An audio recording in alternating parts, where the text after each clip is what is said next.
so I hope you're all here for the ride. Come inside, cause it's going down tonight. Only here for one night, no lies, come and saddle up a ride. Need a yeehaw, you know how ye. Here for one night and we just wanna party. In a fast car, a Ferrari. It's a push start, I don't need a car key. Slide on Broadway, and it's gnarly. On a late night, but I'm not tardy. Right on time for the parties and Barbies. Strolling with a chunk of green like a golf swing. Hey, hey, hey, hey. Bottles on ice, mess around these skates. Hey, hey, hey. If I gotta say it twice, then I got nothing to say. It's going down like a rodeo. It's going down like I told you so. It's going down like a rodeo. It's going down like I told you so. I hope you're all here for the ride. Come inside, cause it's going down tonight. Only here for one night, no lies. Come and saddle up a ride. Come and kiss me up, it's going down. Like a train with no brakes, I'm not slowing down. See us showing up, we're showing out. But I pack it in till they kick us out. I'm no Nell in them, I'm a lunatic. It's no telling when I get loose a bit. Got my babe, my boo, she cute and shh. And they serve me straight, need no juice and shh. Hey, hey, hey, hey. Bottles on ice, mess around these skates. Hey, hey, hey. If I gotta say it twice, then I got nothing to say. It's going down like a rodeo. It's going down like I told you so. It's going down like a rodeo. It's going down like I told you so. I hope you're all here for the ride. Come inside, cause it's going down tonight. Only here for one night, no lies. Come and saddle up a ride.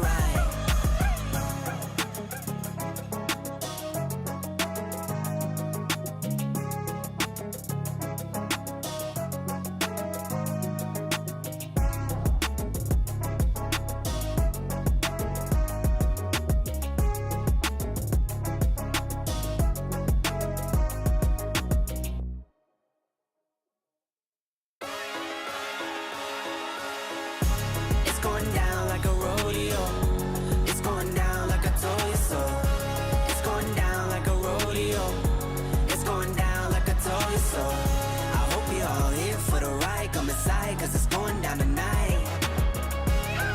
Only here for one night, no lies. Come and saddle up a ride. Need a yeehaw, you know how ye. Here for one night and we just wanna party. In a fast car, a Ferrari. It's a push start, I don't need a car key. Slide on Broadway, and it's gnarly. On a late night, but I'm not tardy. Right on time for the parties and Barbies. Strolling with a chunk of green like a golf swing. Hey, hey, hey, hey. Bottles on ice, mess around these skates. Hey, hey, hey. If I gotta say it twice, then I got nothing to say. It's going down like a rodeo. It's going down like I told you so. It's going down like a rodeo. It's going down like I told you so. I hope you're all here for the ride. Come inside, cause it's going down tonight. Only here for one night, no lies. Come and saddle up a ride. Come and kiss me up, it's going down. Like a train with no brakes, I'm not slowing down. See us showing up, we're showing out. But I pack it in till they kick us out. I'm no Nell in them, I'm a lunatic. It's no telling when I get loose a bit. Got my babe, my boo, she cute and shh. And they serve me straight, need no juice and shh. Hey, hey, hey, hey. Bottles on ice, mess around these skates. Hey, hey, hey. If I gotta say it twice, then I got nothing to say. It's going down like a rodeo. It's going down like I told you so. It's going down like a rodeo. It's going down like I told you so. I hope you're all here for the ride. Come inside, cause it's going down tonight. Only here for one night, no lies. Come and saddle up a ride.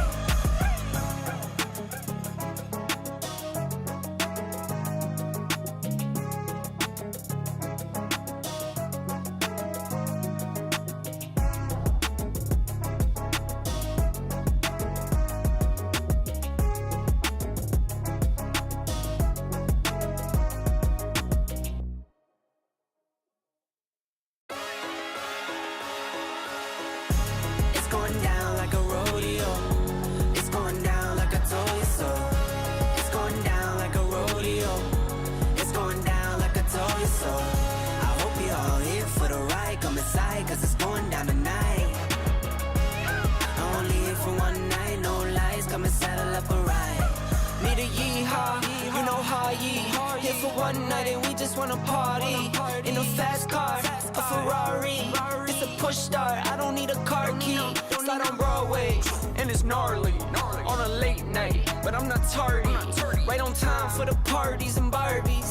Strolling with a chunk of green like a golf swing. Hey, hey, hey, hey. Bottles on ice, mess around these skates. Hey, hey, hey. If I gotta say it twice, then I got nothing to say. It's going down like a rodeo. It's going down like I told you so. It's going down like a rodeo. It's going down like I told you so. I hope you're all here for the ride. Come inside, cause it's going down tonight. Only here for one night, no lies. Come and saddle up a ride. Come and kiss me up, it's going down. Like a train with no brakes, I'm not slowing down. See us showing up, we're showing out. But I pack it in till they kick us out. I'm no Nell in them, I'm a lunatic. It's no telling them when I get loose a bit. Got my babe, my boo, she cute and shh. And they serve me straight, need no juice and shh. Hey, hey, hey, hey. Bottles on ice, mess around these skates. Hey, hey, hey. If I gotta say it twice, then I got nothing to say. It's going down like a rodeo. It's going down like I told you so. It's going down like a rodeo. It's going down like I told you so. I hope you're all here for the ride. Come inside, cause it's going down tonight. Only here for one night, no lies. Come and saddle up a ride.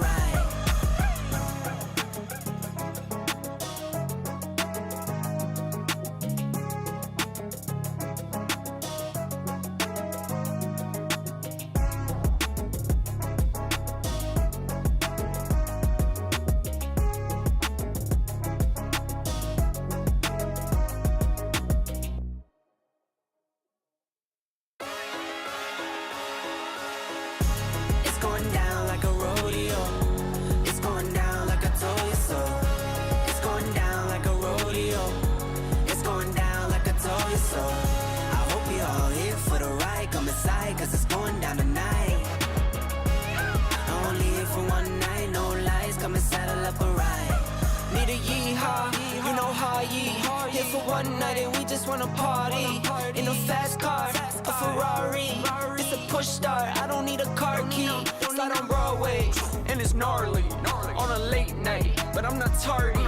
Right on time for the parties and Barbies. Strolling with a chunk of green like a golf swing. Hey, hey, hey, hey. Bottles on ice, mess around these skates. Hey, hey, hey. If I gotta say it twice, then I got nothing to say. It's going down like a rodeo.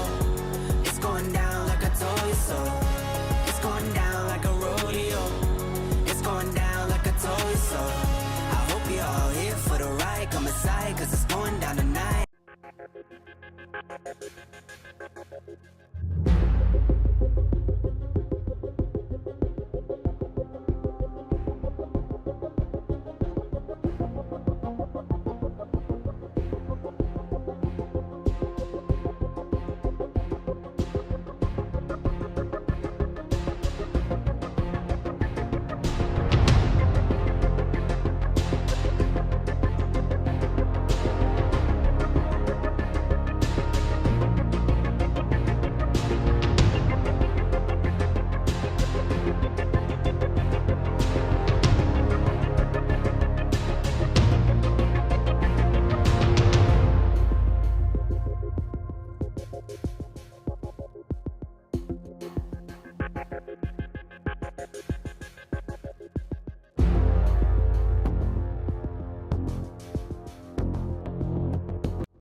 Hello, hello. Has everybody hit that like button? Nash Native is 175. Thank you so much.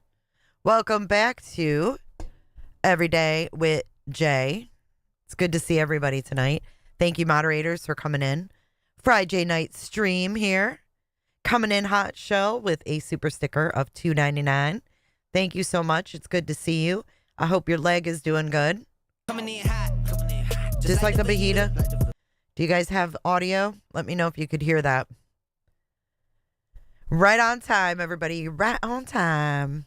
Agent 99 for the record. Feisty Nana. Mrs. Smith. Cindy Kane. Thank you, everybody, for being here. Miss Sherry. Make sure y'all hit that like button. It's very, very important. You did hear it. Whoop, whoop. Steph was number 13. Thank you.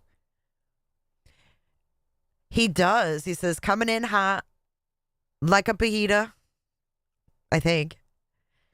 Thank you. Oh, thank you, Jen Trex, for your $1.99 super sticker. Coming in even hotter. Coming in hot. Just Like a fajita. Blessed Mick.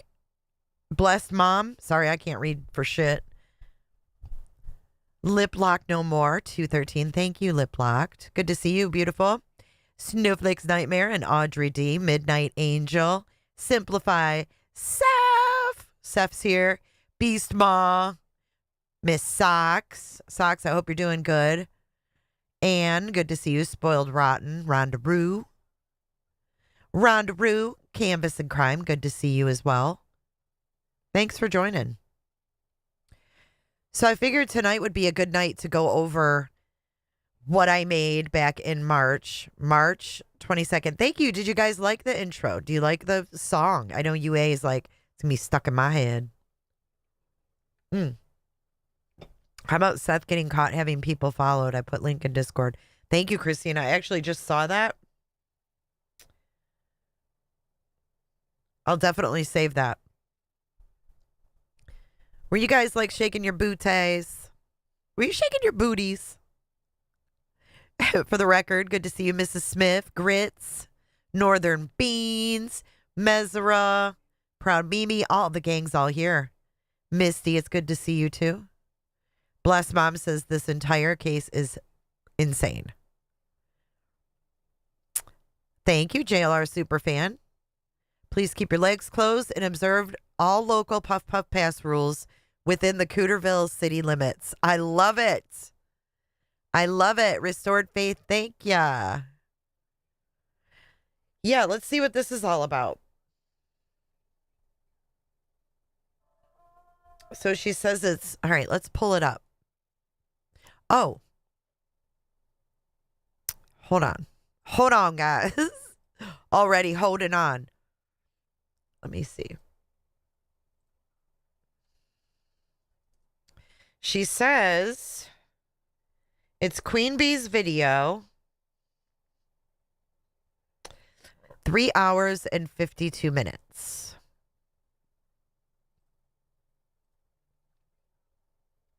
Let's see what this is.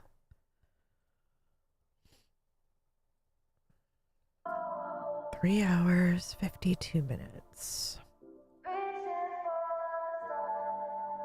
3:52. For the All of them, huh? But that makes no, like I said, that makes no sense to me because he offered the wells to be picked up by the Cold Case Foundation, so that makes no sense to me. I know, sweetheart. That's the way I'm feeling about it. Don't make no sense. I mean, and this is another thing, and I don't know what your opinion is on it, and I'd like to hear it. I'd like to hear everybody's opinion on it. But if they get life in prison for doing something to their child, It's coming up, I think.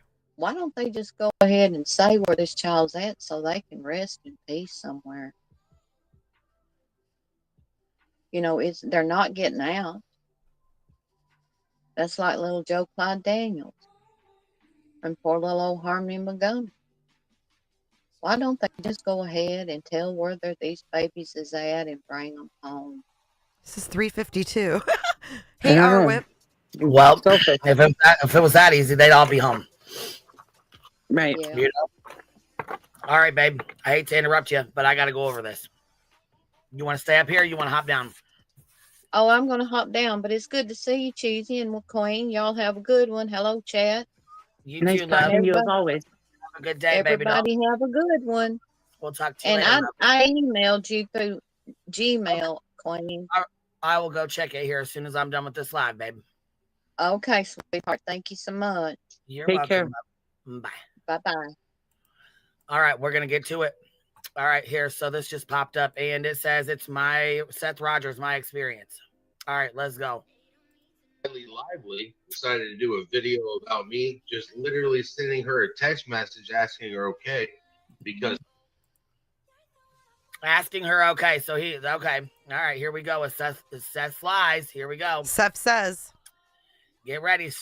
Get your boots on because shit's getting deep. So, Seth Rogers texted me at 8:50 p.m. The time is important. And it says, how are you doing? 8:50 p.m. All right, follow. Skip was scared from the death threat. Direct the way that my navigation carries me. All right, ready? Here's where Liar Rogers comes into play. Seth Rogers had texted me prior to Skip ever telling him about the threat we received in person. Okay, what hotel are you at? Sonesta. All right, ready? At around 8:59 is when Skip informed him of what happened. Skip called Seth after Seth had already texted me. In this short clip, Skip tells Seth Rogers how the man who threatened us at the gas station in Nashville took the same ramp we took every day to Hendersonville. Hey, Georgia dog. I just answered you back. And so me being the person that I am, and more all Of course, Sean being the person he is, he always says this. my volunteers that I'm are helping confused me to too. stay safe. She did a thing on me saying it was weird. She thought I had somebody watching her hotel. Who the hell does she think she is? Yep.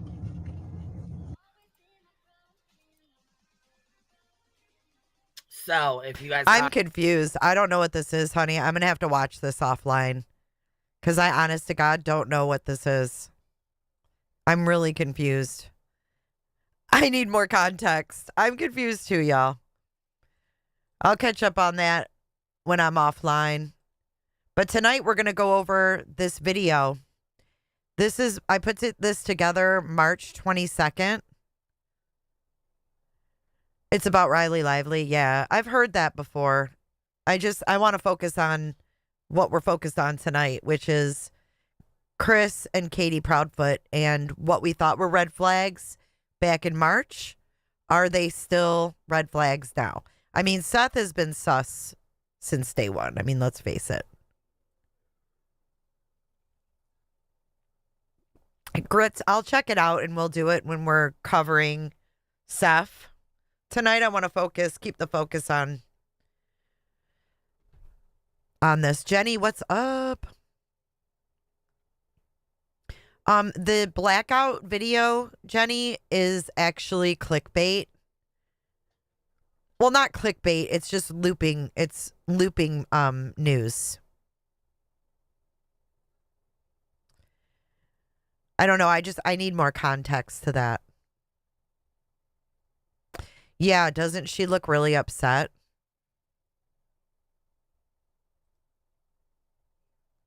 Actually, what I'm going to do, hold on, guys. We're going to do something different.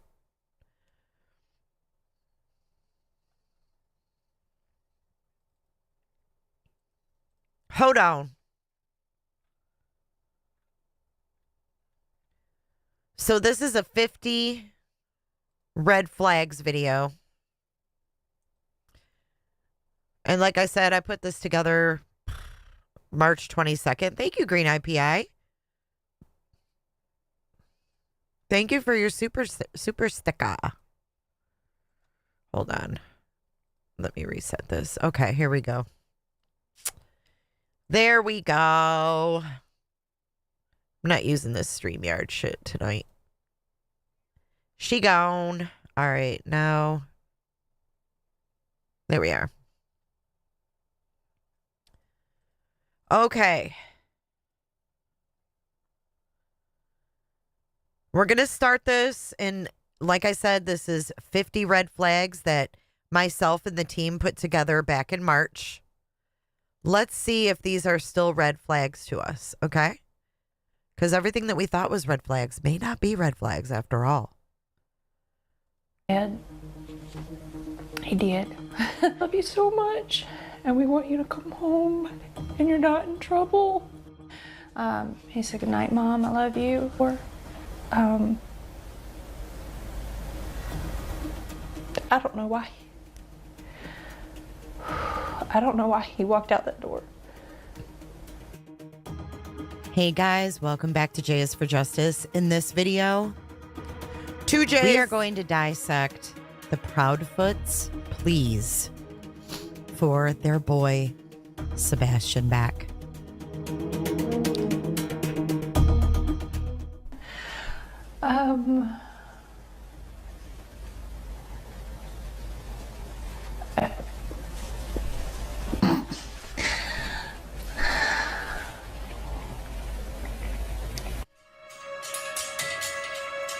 Hit the like button, y'all.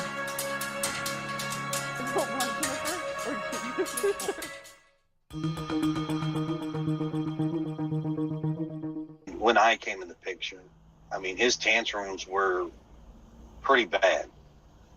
I mean, to the point, I mean, so I'm not dragging Seth, his mom, his sister, my wife. I'm not dragging people through the mud.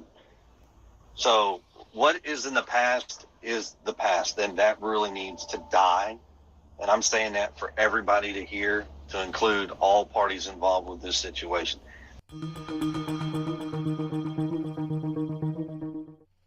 JLR back to him again. And I hate to keep bringing him up because you're on here and I want to talk to you. I want to talk to you. And I want to that's fine. Not JLR, but what I want to say is one other thing you have to take in consideration, him going to all these places, not just to help Sebastian, but all these other people. That's not free. You've got to remember that that's not free. So I'm just saying. Right, but if I'm on his show, we're talking about my son's case. Mm-hmm. I understand. There is a situation of my son, not everybody else's. You know, and I know he's doing his thing, and I appreciate it. What I don't appreciate is some of the stuff he does put out there that he when I've asked the guy, I said, do you have proof? Do you have physical evidence that I am anything what you say? Right. And he doesn't. So then keep my name out of your mouth. Right. It's real simple.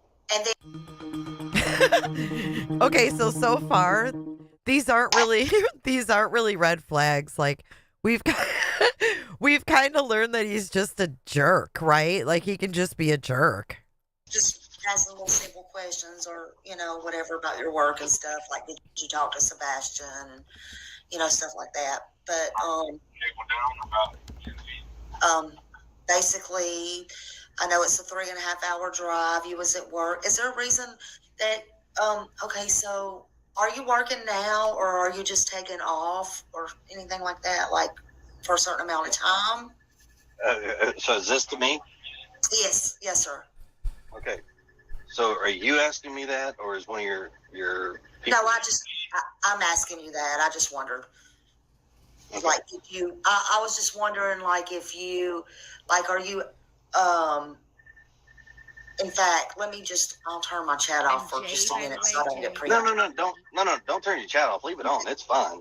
Okay. That way you can get all these questions coming in because like I said, I told you, I gave you my word. I come on your show. I would answer questions. People ask the questions, but keep in mind, like I told y'all from the very beginning, I'm brash, I'm direct, but I'm respectful, and I ask for the same in everybody else. Yeah, and I told them a while ago, just please be respectful because I wasn't expecting this. Like, please be respectful, y'all, because... So one thing right now, I'm going to tell you right now, really irks me with some of these folks that want to follow these YouTube, and I'm very honest about this. Somebody says, I won't talk to men. Not that I don't want to talk. Right. It's not that I don't want to talk to men. I have talked to more law enforcement men agencies in the past 24 days than I've probably ever talked to in my entire life. Same thing goes for women. So no, I don't have a problem talking to a man or talking to a woman. I appreciate everybody's assumptions or concerns, innuendos, whatever they want to be. But at the same time, I vet who I talk to. I'm not just going to open up and talk to anybody Why and did I he will put this out there. Why did he open up and talk to Smiley then? That's what I want to know. JLR. Everybody wants me to talk to this guy. Give him a chance. That's just my honest opinion. Right. Do you know why people don't want to give this man a chance? Well, go ahead and tell me. I mean, I want your opinion. So I'm going to tell you my personal opinion. Okay. Okay. This is my personal opinion. This is nobody else's, not my wife's, not anybody else's. My personal opinion. Okay. So I did my due diligence, and I read up on Jonathan Lee Rich. Excuse me. I read up on him. Not necessarily the best character in the world. When you start reading and the first thing comes up, everything that you can find on this individual. Now, I don't know him, Adam from Eve. I really don't. He don't know me, Adam from Eve.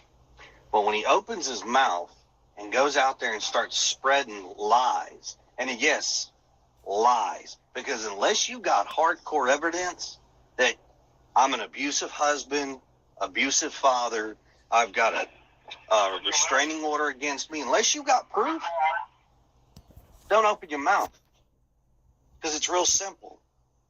I don't have any of that. Good luck finding it. I've never lied to y'all. I've been open and honest.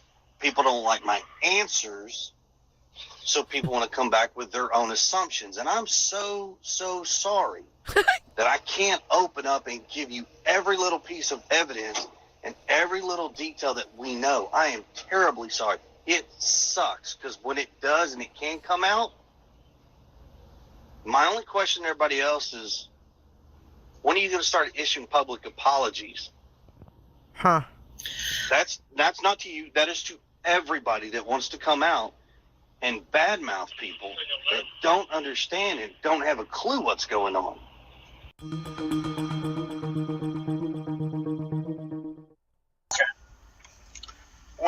When I was talking to Chris earlier, and him and I were messaging. Oh, it's blue gumballs. And I asked him about DCS, and he said the only case that DCS has open is because Sebastian ran away. Okay, Yeah, sorry about that. Hey, Chris, Josh was going to Yes, call ma'am. me, and I accidentally punched a 3 instead of a 2 or whatever, and he jumped up here on That's panel, fine. and he wanted to ask you something, actually. Sorry. Fire away, man. Well, so you and I we had messaged earlier on Facebook, and I had asked you about DCS, and you said that there were no other interactions with CPS or DCS except for Sebastian going missing, which I then told you, but that's not mandatory necessarily unless CPS was already involved. So Now, you're not hold on. really being honest. Wait a minute. You asked Lindsay. me, because I'll read the messages to everybody in God and Country. You asked me if there was an active CPS case on Sebastian. That's what you asked. And I told you, yes, there was. Because the sheriff's department told us that they had to report it because he was missing. That's what you asked. Now, you also started to ask if there was another case. And there was no other case that I know of that's active. That's what you asked.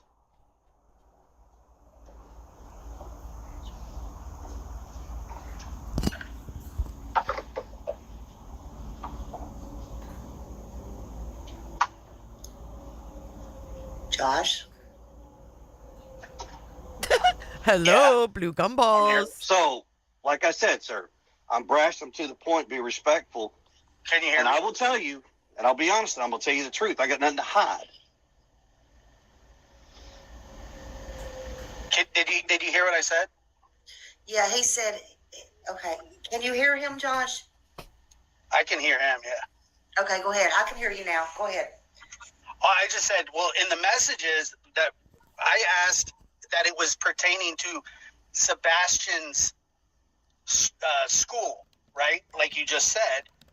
And you said, no, other than him going missing, no CPS cases.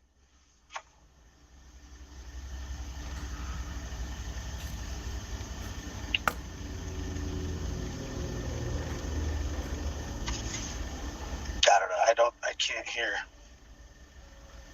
Maybe that. He didn't say anything.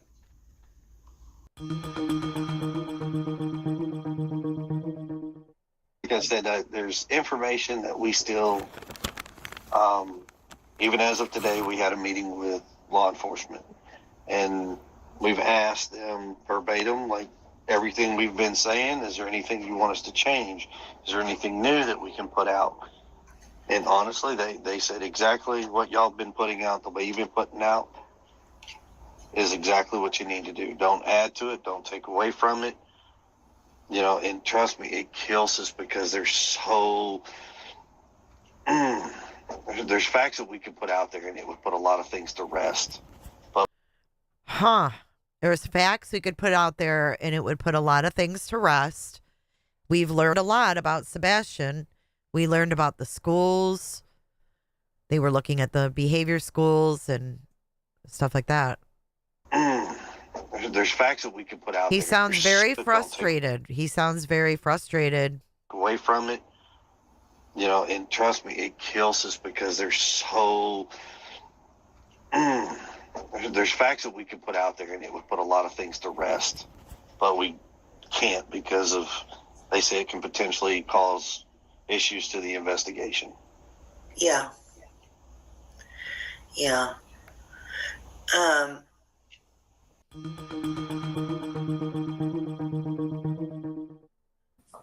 Sebastian does not have a history of running. I mean, the young man doesn't go outside very much. I mean, everybody in the neighborhood knows him.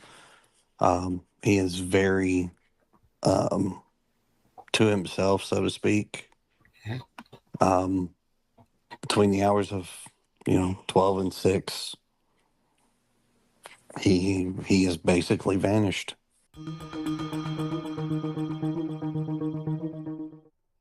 Okay. There's actually a piece of, so to make something very crystal clear, so that way there's transparency across the board. Me and the mom were on the phone at 9:43 or 9:46 in the evening. We stayed on the phone for quite some time. The call logs have been verified by all the police departments, TBI included. We stayed on the phone. It was very lengthy. Mom did slightly start falling asleep while she was on the couch. I had said, hey, you need to wake up, put the dogs up, go to bed. Now, mind you, that was right around midnight, just before midnight or right around midnight. Mm-hmm. So then mom does go to bed and wakes up early in the morning to go wake her son up, get him ready for school. And now we have a worried mom who can't find her son in the house. Mom made an effort to look and search several times. Mom has called me at the time and asked me, she was like, I can't find him. I was like, do what? She goes, yeah, I cannot find him. I said, well, hang on. I made the phone call and reported it to the sheriff's department because that's what we're supposed to do. And within 10 minutes, the sheriffs were dispatched to the location.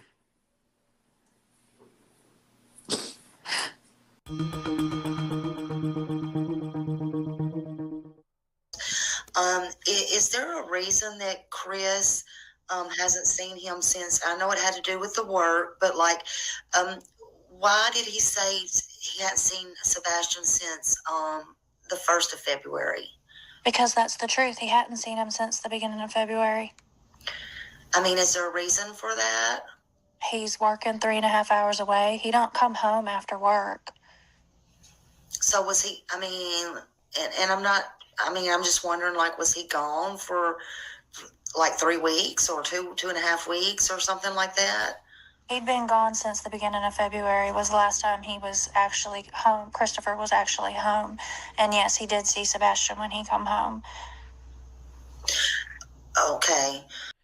Okay, so let's listen to that part again. Weeks or 2.5 weeks or something like that? He'd been gone since the beginning of February was the last time he was actually home. Christopher was actually home. And yes, he did see Sebastian when he come home. So that was true. We did not know that then, that it was true.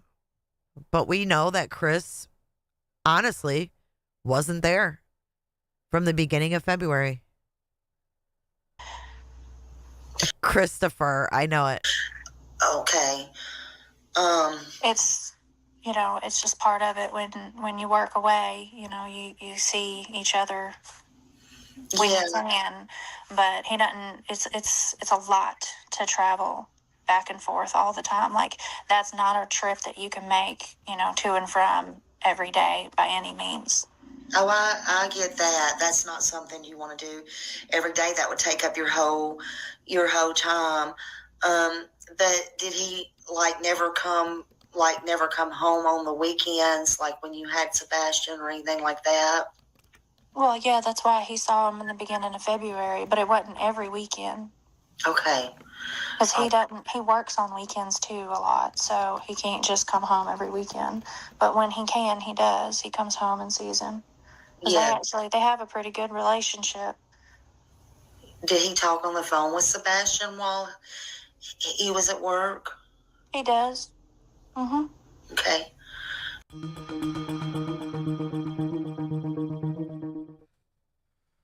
Yeah, he loves playgrounds. I mean, he loves to play. I'll give him that. Why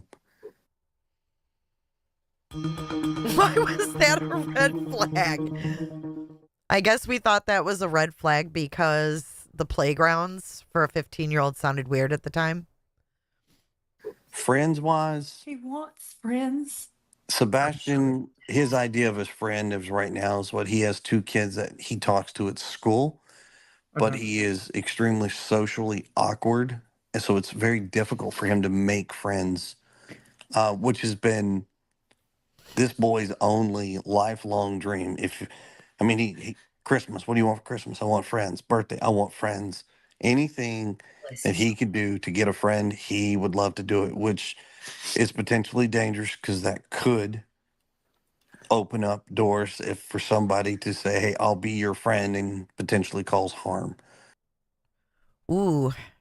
After the whole deep dive with Bobby, yikes. Potentially cause harm.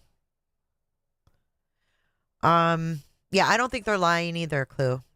Thanks for saying that. Yeah, Smiley did send a letter to the court, I think, or to a judge. And it was about Summer Wells, not Sebastian. She sent an email to a judge or a letter to a judge saying that, her and her husband are helping find Summer Wells. And if he got sentenced or something, it would hinder the search for Summer. Something weird like that. I just saw that not too long ago. I was like, what the fuck? Hey, Shelby.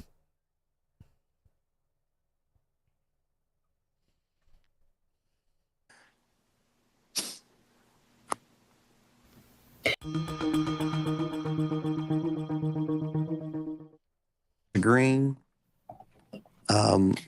It's got the goofiest and quirky smile in the world. I don't think anybody could mimic it, to be honest with you. He looks like he's such a sweet young man. He loves to dance. That boy he'll dance his tail off. That's for sure. that's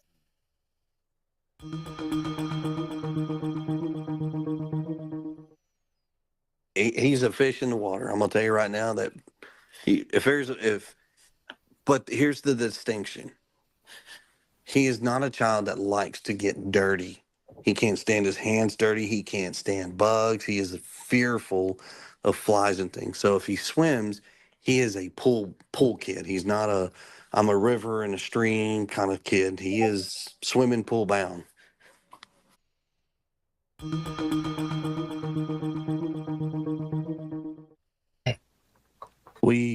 We as parents know how social media can be, right, and seeing how kids can be easily manipulated.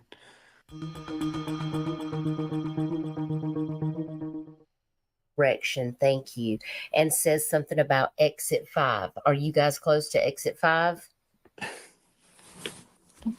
No, well, that depends. You can access off of what they call New Shackle Island Road, which I believe is exit 6.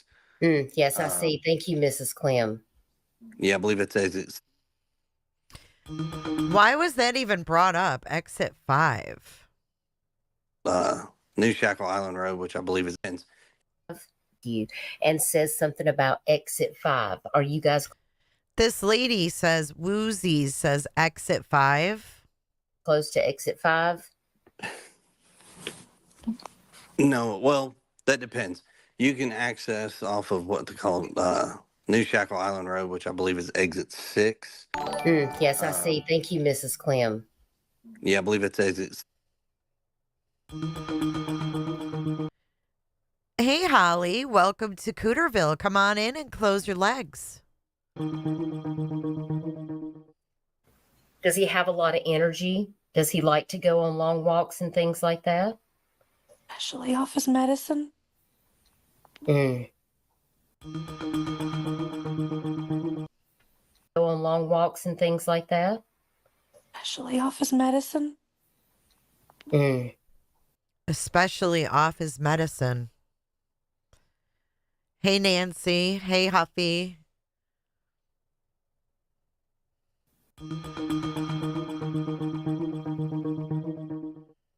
Miranda said outside his home, where's his most comfortable environment? Does he have a place like that?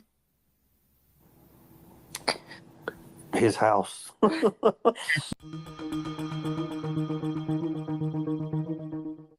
This is over. However it ends, we have to live this life, not everybody else. Quite frankly, Sebastian's going to find out what everybody's been saying about his parents, and I can't even imagine how distraught he's going to be, but we have to find him. I want to just side note, he's not clapping, y'all. He's not what? People keep saying that he's clapping. He's not clapping. That's just background noise. Oh, I don't hear any. Yeah, y'all. Some people have heard they're clapping, and that's fine. Yes, I'm currently working. Yeah, y'all. Now, where understand, people, where I work is really nobody's business. And I would hope you would respect that, because I'm not this criminal. I'm not this monster that everybody wants to believe.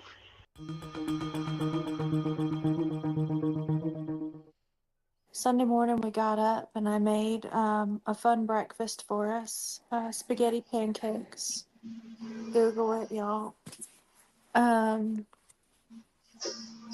We FaceTime family while we were eating so he could brag, because that's something he likes to do.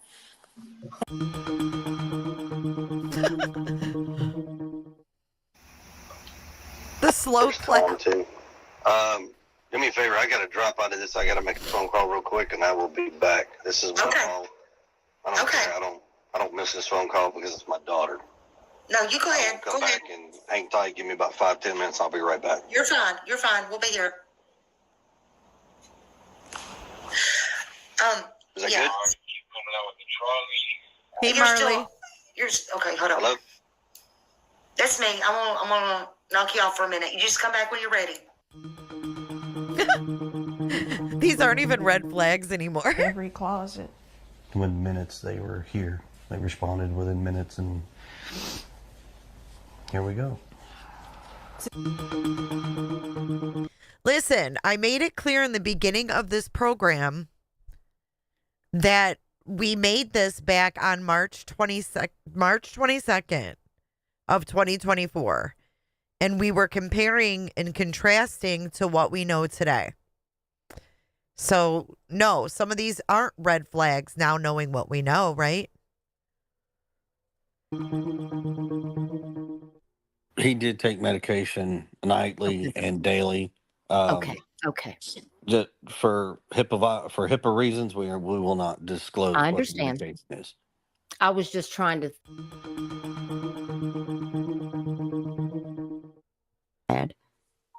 Because no two kids are the same is why I'm asking. That is you are nowhere far from the truth on that, because that is so correct. Sebastian is extremely high functioning. His weakness, he does not have a sense of personal space.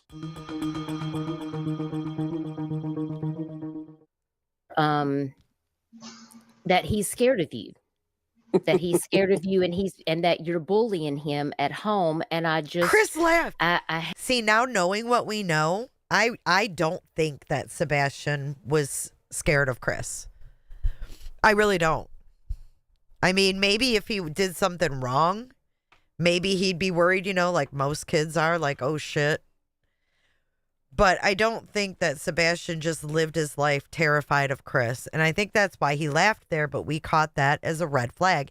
And it's good to learn from what you picked up on that was a red flag that after you learn more turns out not to be, because then when you follow the next case, you may, you learn from that. Like, oh, maybe that's not a red flag, and you don't jump to that. I did, Chloe. It's my video. that he's scared of you. That he's scared of you and that you're bullying him at home. And I don't like to ask these questions, but I feel like this needs to be addressed because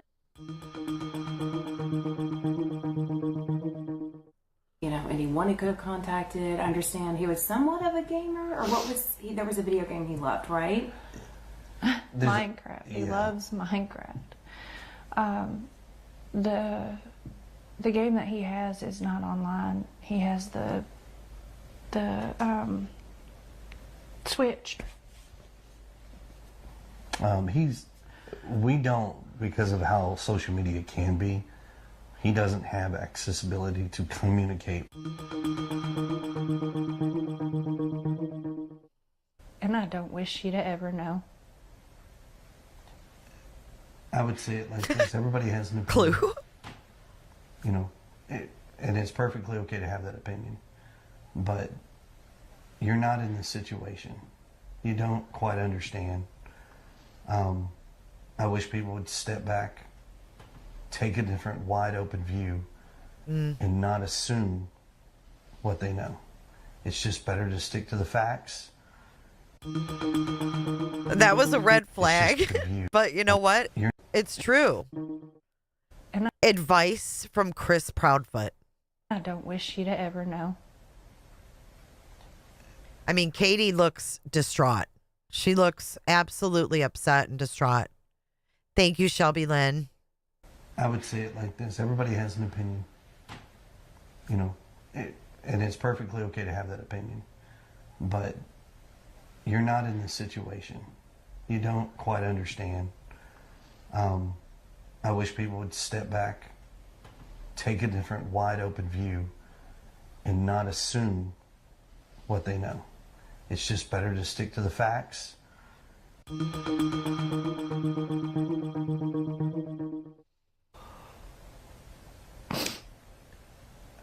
I guarantee you he is loved. And trust me, the open arms are waiting for him to come home. From every parent to every family members to probably everyone in the community. But there's no malice. We just want our boy home. Bad. Badly. But Thank you, Sherry, for your super chat. I appreciate you. I think that we picked that up as a red flag because he said no malice. We thought that was a weird thing for him to say. And trust me, the open arms are waiting for him to come home. From every parent to every family members to probably everyone in the community. But there's no malice. We just want our boy home. Bad. Badly. But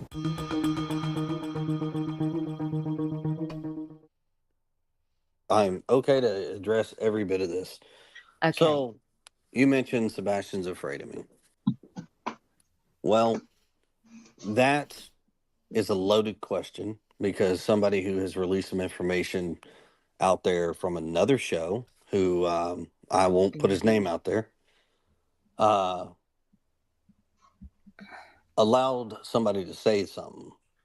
Now, mind you, when you have a teenage child or teenage children, all parents know this, your children are not going to like you because you're not there to be their best friend. You're there to be a parent. And as parents, you have rules they have to follow. If they don't, there's consequences. Sebastian will say one day he's upset and mad at me for something, and 20 minutes later will run up to me, throw his arms around me, cry and say, I'm sorry and I love you. So, when you get in trouble, of course you don't like your parents. He said the exact same things about his father, but that's when you set him down and say, look, bud, parents are parents, and we're going to have to.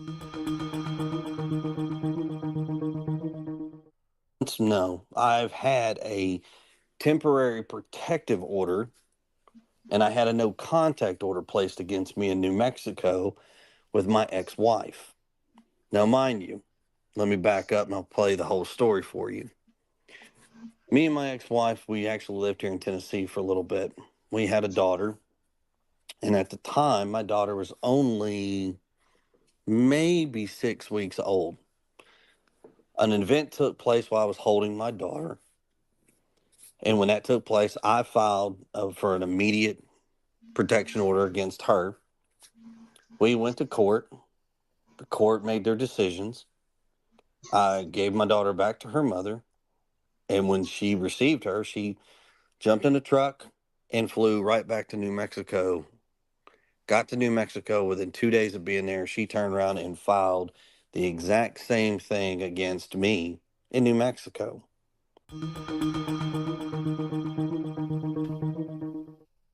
The questions that I had up next was, have you both taken a polygraph test? The results are passed. Red flag.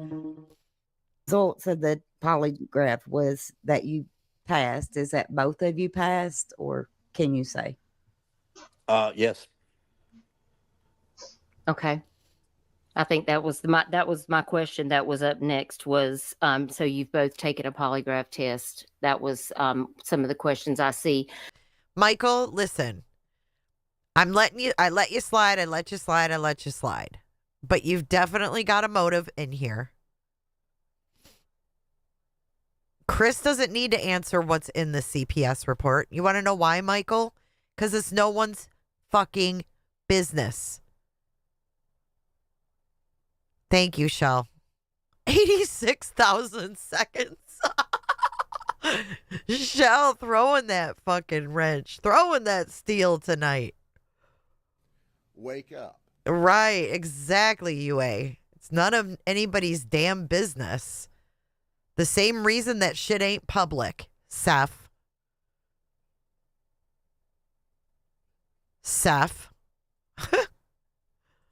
A couple people asking that specifically, did you take a polygraph test specifically? Chloe and Mo wanted to know specifically. Hang on. I do think that there are 5 because in my opinion, I think Seth called on them. That's just my opinion. I think if he has 5, it's because his ass called. And I've been on top chat this whole time. Oh my God. Penny. Penny got 86,000 seconds too. Enjoy the timeout, chair. And please close your legs while you're in it. Did you elaborate? Did you take one and also pass? I've got a question, and a lot of people.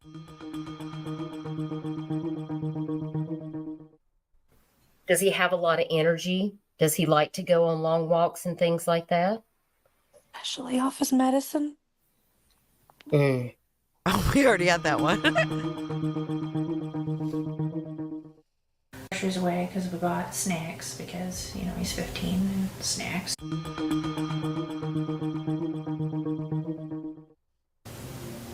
About 9 o'clock, told him to go to bed. And he's come out of his room where he was playing. He said, "All right, good night, Mama. Good night, puppies. Love you." And went to bed. He was doing something in his room because about an hour later I heard some noise and I was like, "I don't care what you're doing in there, but go to sleep." And about midnight I got up and I went to bed. And 6 o'clock, I went to wake him up for school Monday morning. And that's when he wasn't here.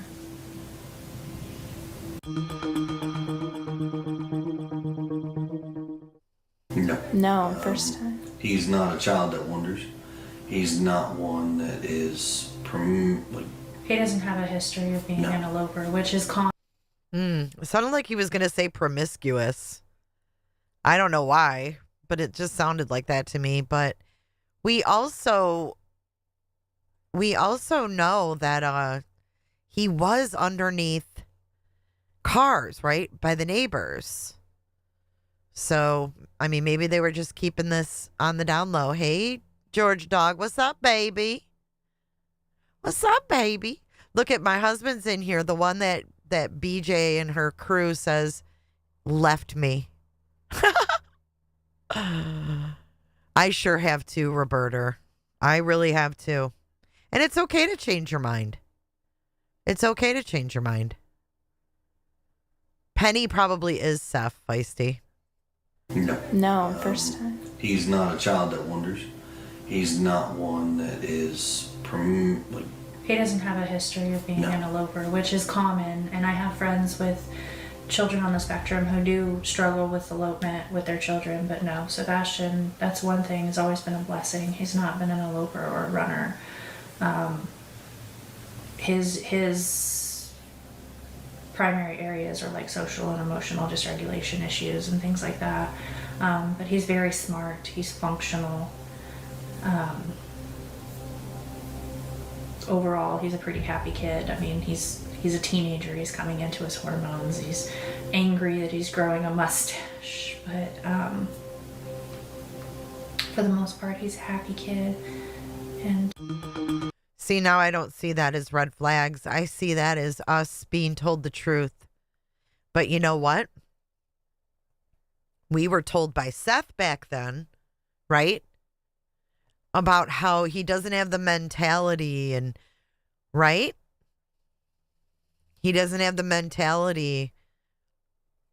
Autumn, this was made in March. A lot of us saw these as red flags back then. Yes, Nash. And they never speak of him in the past tense, right, Canvas? Seth was creating that narrative, but in the beginning, I was all over them.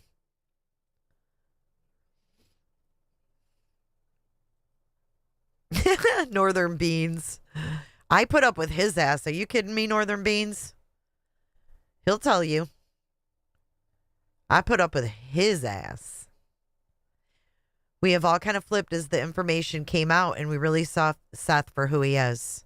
Hey, Carly. I agree, UA. The more you know. Literally, we're gonna get shirts that say the more you know.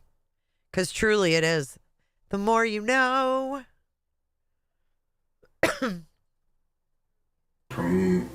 he doesn't have a history of being an eloper, which is common. And I have friends with children on the spectrum who do struggle with elopement with their children. But no, Sebastian, that's one thing, has always been a blessing. He's not been an eloper or a runner. His primary areas are like. Okay, so that tells me, now that we're thinking about this and we take into consideration, the flashlight tag, the flashlight video, everything we know, I don't think Sebastian was an eloper or a runner either. I think what he had become was a teenager who possibly was sneaking out at night. And she didn't know.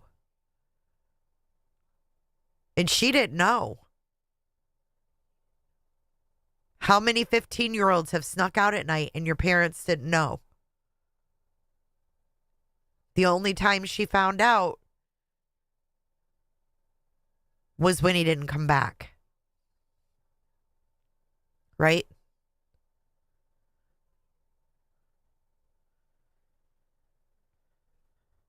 She's like, it's a blessing. I mean, to use the word, it's always been a blessing. I don't think she worried about him running off. I really do think that maybe he was staking out and she didn't know. Because to use that word blessing means to me that he wasn't causing her a lot of grief with, running away or trying to get out of the house or anything like that. Children on the spectrum who do struggle with elopement with their children, but no, Sebastian, that's one thing, has always been a blessing. He's not been an eloper or a runner. His primary areas are like social and emotional dysregulation issues and things like that. But he's very smart. He's functional.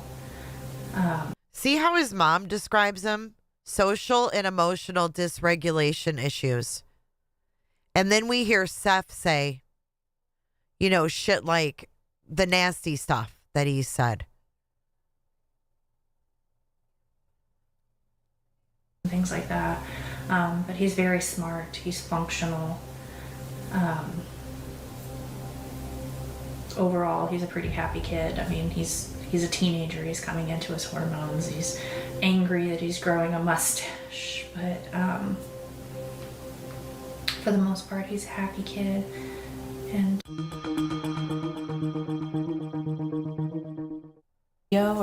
Sure. So there's a lot of speculations about that video that are floating on the internet.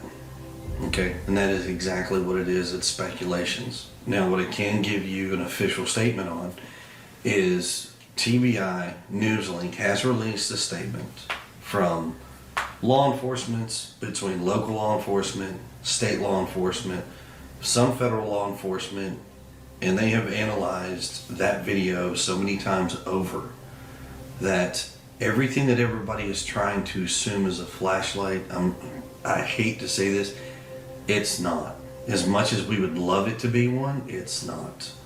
I'm not going to go into details as far as where that video is shot from, but I can tell you, as the parents, we have seen the video firsthand from law enforcement. We know exactly where it was taken from.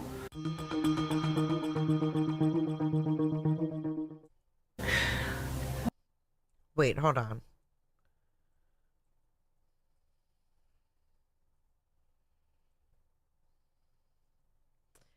Okay, so let's listen to that again. The music? TBI Newslink has released a statement from... Why is he saying that TBI Newslink released a statement about the flashlight videos? They didn't.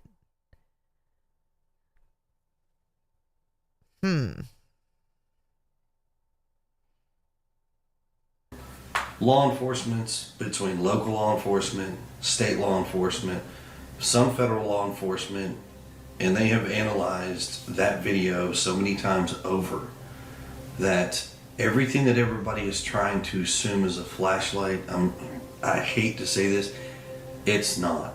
As much as we would love it to be one, it's not.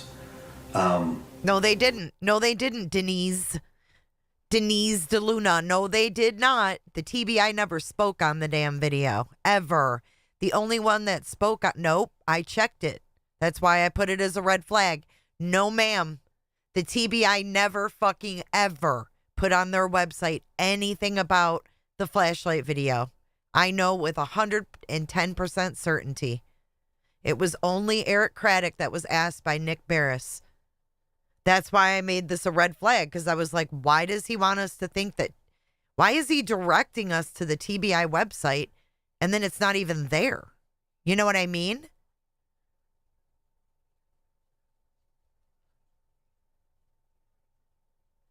Why is he directing us to a website that he knows it's not on?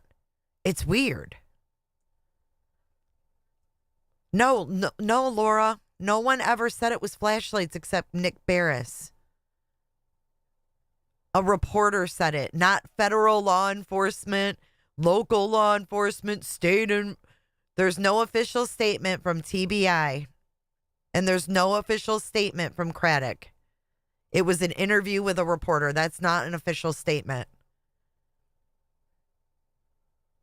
No, I think maybe they didn't want Seth to think they were freaking flashlights, that they knew they were flashlights. That's what I think.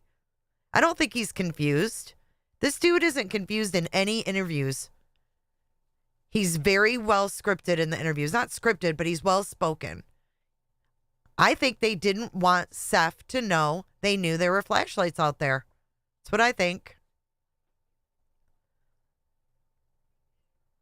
Is TBI Newslink has released a statement from law enforcement, between local law enforcement, state law enforcement, some federal law enforcement, and they have analyzed that video so many times over that everything that everybody is trying to assume is a flashlight, I hate to say this, it's not.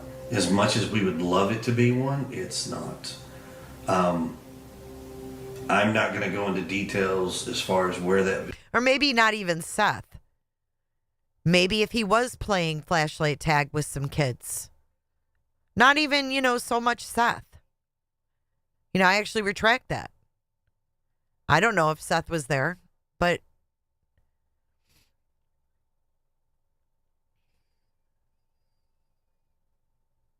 from TBI Newsroom, we do caution that some surveillance video being shared in the public may have been misinterpreted or misidentified or not shown in its entirety.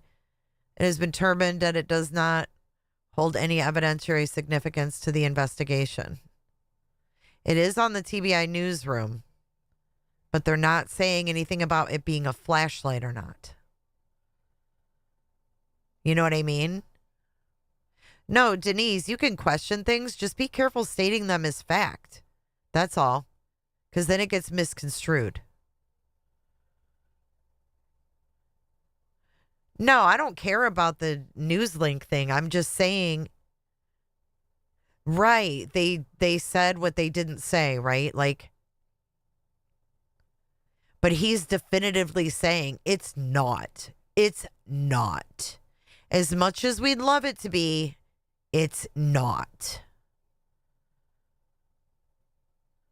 I just think that video was not meant to get out. And I think that they needed whomever to not know that they know those are flashlights. I've analyzed that video so many times over that everything that everybody is trying to assume is a flashlight, I hate to say this, it's not. As much as we would love it to be one, it's not. I'm not going to go into details as far as where that video is shot from, but I can tell you, as the parents, we have seen the video firsthand from law enforcement. We know exactly where it was taken from.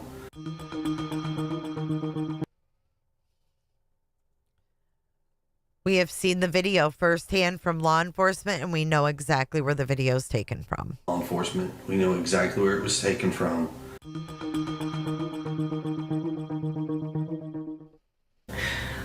Oh, God. That if you can see this or hear this, that we just want you home, baby, and we love you. And there ain't nothing gonna stop us from coming and getting you and bringing you home. I can't speak for his father, but I'm pretty sure we all have the same opinion, that we love you, miss you, we want you home, and if you can, call us, get wherever you can, let us know, and we will come get you. Call 911, run out into the street, go in public, anything.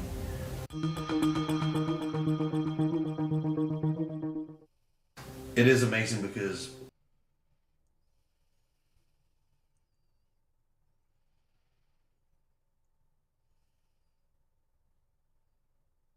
she's looking dead ass at the camera, guys.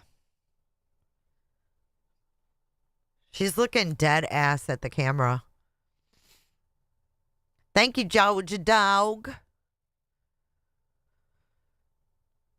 Yeah, they did come out really quick after Barris posted it. And look at how many rumors have been out there. Look at Chris looking at her boobs. Typical male. But do you remember, how, that's a good point, like how quickly they came out to, say, oh, we don't know what we don't know.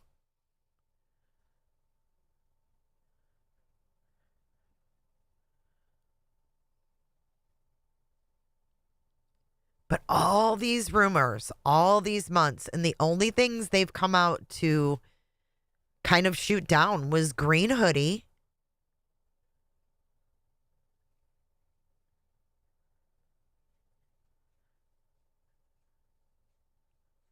and the flashlight video.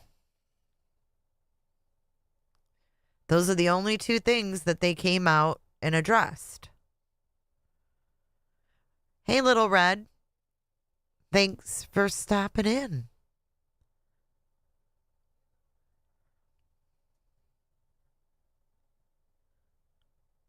No, I'm saying she's looking dead ass at the camera like I would look dead in the camera too. Like, I'm not saying there's anything off about that.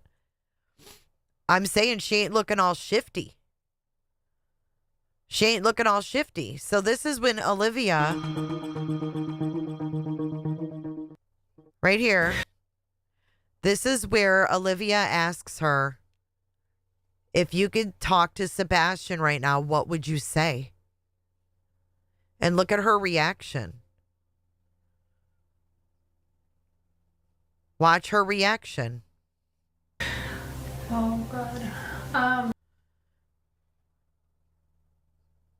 Distraught, right? Overwhelmed.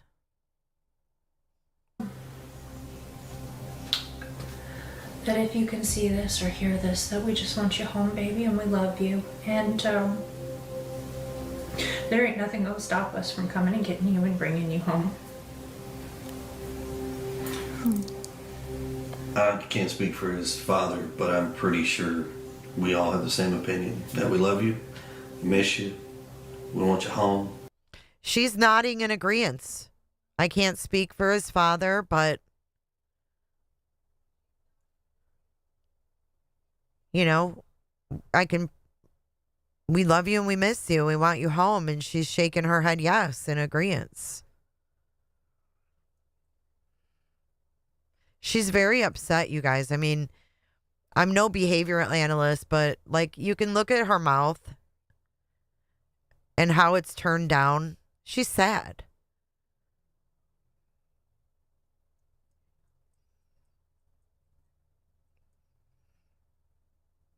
She's sad.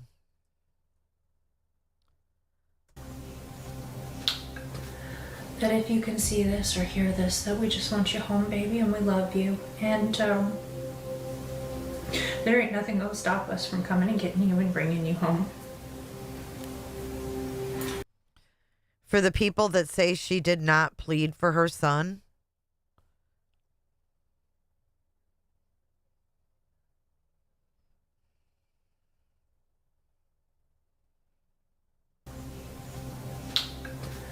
that if you can see this or hear this, that we just want you home, baby, and we love you. And there ain't nothing that'll stop us from coming and getting you and bringing you home. I can't speak for his father, but I'm pretty sure we all have the same opinion, that we love you, miss you, we want you home. And if you can, call us, get wherever you can, let us know, and we will come get you. Call 911, run out into the street, go in public, anything. Hey, Kramit, thank you. It is amazing because in the past couple of weeks, you've got 2 cases. A 15-year-old boy that has vanished without a trace. You've got a 22-year-old, 6'4" or 7" college kid from Missouri who has vanished without a trace. Like, that's a huge significance here, that it's like, wow, how? So It's scary. yeah.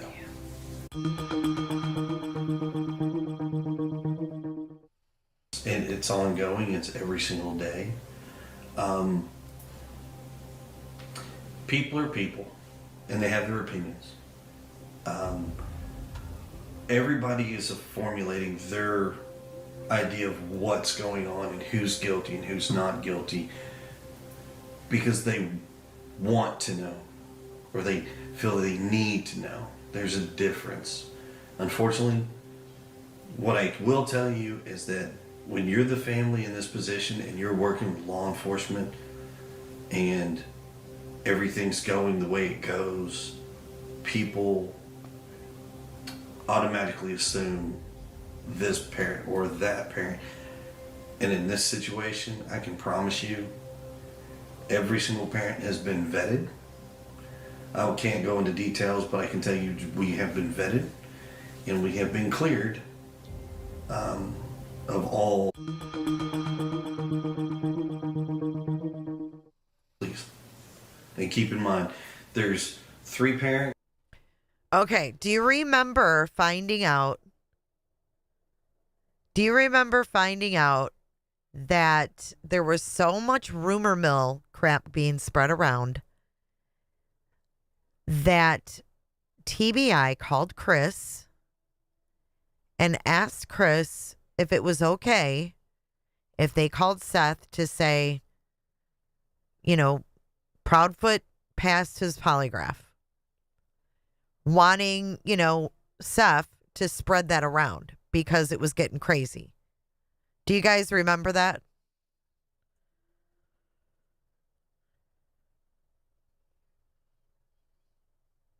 And here they're not throwing Sean under the bus.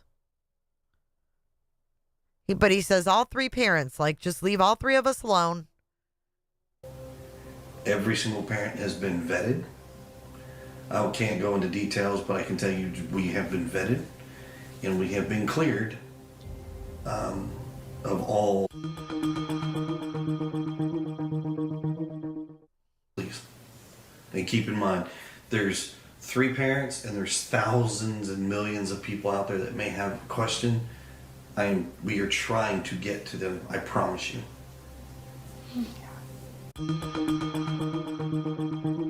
Ooh, Odin Girl. Good point. Odin Girl said, remember when Katie kind of elbows Chris when he starts to say where Seth lives?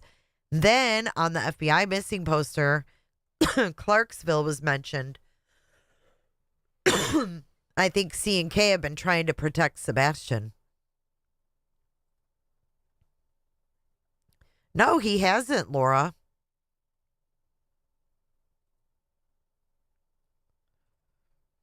To be honest with you. Yeah. Think of it like this. You wake up every morning and your routine is what it is and you know it, right? Now wake up when this happens and you can't figure out what to do. You struggle every single day on trying to get out of the bed, to deal and face everybody's negativity, and you try to make it a positive thing. Or the fact that my son's still not home. We have a bedroom that's empty that is never normally ever empty, except for when he's with his dad every other weekend. So now we have a child that's missing. So there's no words to describe it.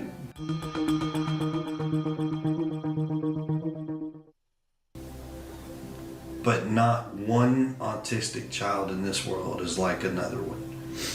What we can tell you is he's smart. He can be goofy. He kind of has issues with personal space. He hasn't mastered. He can be up in your face kind of kid. He can be aggressive if he's upset. Yeah. He's emotional. He's a teenager. He doesn't punch and hit and throw, but he gets really aggressive stanced or clipped where he just won't talk to you, or if he's really upset, he growls. Yeah,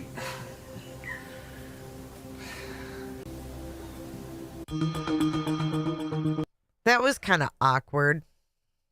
It was kind of awkward.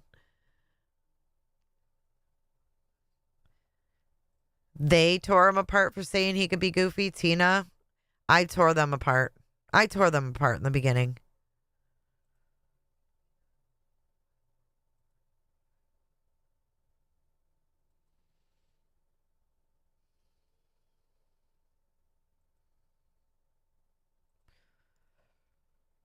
I do, Chris. I do. I mean, that's why we're revisiting this. I felt like this was an awkward interaction, but like she's being serious of talking about Sebastian, and I don't know, maybe it makes him uncomfortable. Maybe because the quirkiness made him uncomfortable. I don't fucking know. I couldn't stand him in the beginning. I mean, he's still not my favorite person. I don't know. I don't know. I don't know. We don't know what we don't know. Be aggressive if he's upset. Yeah. He's emotional. He's a teenager. He doesn't like punch and hit and throw, but he gets really like aggressive stanced or like clipped where he just won't talk to you, or you know, if he's really upset, he like growls. Yeah, he.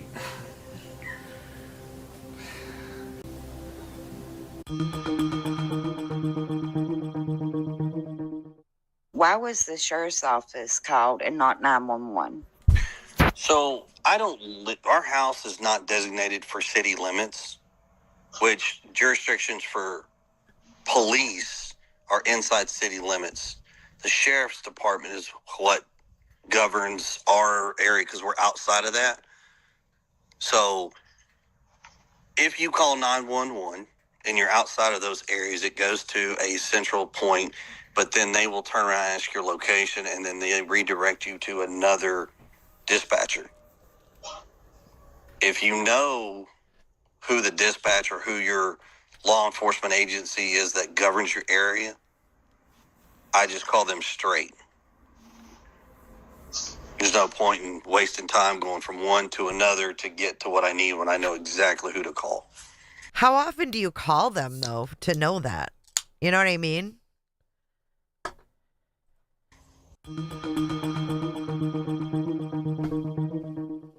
Why was the sheriff's office called and not 911? So our house is not designated. Our call 911, they will turn enforcement agent what I need when I know exactly who to call.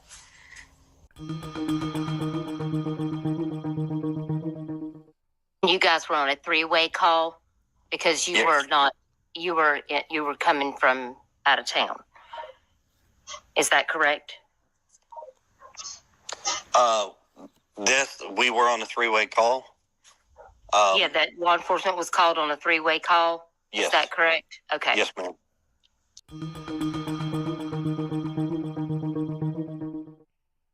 Do you all have camera footage in your home? I've heard people saying that too. That is some information that we cannot divulge at this time due to the ongoing investigation. Okay. Thank you. I wish we could, but unfortunately we can't.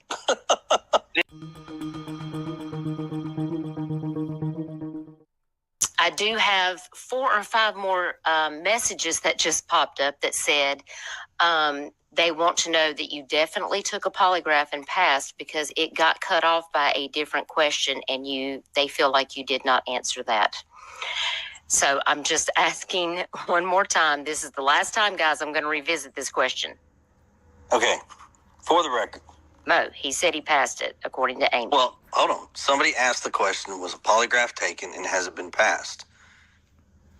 Yes. I didn't specify who or when. But what I can tell you, everything has been vetted completely. Polygraphs have come back as passed. So I'm confused as in why they're all wondering if myself, my wife, and the biological father took one. When law enforcement agency has come out and told everybody, even in the TBI news link, if you guys hadn't read that, please go out and read that. That's got a lot of great information in it, especially There he is again with the TBI news link. Probably the most up-to-date information, but they will even tell you at this point in time, they have no reason to speculate foul play, anything on the parents. Everybody's been extremely cooperative of anything and everything they've asked us.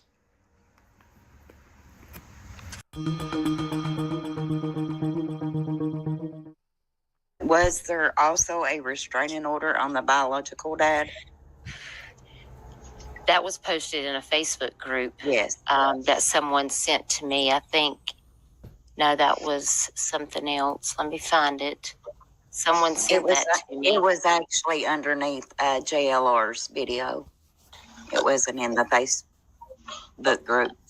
Okay, so here's what I will openly say about that. Oh, there it is. That's what somebody posted in the comments. So what I will say on that is this. People go through divorces, and it is not the best of times. So I was not privy to that kind of information prior to my relationship with my wife. Wait, what? About supposedly Sebastian's grandmother. Hold on.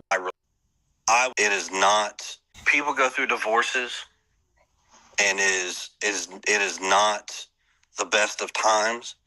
So I was not privy to that kind of information prior to my relationship with my wife. About supposedly Sebastian's grandmother spoke out last night, and he said, Trev apparently quoted her from some comments on a YouTube chat. Is there anything that you want to say about this particular comment? I will address it. Like I said, if somebody's refusing to address something that shows suspicion, I have no problems to address this. The grandmother, which is Seth, Robin is the name.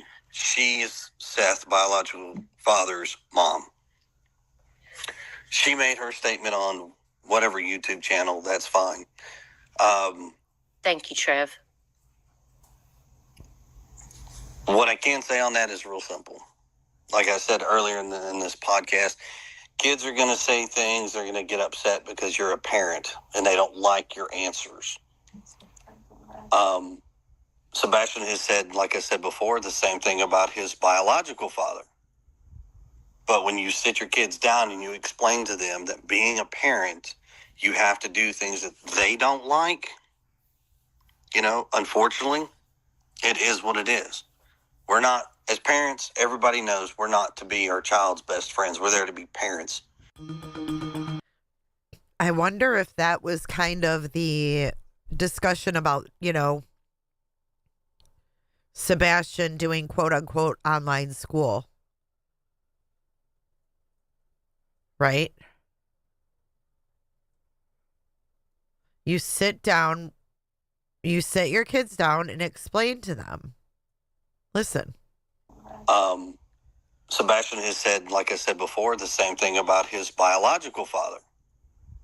But when you sit your kids down and you explain to them that being a parent, you have to do things that they don't like, unfortunately, it is what it is. We're not, as parents, everybody knows we're not to be our child's best friends. We're there to be parents.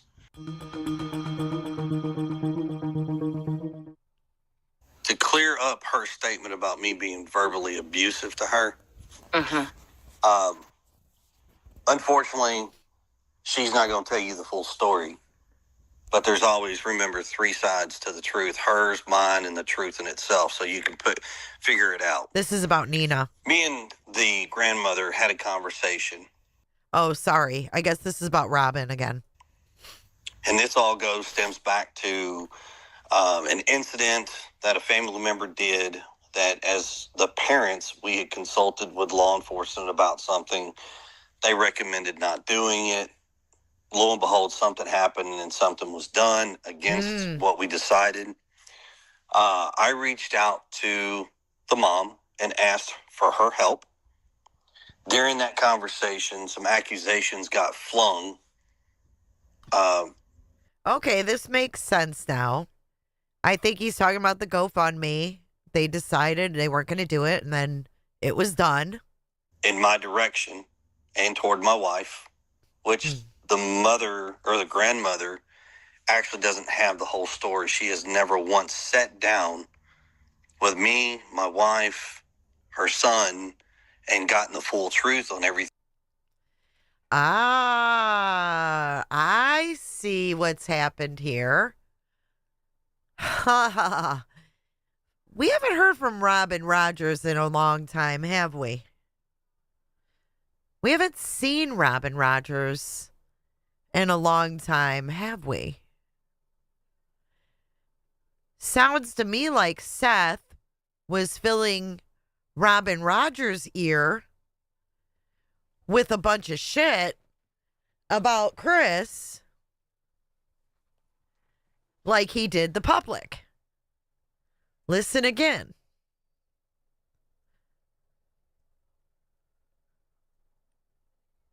Listen again. Mine and the truth in it.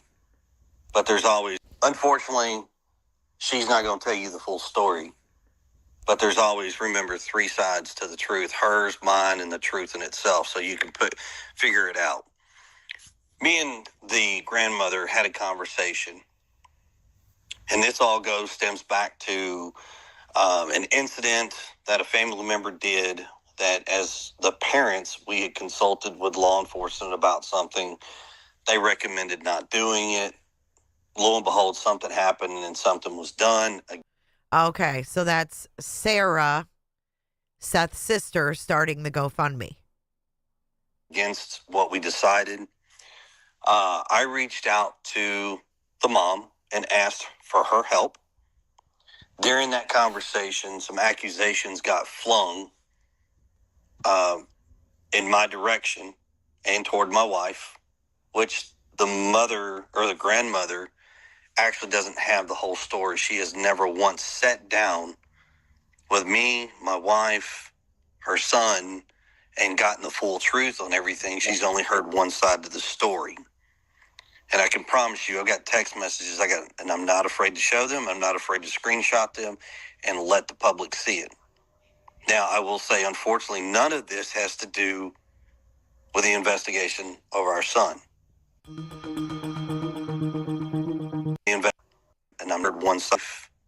She is. So he's saying she's never sat down. Like, it sounds to me like he wanted to sit down with Seth there and air it all out. Like, I think Seth was filling his mom's ear with bullshit, and maybe she figured it out.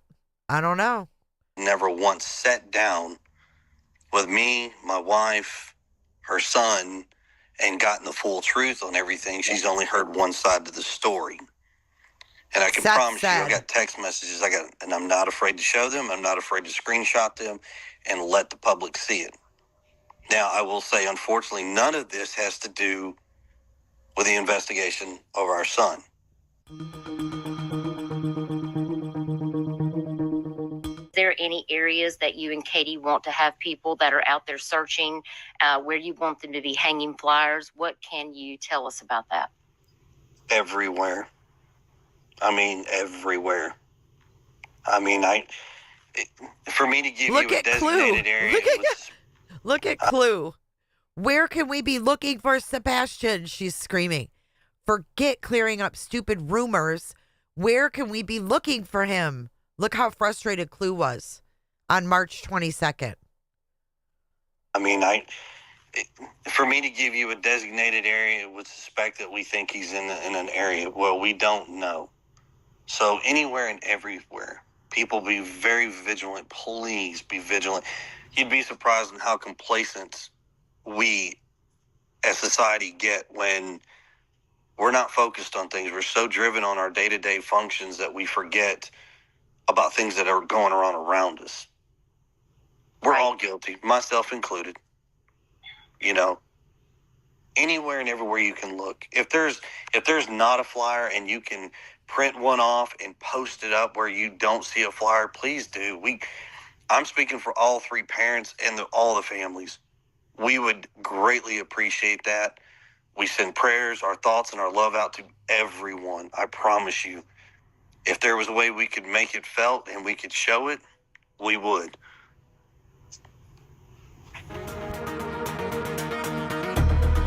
The music. The music is all sinister. What do you guys think? I don't think many of those are red flags at all. I'm like mind blown They're not as red flaggy as I originally thought. Like, there's some things that are odd. And I'm not saying that, they don't know something, because I don't know what they know. But man, I mean, I feel so differently than I did when I made this video. And, the funny thing is, I had help of there was probably 5 or 6 of us that grabbed red flags. It wasn't just me. So it's very interesting to look back. While we're looking back, I've got something else we can look back on. Something that I've really I saw it like early on, but never really paid much attention. And it was sent to me today, so I thought we could go over it.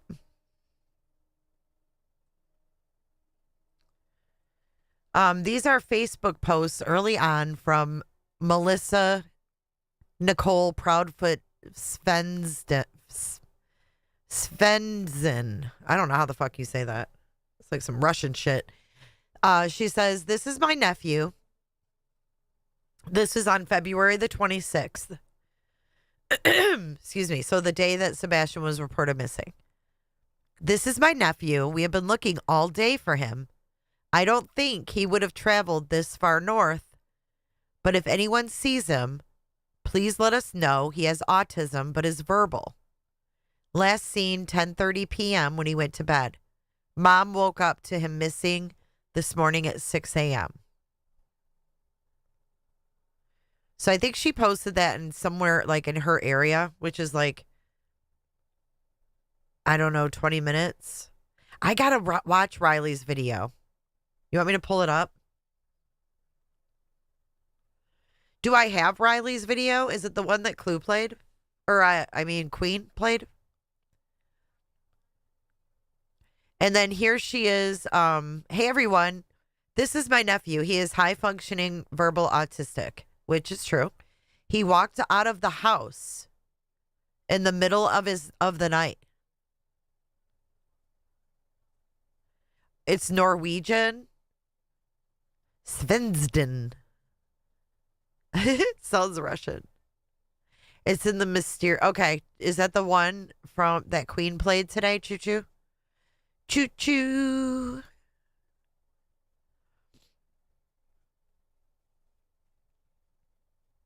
Happy camper. I thought Sebastian confided in Robin about how he was being mistreated. I don't know. Yes, but it's just the video. Okay, cool. Thank you.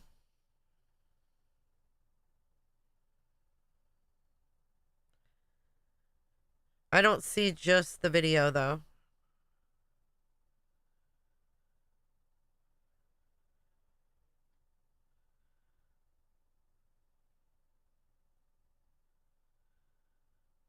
Oh, God. Tony said that they're going to be going on Nancy Grace in the next week.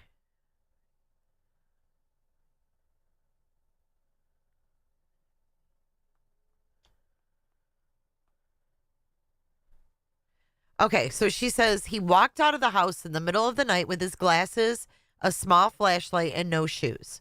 We have been searching since 6:30 a.m. yesterday. They are searching the 10 miles around his house, but I'm worried that he may have gotten in back seat of a car or wait, okay, cool. Thanks, Clue.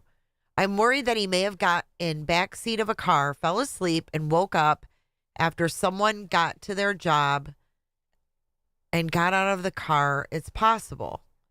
I'm trying to think outside the box to help find him. Ugh, it's just so hard. You never know how kids think. Please keep a lookout. Thanks. I don't really see what's really sus about that. Except for he walked out of the house. I don't know. Maybe that was just the way she worded it. I don't know.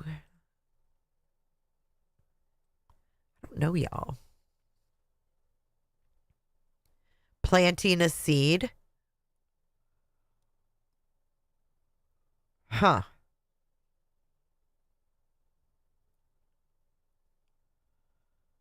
They were supposed to go on Boar Lodge soon, but instead they're doing Nancy, I guess. It's what they said.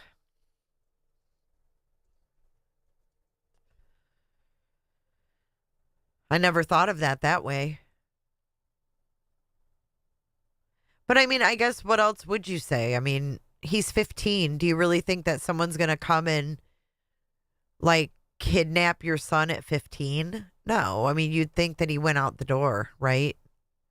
Thank you, Clue. I got it. Okay, let's know see. that Riley Lively. Oh, Riley Lively put this out? Oh, shit. Riley Lively has a YouTube now. Oh, Lord, have mercy. All right. Riley Lively says, my experience. Remember, Riley Lively was the girl that she said she got the laptop. It had some shit on it. It was given to TBI. And she said she felt like she was being watched. Seth told her to take a shower. And she was creeped out. You guys remember all that? Well, here's Riley Lively sharing her experience. Know that Riley Lively decided to do a video about me, just literally sending her a text message asking her okay, because Skip was scared from the death threat. Direct the way that my navigation carries me. Okay, what hotel are you at? Sonesta. And so me being the person that I am, and want all my volunteers that are helping me to stay safe, she did a thing on me saying it was weird. She thought I had somebody watching her hotel. Who the hell does she think she is? A cute little blonde? Skip. Okay, let me read this. It was weird that are helping me to stay safe. Scared. Start over. Know that Riley Lively decided to do a video about me, just literally sending her a text message asking her okay. Okay, so it says, how are you doing? This is from Seth to Riley, Thursday, March 28th at 8:50 p.m. How are you doing? Because Skip was scared from the death threat. Because Skip was scared from the death threats. Now, Skip is with the United Cajun Navy. Okay? And then she says, Seth Rogers texted me prior to Skip telling him that we ever received a death threat. So how did Seth know about the death threats prior?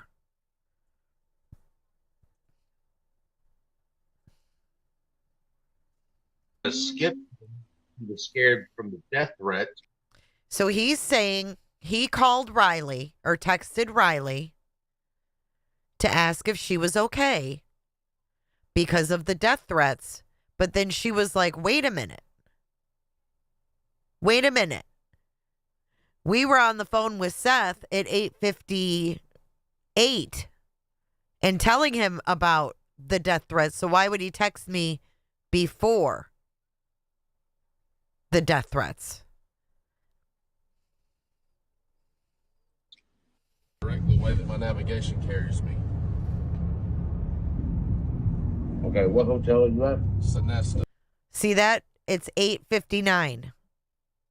And they're telling Seth about these threats. Okay, it says that around 8:59 is when Skip informed him of what happened. Skip called Seth after Seth had already texted me.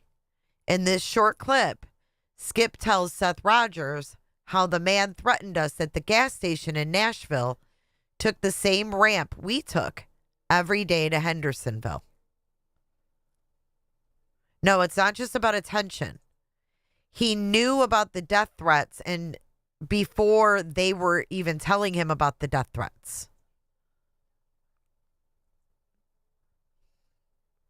See how he says, how are you doing? And you hear Seth say, well, I just texted her to see how she was doing because they were getting death threats. know that Riley Lively decided to do a video about me, just literally sending her a text message asking her okay, because Skip was scared from the death threat. Correct the way that my navigation carries me. Okay, what hotel are you at? Sonesta. And so me being the person that I am and want all my volunteers that are helping me to stay safe, Mr. she Cop. did a thing on me saying it was weird. She thought I had somebody watching her hotel. Who the hell does she think she is? Yep. She said we drove to a safe location and we made reports with Nashville PD who came out. Before PD arrived, I returned Seth's phone call and Skip listened to the entire thing on speaker. Seth told me someone informed him that I, quote, looked scared when I got back to my hotel room. I told him no and asked him who told him that. He said, quote, I got people, etc. He also said, quote, normally people are scared when they get death threats. Wow. Skip is no longer a part of it. The fuck? But, there's a lot of other things that's fixing to kick off to find out what's really going on. I can tell you that right now. You're awesome. All this nonsense, and I don't care who's got anything to do with it, but a digital footprint is indisputable. And She says, this is after we made our reports and after Skip spoke with the TBI agent unrelated to Sebastian's case. Another phone call with Seth was also captured on police body cam where Skip caught Seth in other mistruths. We didn't know what to believe at this point. With threats escalating, we all collectively decided to call it off. Was she scared, Body?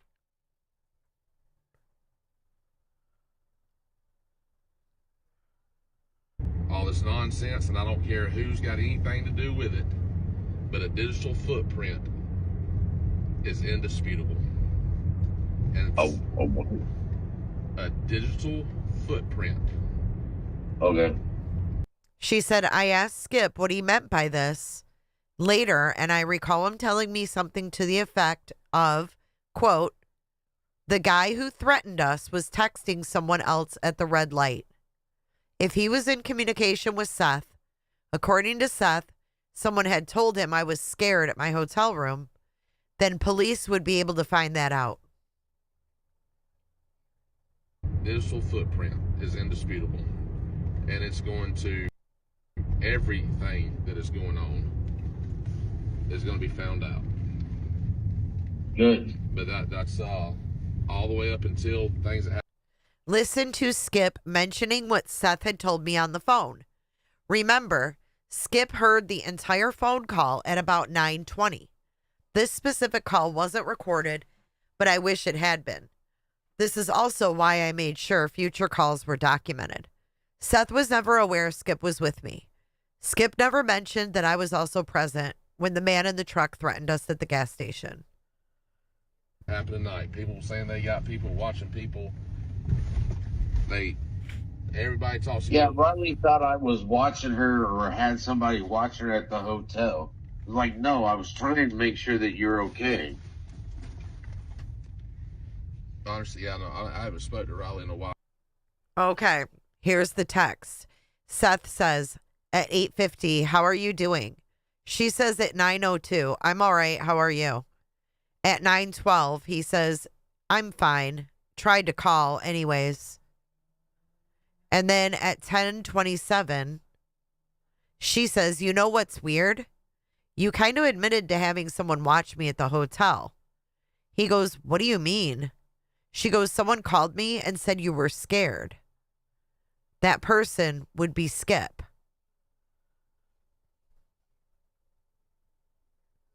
All right now. That's Seth. Someone called me and said you were scared. That person would be Skip. Well, she was with Skip. She was with, you might have to watch this a few times on your own, guys. You got to follow along. In a while, in a hot minute. In a hot minute. She said, I texted Seth after the call in an attempt to get it documented.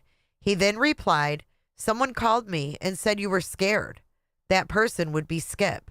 Skip never once mentioned me, and especially never said I was scared. I actually ran after the guy in the truck when he sped off.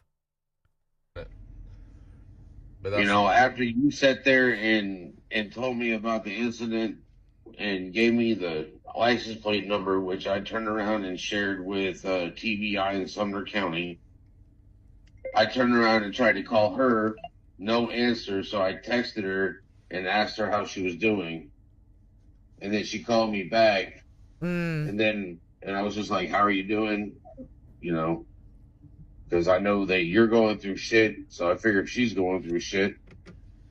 And then she turned around and texted me, so you got somebody watching my hotel room. I'm like, I don't even know where you're at. Okay, what hotel are you at? Sonesta. I'm in Clarksville at my house. Right. I mean, do people not understand that I spent all day yesterday and all day today calling everybody to make sure that they're weird? I don't even know who the hell that is. I don't even know her. I don't even know if I've met her. I don't know her. Sorry, I don't know that one. That's weird. I met her once and I didn't like her, so she was like, oh, I've dealt with death threats and I've done many rescues. I was like, really? She's like, yeah, I used to rescue puppy dogs all the time. I was like, wow. Thanks for comparing my kid to a dog. Wow.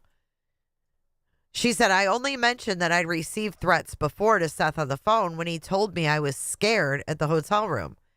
The same call Skip had been privy to.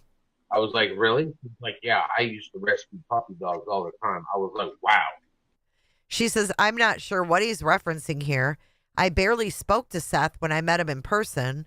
Also, another reason I found it completely odd, he texted me soon after we were threatened.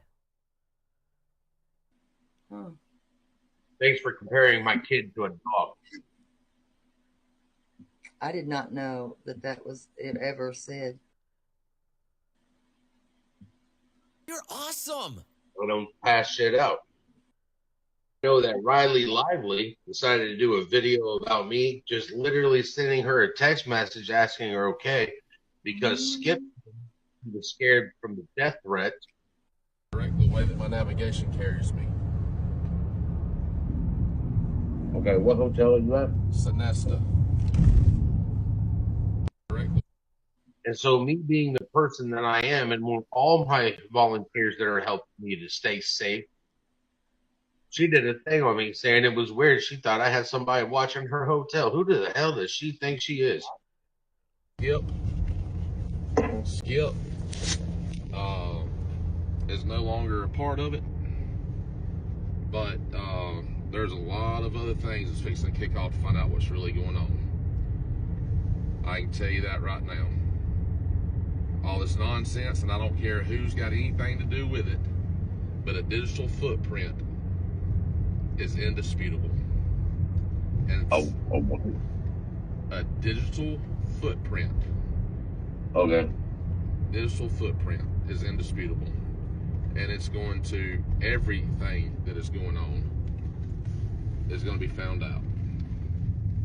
Good. But that's all the way up until things that happen tonight. People saying they got people. No, it's more than creepy, Joe Madre, and it's more than creepy because these are people that are volunteering their time to help search for your son.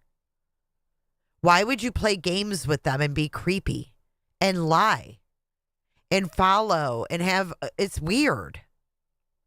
Watching people, everybody talks. Yeah, Riley thought I was watching her or had somebody watching her at the hotel. Like, no, I was trying to make sure that you're okay. Honestly, yeah, no, I haven't spoken to Riley in a while right now. In a hot minute.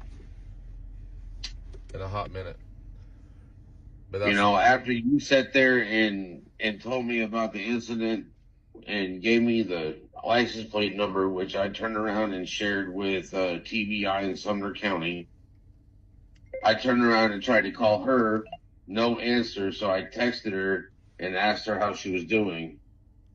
And then she called me back, and I was just like, "How are you doing?" You know, because I know that you're going through shit, so I figured she's going through shit. And then she turned around and texted me, "So you got somebody watching my hotel room?" I'm like, "I don't even know where you're at." Okay, what hotel are you at? Sonesta. I'm in Clarksville at my house. Right. I mean, do people not understand that I spent all day yesterday and all day today calling everybody to make sure that they're Weird. I don't even know who the hell that is. I don't even know her. I don't even know if I've met her. I don't know her. Sorry, I don't know that one. That's weird. I met her once and I didn't like her, so she was like, "Oh, I've dealt with death threats and I've done many rescues." I was like, "Really?" She's like, "Yeah, I used to rescue puppy dogs all the time." I was like, "Wow. Wow. Thanks for comparing my kid to a dog." I did not know that. And Terry Lynn's a liar. She knew who she was. Okay, guys. One more thing I wanted to go over is this this extended surveillance footage from the Roadhouse. I'm going to play it. And let me know if you see any oddities.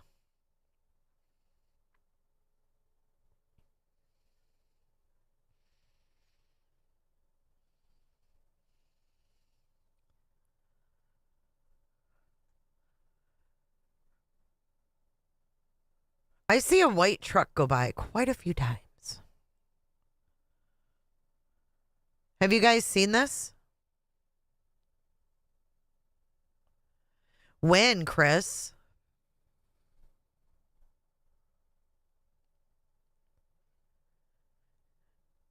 Oh, you guys haven't seen this yet. Okay, hold on. Hold on. You haven't seen it?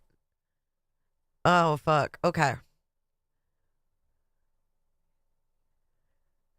Can you change your rims? Because he also got a wrap on the car, too. So, just saying.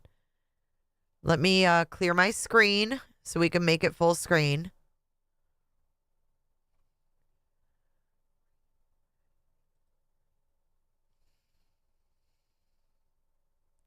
Listen, y'all. Listen. He got a wrap on his truck. When? Do we know?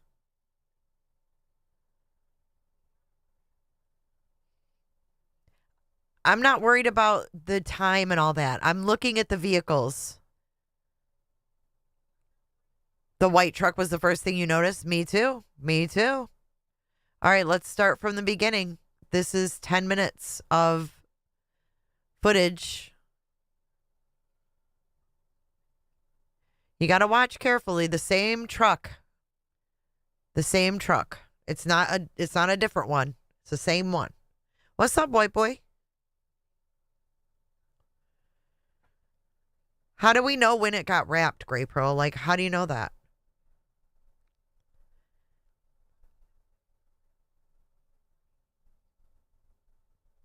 What about the vigil? I'm not talking about after Sebastian went missing.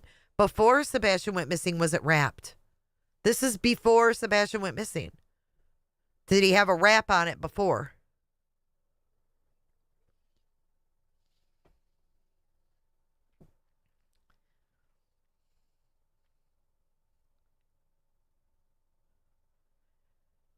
How do we know when it was wrapped? There's people saying it was wrapped before. There's people saying it was wrapped after. I mean, I'm just saying there was a person in my town that hit a girl and left her there. And he completely changed the way his truck looked. Just saying.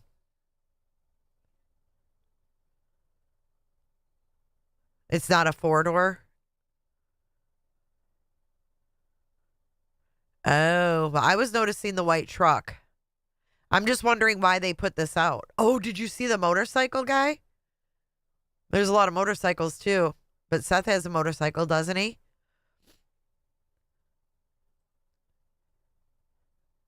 Wait, who's that? Is that fucking... Is that Bauer socks? Doesn't it look like Bauer socks? Like when she ran after JLR? I'm not trying to be tinfoil hattish or anything. But do you see the hair?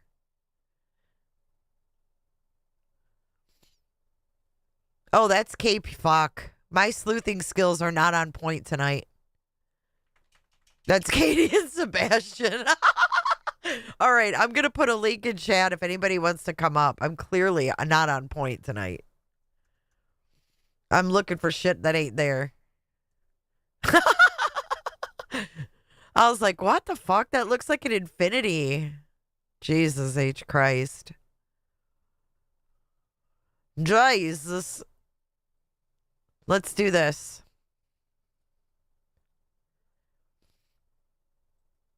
I do need new glasses. I really do. Sammy, I don't remember that. Detective J. He does drive a white truck, Wolf Rider.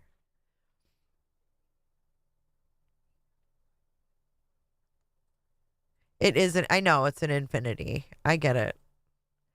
There is a second one that pulls up. There's a second infinity that pulls up. But y'all are right. I got ahead of myself.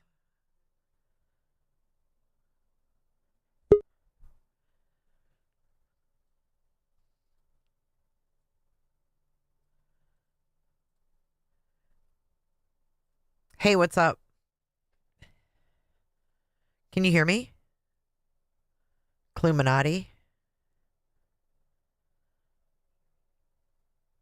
Clue, I can't hear you.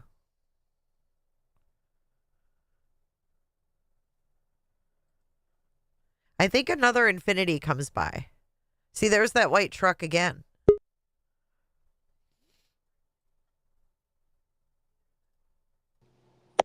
Yo. There we go. Let me remove that other one. Hold on. Okay, there we go. What the fuck, man? So I don't know. his truck is a 2-door or 2.5 door? Yeah, so if you go back to that, I mean, you don't have to pull it up, but if you just want to go back and watch the thing where JLR was at that search or whatever. Oh, yeah. It's like a, I don't know if you can open that little back. It's like a tiny door. But it's not a four full-size doors, right? It's like 1.5. Right. Also, I think that people are misinterpreting this Riley Lively video wrong. She's not in the car with Skip because Skip wouldn't be saying out loud, Skip is out of it. She's in the car with Todd Terrell. So what we are missing is Skip's version of the story. Oh. Didn't she word it like she was in the car with Skip? I whether it was intentional or not, I do see how it presents that way because she mentions Skip a lot, but she never mentions who she's in the car with. But Skip and Todd were the two that were out there with her at the UCN table the day before that went down. It's very confusing. I mean, I even went on a panel with her and she explained it and I still didn't understand. Yeah, like, and it's really weird that you can hear the guy, right? He says, Skip is out of it. Well, I mean, he wouldn't be talking about himself in fourth person. Yeah. So she's not in the car with Skip, in my opinion. She's in the car with Todd Terrell. Is he the one that went on Nancy Grace? Is that Todd? I'm not sure. Yes, it was. Yes, it is. I'm sorry. Like the timing, it's the timing for me, right? US is about to lose TikTok. Here's what pisses me off to no extent. And I lost it. I was pissed like because I you've lost held on to streaming this. Betty. I streamed Betty. Like, how do you hold on to this? What kind of evil monster are you to hold on to that for what? 10 months? 10 months? Did she have it up on TikTok? Yeah, I think so. I literally made a point to never go to her TikTok page. That was the That's goal. true. It could be on TikTok. I don't mess with TikTok like that. I feel like it looked like a TikTok video that she just brought over here. It did look like a TikTok video. I will agree with that. But it looks like she's firing up her YouTube. Okay, well, yep. Okay, well, that's why I don't go to Riley's page on TikTok. Body ever. said what? It wasn't on TikTok. Oh, it wasn't? No. I go back to my first statement. I go back to my that's something I don't understand. Yeah. I don't understand all these people that are so scared to come out and speak on this man. What's he gonna do? Sit on you? Probably. Don't give him any ideas, Clue. Yeah, I don't know. I don't get it. But whatever. Hide your lies. Unless there's more to it, you know? I don't think so. I remember when it came out, to be honest, I was just like, just disregard. It was like that's a Riley thing, just don't trust it. That's fine. There's that too. See, and I don't know her, so has she covered this case after that, or did she step away? No, I don't know her either, but I do remember I came out talking about this computer that Riley knew about and Riley had. And then people came to me and they were like, no, she said she didn't know nothing about that, blah, blah, blah. And now I'm hearing that people are saying that she definitely had TikToks out there talking about this computer. And I'm like, she told me the same thing, Clue, when we were on the Barbecue Ladies panel on TikTok. I said, did you have this computer? Did you turn it over to TBI? She was like, no, I never had any computer. I was like, oh, okay. I heard you did. And she said no. Did she deny it existing? Check back chat. I explained it back there. She didn't. I don't remember if she denied it existing. I think she said, I don't remember. I don't want to say. Okay. I was really confused because I had heard this extensive story about this laptop. And I don't even know where I heard it from now, Yeah, she just that makes two of us, right? Because I could swear, I might be a crazy person, but I could swear it was Riley Lively on TikTok. Yeah, it probably very well could have been, but it just, with my experience with her, it was just don't trust her as far as you can throw her, and so that's what I did. I just avoided having to, because she originally was, I think, coming out here for the Riley Strain case, and then that was kind of Riley was found, and then so she just moved over to Sebastian Rogers. I hope to God she ain't from Pennsylvania. No, she's not. I don't. Oh, thank God. We don't need another one of them. No, we don't.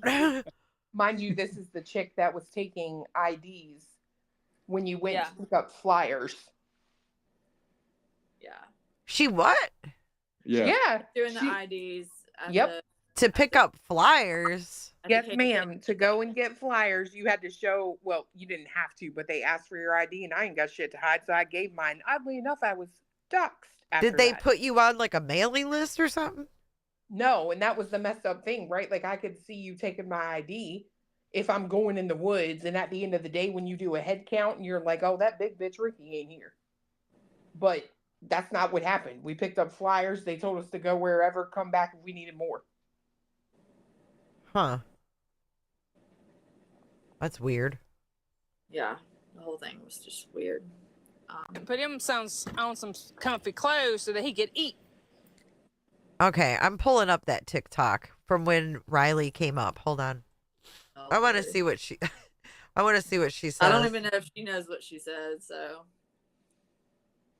I was like, I remember when she came up. I was like, gosh, this is going to be terrible. Jay, all of the progress I've made with Jay is going to go right down the drain. Like, she's going to be like, all these TikTokers are freaking terrible. They are crazy as fuck. I will give them that. Again, I'm just going to say the timing is everything. On Sunday, you can't download TikTok anymore. And here you are all of a sudden on YouTube telling us what an a-hole, Sean is. Where you been, boo? Barbecue had her up on panel because Riley was watching from the windows. Okay, that's why that's why she came in. Oh, you were up there too. Yeah, UA. I know. That's why people are like, barbecue. We need barbecue. I'm like, barbecue don't know anything about this. Riley, we were talking about the thing. Riley was watching from the hallway, got word that we were talking about it, and then she came in. That's barbecue and Riley don't really know each other. Oh, this was so irritating because barbecue kept pausing. And every time she paused, we couldn't see. All right, hold on. Let me share this it is here. where you link grab over like I did the last night. Okay, here we go.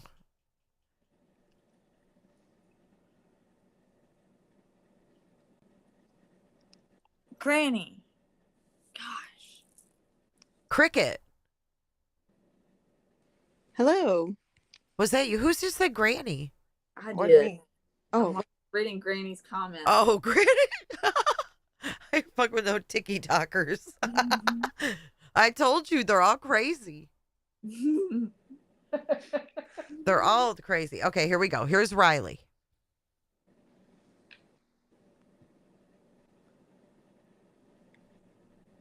You know what I mean? I'm trying to help with a kid. So then the next time was... Oh, wait. I was only there for like a few days. She was already on? What happened to her? Oh, my God. This whole thing. I'm confused. When did she come on, UA? She's literally when. Oh, here. That's barbecue lady. Yeah. There we go. It might be right here. Watch watch what May says. That's where too. Hi Riley. I know that you sent me like 17 messages and I couldn't click out and read them all, but go ahead.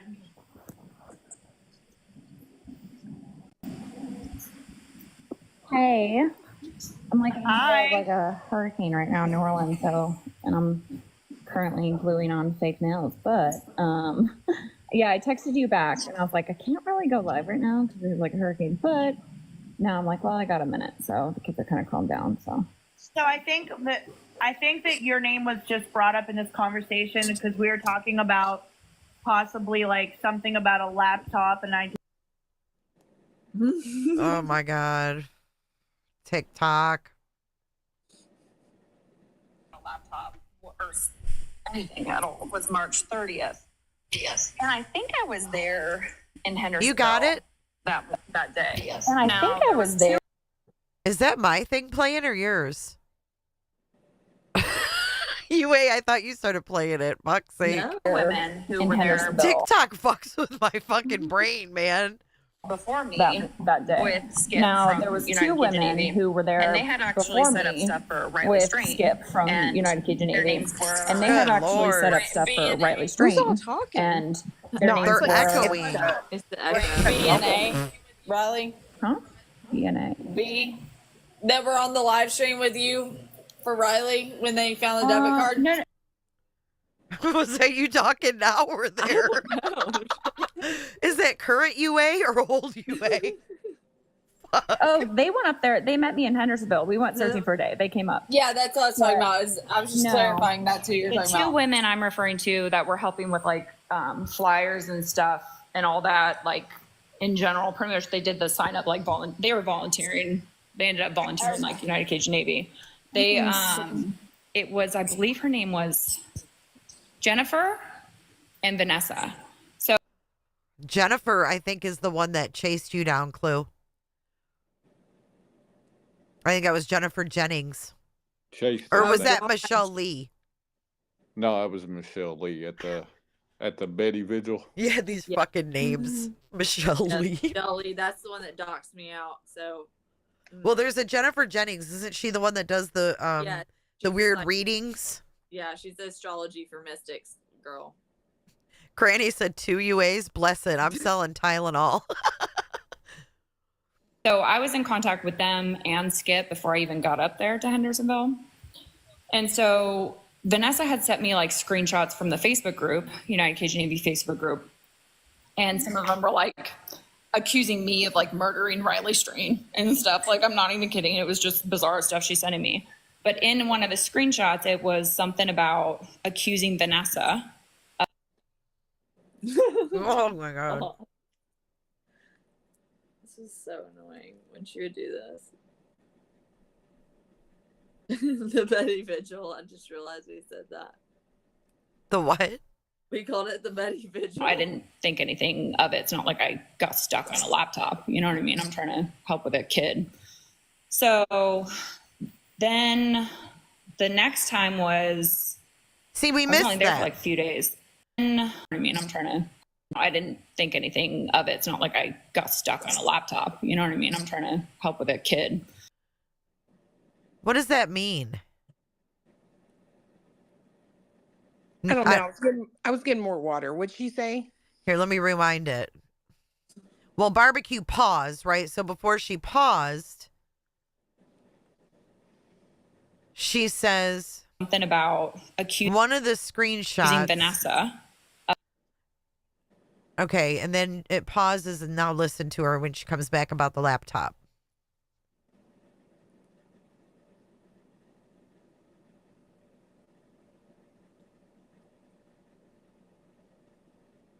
I didn't think anything of it. It's not like I got stuck on a laptop. You know what I mean? I'm trying to help with a kid. It's not like I got stuck on a laptop. I'm trying to help with a kid. I didn't think anything of it. So then the next time was, I was only there for like a few days. One morning, it was the morning after the guy drove by threatening us in the truck at the gas station. Skip had called Vanessa to tell her about it and see like, hey, you ever seen this type of truck before? Because it was a very distinctive truck. And he had her on speakerphone. And then she said, I wish I would have asked what was distinctive about the truck. Yeah. Or him and her were talking about a laptop. I think I might have been on the phone with Todd or Kevin from United Cajun Navy at that point. Something about, I know Skip was like, I know TBI wants to find this. I want to try and figure out where it is so I can tell them, something like that. Okay. But I don't know what they're doing. So anyways, fast forward, I go search all that. I met Seth briefly. One day he had came by, I believe it was after like a meeting with the police or something like that. He had stopped by where we were set up there for the flyers and all that. And I met him briefly. I was like, hey, what's up? I'm Riley. Nice to meet you. Like, I'm, Seth, nice to meet you. And that was it. So I actually ended up speaking with. Hold on. Yes. She said, I only meet hold him on. briefly, and he sat there talking to Trevor for 4 hours. I don't know. Okay. Was he there for 4 hours? I don't know about that. Trevor Lee. When we met Trevor Lee in person, we had gone to the setup where the Cajun Navy was, and literally he told us that day that all the drama, that's why we got so pissed at him, because he was like, all this drama like has to stop, right? He's like, I literally sat here and talked to Sean for 4 hours yesterday, right? Then I swear it was that night or the next night he came out with that whole Nina video. Huh. Well, she said she was there a few days. So how many days was the Cajun Navy set up? Do you remember? 2. Was it just 2? Yep. And then they were out. Yeah. They were always just like sus, to be honest. Like even with Riley's case, like with the Riley Strain case, I mean, I didn't want anything to do with them. Well, I mean, yeah, they were just very like always questionable, it seemed like. Not what they advertised. Seth, nice to meet you. And that was it. Yeah, I think a lot of those groups are questionable. So I actually ended up speaking with Chris Proudfoot either 2 or 3 weeks ago. And again, I haven't put any of this online. I told him too, like, I don't care to put our conversation out there. You know what I mean? I've been helping more behind the scenes than anything recently with different cases. So we talked about a bunch of stuff, some things I didn't even know, which I found interesting for Sebastian. But he had said to me towards the end of the conversation, there is something I need to ask you though. I said, okay, what is it? Like what the way he toned it, I'm like, oh God, what is it now? And he goes, I'm curious, did you take Seth's laptop when you were in Tennessee? I said, what? Did I take his laptop? I was like, where did you hear this from? Now he told me who told him, and I'm not going to put that out there. I'm just whatever. And I said, why would I? Why? Like, I have 2 kids. Like, I'm sorry. Like, Wow. Bing bong. number 1. Number 2, I was never in anyone's home or around anyone's personal belongings but my own in my hotel room. So I have no idea. I only met him literally briefly in a parking lot, surrounded by like 20 other people. So I have no idea Her 2 kids about. have to do with his laptop. I don't even know Kids have to do with it. where it was for it to be taken from. Does that make sense? Dude, I don't know. So Did you read Body's comment? About JLR? Yeah. Yeah. I remember that coming up. That's why I'm. Why did she think that? She's a little on the, paranoia side. So she is bringing up that someone said, oh, hey, barbecue. She said this live was wild. You ain't fucking kidding. It was. Oh my God. But she is saying that she was accused or asked if she took Seth's laptop. Oh, body. Really? All right. Yeah, that's what I was trying to, say without, It's just a wild thing to make up. You know what I mean? Like, of all things. I don't know. She attention, Yeah. It's just sometimes. And then we had, Seth, though, talking about a laptop that wasn't taken. I don't know. It's a weird. if there was a laptop of his that's missing, I have no idea. Now, when I said I was stepping away and that I wasn't going to, be with United Cajun Navy anymore, and Todd and I had a they were all cool with it, whatever. Well, I remember when the press conference happened where the sheriff got up there and he's like, we're not aware of any threats that have been made. And I'm like, what? Number one, I was on the phone with the Sumner County Sheriff's Officer, who I then emailed afterwards per our conversation, which I have all the emails and everything. And the Nashville police also received stuff. So anyways, I called Kevin, he's done different interviews too for United Cajun Navy. And I'm texting him. I called him, but then we ended up texting. And I can send you those screenshots too. And I was like, well, you should contact Skip and get his call records, for the calls. And he goes, no, none of us are having any contact with him right now. Skip, not Seth. And I said, okay, well, do you want me to call him? Something like that. I'll pull it up and send it to you. And he goes, no, don't contact him. Like I knew something happened, but I knew Skip was like mad about something. Something happened, okay? And they were like, don't contact him at all. Don't have any communication. Well, Skip has my $1,500 DSLR camera that he said he would mail to me. And I've yet to be able to get in contact with him successfully. Oh, for fuck's sake. It doesn't return texts, doesn't return calls, nothing. And I had his cousin's number too, because she was also local. I haven't heard anything back from her either. So everybody wants to know who is Skip. Skip, he volunteered with the United Cajun Navy when Riley Strain was missing, brought his boat over there. Then he drove over to Hendersonville to help with Sebastian Rogers. So, Yeah. All right. Well, I just wanted clarification. No. What have you heard about a laptop though? I'm curious. Like what? I just heard that there was a laptop, that it was broken, and then someone said that maybe you might have offered to fix it or something like that. I'm definitely not that tech savvy at all. No, I just wanted to clarify. I appreciate you coming on. No, clarifying. But Riley, didn't somebody break into your hotel room while you were there? I don't know for sure. Now with the hotel, I was in contact with them, and there was some weird shit that happened. And I'm not gonna lie, there's some weird shit that happened. So yeah, I mean,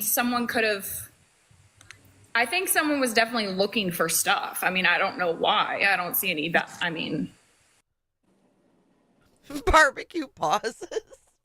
There was a metal hook device, somewhat bent metal. You know, if you guys ever see them, you can Google like metal hook hotel room burglary, and it'll pop up on like Google Images. It's almost like a tool they use to go up under the door to pull the handle down. Like part of it was left on my floor in my hotel. Weird. So did you say at any point that you felt like you were followed? Because I heard that as well. Oh, we were. No, we 100% were. So there was an evening, and I can get the dates and all that. Now that was all reported to the police. Nashville Police Department, because this happened in Nashville. We were staying at a hotel in Nashville. It was late in the evening, or it was after dinner, and me, Skip, and United Cajun Navy flew up security with me from New Orleans, personal security guard. So after dinner, Skip and I were talking. I was like, dude, I really want to go get some snacks. And again, I didn't have a car. He had his. And he was like, oh, I want some snacks too. So we'll drive to the gas station. We drove to the gas station. This is exactly what happened then. Getting snacks. He checks out his snacks and the guy leaves. Well, then Skip checks out his snacks and then I'm checking out while Skip's waiting for me like 4 feet away, 5 feet away. And the motion activator, the door's open for me, like 4 feet away, 5 feet away. And the motion activator, the door's open. And there's a truck, and it's like a 90s greenish blue, but more green color. And the front end is a primered silver, and then the rims are like spray paint blue. And the guy has his window down, and he yells a threat while making complete eye contact at me, stopped right there, perpendicular. And I said, and then he hits the gas. I said, did you see that? And Skip goes, that was for us? I said, fuck yeah. He was staring straight at us, pointing. Like, that was, hell yeah. So he drives off, and he goes, hurry up, let's go. I walk out, and I'm like, come back here. I'm waving at the fucking truck, like, come back and say it to my face. You know, the guy's tearing off.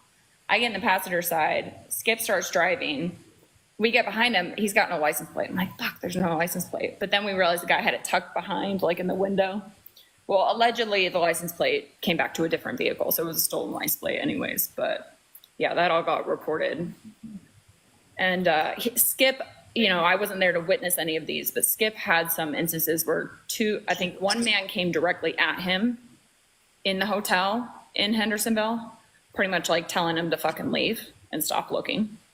And then he alleged that at one point, too, he was outside by a tree by his car before I flew there, and he said some female had called him on a number, like a fake number, and said, something along the lines of, we're gonna effing kill you, and I see you by that effing tree. Say that on here. Huh? You can't say that here. Sorry, on a live. And something like, I see you by that effing tree.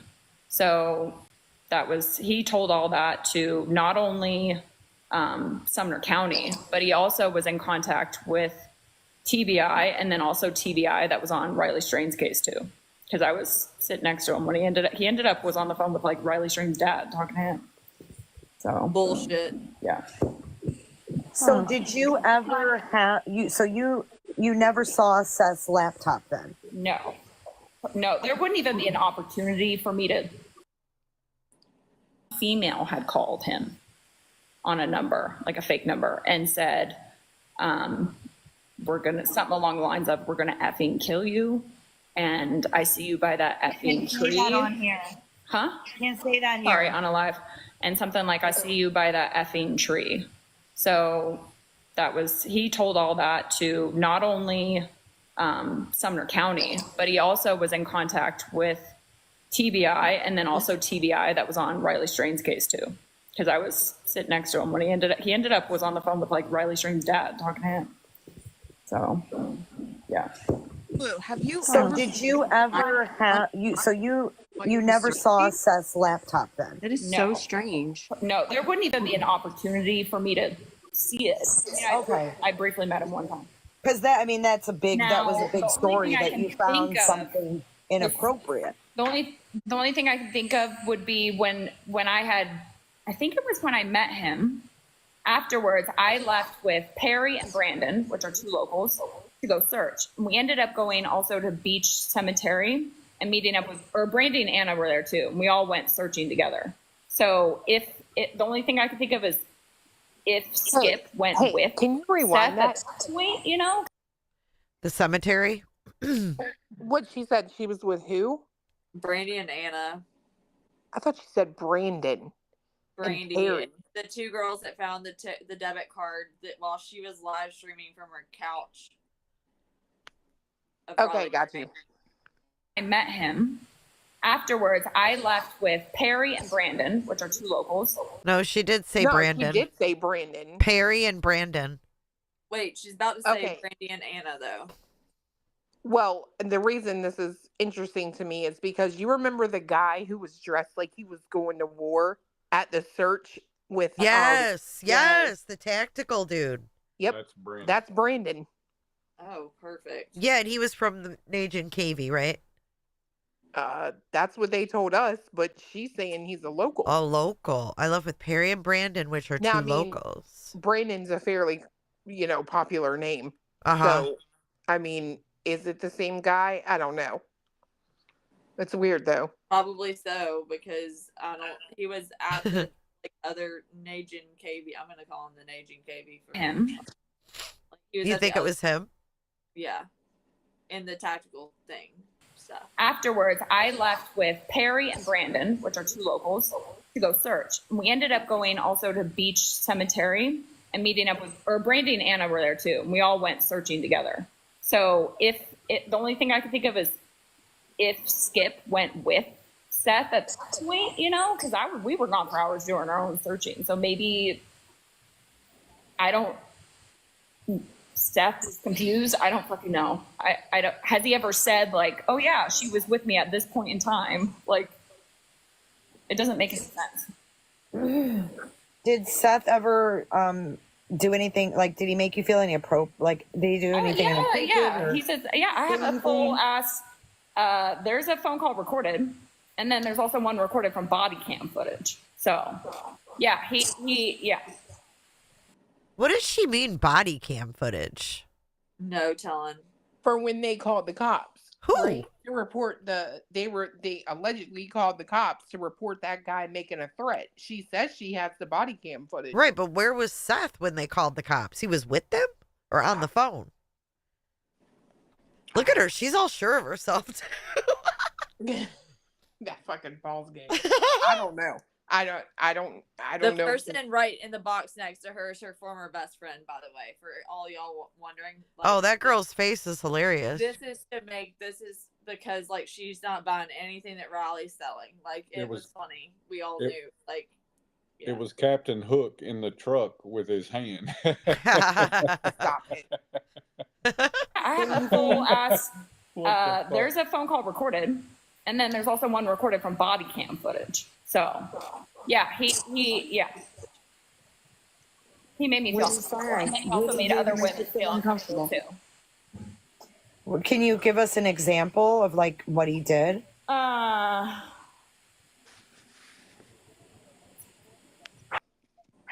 of course I get paused. Barbecue in her pause game. I feel like she should never, I don't know. She needs somebody else to go live for her to go live so that her pause game, she can pause as needed. I looked at my phone, and Seth had texted me. Now, Seth and I spoke to him briefly before I flew up here, hey, what's your son's favorite food? What's his favorite place? That type of thing. So when I didn't really talk to him at all. So I see my phone, I look down at my phone, and there's a text hey, how are you doing? or something like that. And I'll send you all that too. I don't care. And I found it really weird. And I said, mute the phone, because he had him on the car phone, Skip did. And I said, what time did you call him and tell him like that happened this evening with the guy in the truck? And he looks at the timestamp, and I look at my phone, and Seth had texted me before Skip called him. So I was like, why is he asking me how I am? Like, that's just a weird question. Okay, so her story hasn't changed. This was back, September 11th. This is matching what she's saying in that video she just put out. Like, I'm not the one with the missing kid. Why are you asking me how I am, you know? So we get to this other location because Skip and I didn't feel safe. We felt like we were being followed. So we went to someone else's location. They also help with Riley's drain. Go in there, and he... Well, in all fairness, Granny, it was like 9 at night, and he's texting her, hey, how you doing? That's cool. And it is Seth too. Right. I mean, let's not forget, like, this ain't like. Did you take a shower? Yeah, then he told her, yeah, are you taking it? Or she says it in here. He said, take a shower or something. And she said she felt weird because she was on a bottom floor room. I don't blame her. But JLR was under her bed, so I mean, she should have felt okay. Yeah, inappropriate, man. He should just... No, she showed the text. Well, I'm not going to lie. Like, when I first met her, I thought she was like a strange ranger, bro. But to be fair, what I think the vibe I was picking up is that she may not have been completely comfortable being there, if that makes any sense. With all those men? Well, No, no. hell no, that ain't what it is. She's a TikToker. That's what you was picking up on. No, I mean, if I'm just gonna say this right here, right now, if Sean gave the same vibes to her that I got from him, then that's what I mean by not comfortable being there. You know what I mean? Yeah. I Now, mean, he if you wasn't- just met a guy that's his kid's missing and you go back to your hotel and he texts you at 9 o'clock at night, hey, how you doing? Like, I'd be a little put off too. Like, I don't know. That's just me though. I think it's a little bit inappropriate, but he gives me the willies anyways, so. Yeah. No, I agree. I think I'd be like, I mean, I don't know. A part of me would be like, I am out here trying to find your kid. You know what I mean? Maybe you're just checking in.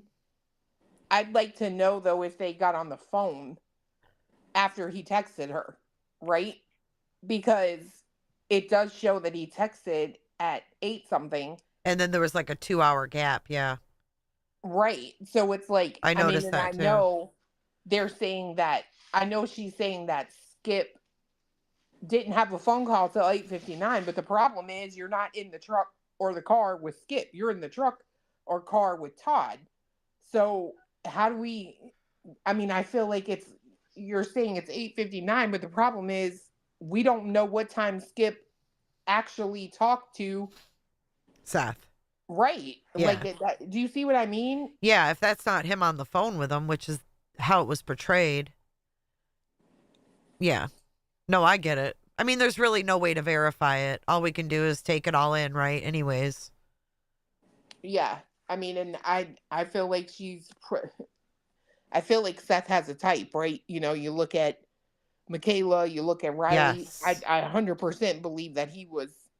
Yes. Every uncomfortable feeling, you know, I'm not going to dispute at all. Yeah, Right, she didn't so- hesitate either when I said, did he make you, was there anything awkward or inappropriate? And she was like, oh yeah. Like, she didn't hesitate. Well, you could almost, that's what I'm trying to say, right? When I say that she wasn't comfortable, like her body language that day was kind of very guarded. Like she had her arms crossed. She was, you know what I mean? Yeah. You could Closed off. Right.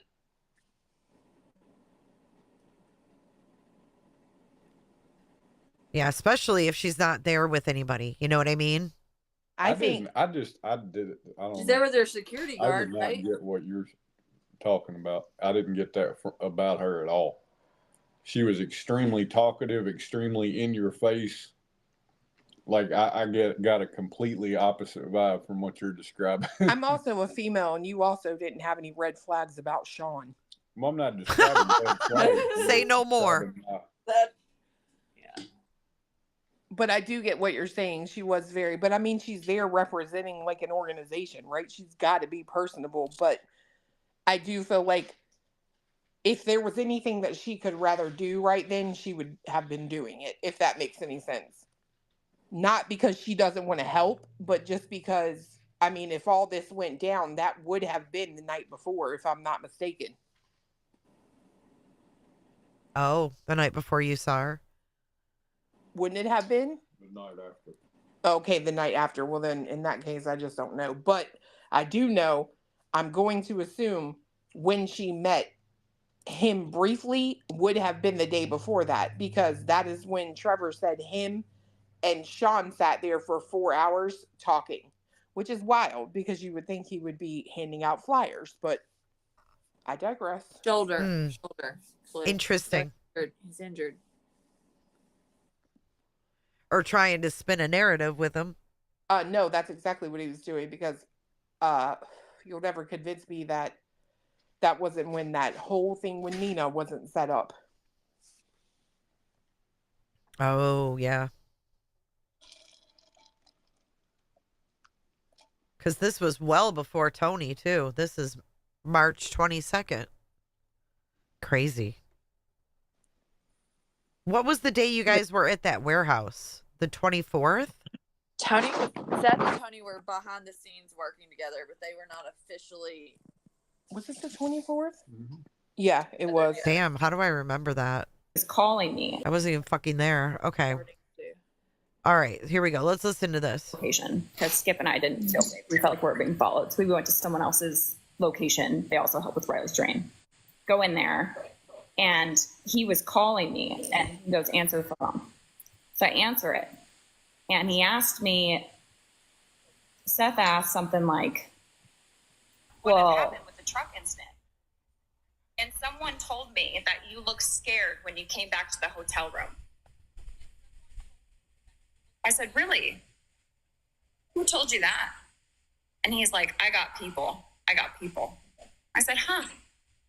He goes, normally people are scared when they get death threats. I said, nah, I've gotten death threats. I ain't scared. And he goes, well, usually they are. And I said, I find it interesting that you haven't gotten any threats, Seth.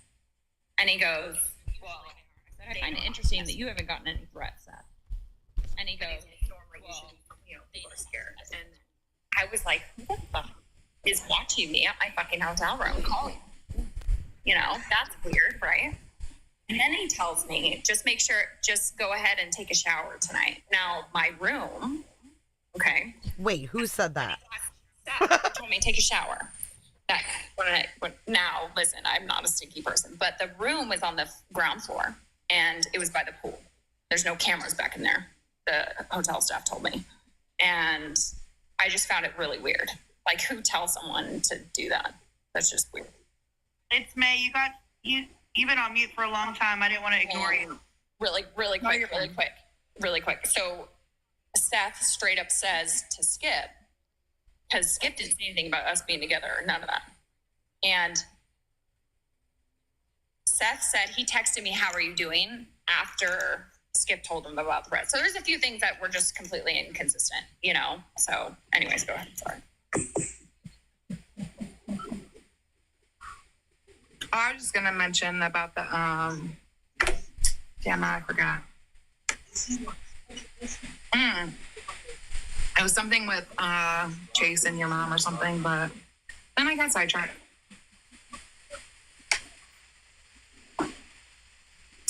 Is Crabtree coming on or no? Let me message him. Ooh, yes. Yeah. Sorry if I'm confusing y'all. Sometimes my brain doesn't keep things like in chronological order. So but I'll send it to Barbecue if she wants to post it. She can. And I sent the whole part of the recorded call to straight up, Chris. I'm like, here you go, Chris. Here's the I have nothing to hide, And part of me, I really don't feel like any of the parents had anything to do with it. I'm gonna be honest. I think he either met someone online or or he ran away and someone. Do you have any of the texts you can put up in green screen? I know the chat's asking. I sent them to you. If you want to use them, you can. You want a green screen? I don't know. I personally think Seth is getting a little sus lately. He's been doing some like crazy shit that has like a lot of people. I'm gonna say it. Well, I don't know. It's been a long while, so It has a call that I listened in on before I even went. They're not being sniped. I'm on the panel, idiot. And it was between Skip and Seth. Now, Seth did not know I was listening into this call. And it was 2 hours long. I don't know. I was listening about an hour. Well, Skip had asked Seth, hypothetically, if you can think of like 3 scenarios that could have happened to your son, what would it be? Pretty much, what would you think could be different possibilities? And he said one of the possibilities could be Katie getting angry and starting to hit, but then he went into detail and was describing like brain matter and gushing this and that. And I mean, I didn't even know it was his stepfather, or I didn't even know it was his father on the phone, but I'm texting another United Cajun Navy and I said, whoever the hell is on the phone did it. Whoever's on this phone right now did it, because it sounds like they're telling on themselves. Now, then he went on to say something like, I imagine him in a well. I imagine him with a broken leg down, screaming for help up above. Like, now I've been told that this. In a well? Huh? That's like weird. Stop it. What in the hell? Like, I'm thinking, I'm like, Brain matter? What? I'm Blood. sorry. She said she's listening in on a call. Right. And Skip asked Seth, what are your 3 scenarios of what you think happened? Rewind. Well, because we went from her having reasonable scenarios, like, okay, he met somebody online, ran away. Okay, I'm like, we're on track with that. Okay, those are holding up. All right. I'm just going to tell you right now. In a well, like, what the actual hell? This organization here is on some dirty stuff. Like, why are you listening on a phone call? I agree. Right. I agree. Don't call them if you need help. No, I was listening into this call. And it was 2 hours long. I don't know. I was listening about an hour. Well, Skip had asked Seth, hypothetically, if you can think of like 3 scenarios that could have happened to your son, what would it be? Pretty much, what would you think could be different possibilities?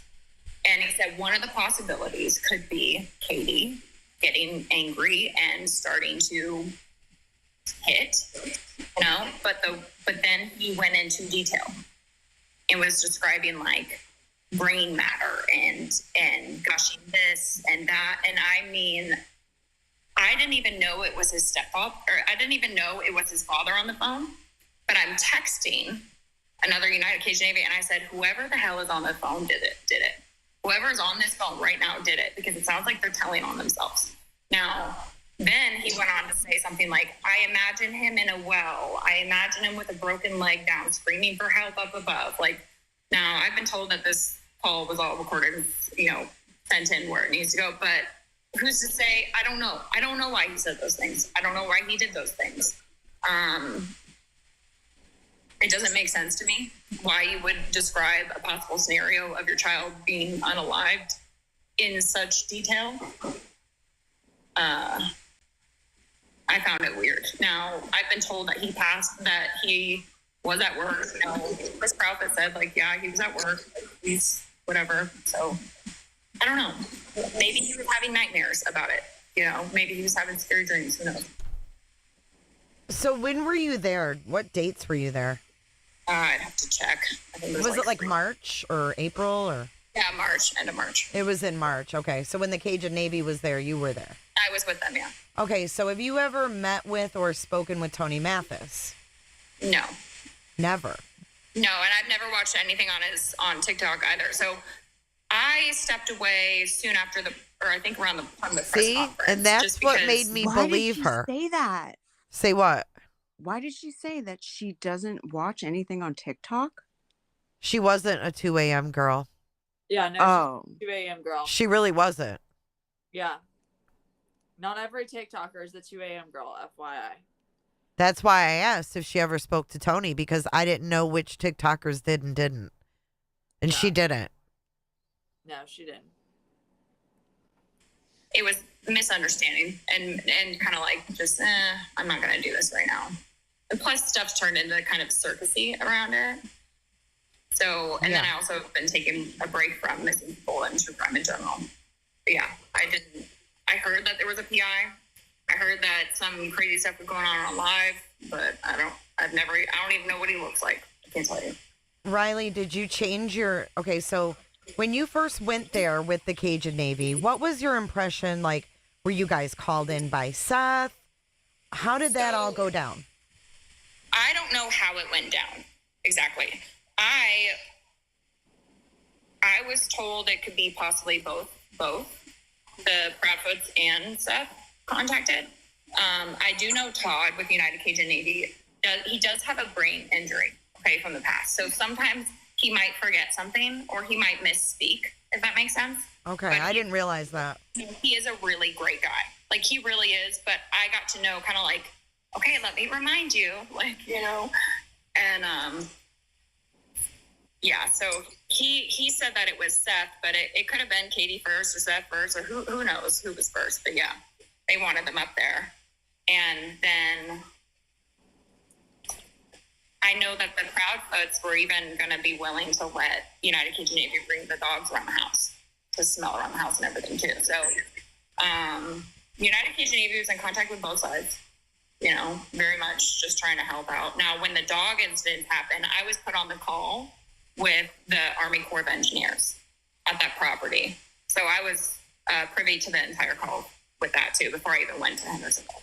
So that tip that you guys went to, that was the federal property, right?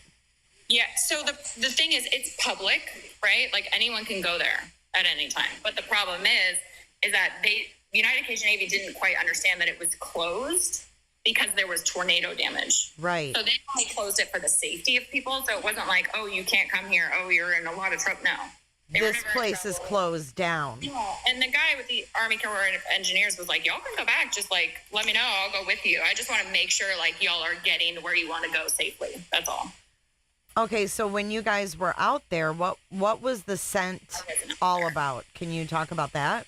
I wasn't there I wasn't there. Oh, you weren't there for that. No, I was only privy to the conversation about like, can we go there and search and all that stuff. Oh, okay. You weren't actually there. Gotcha.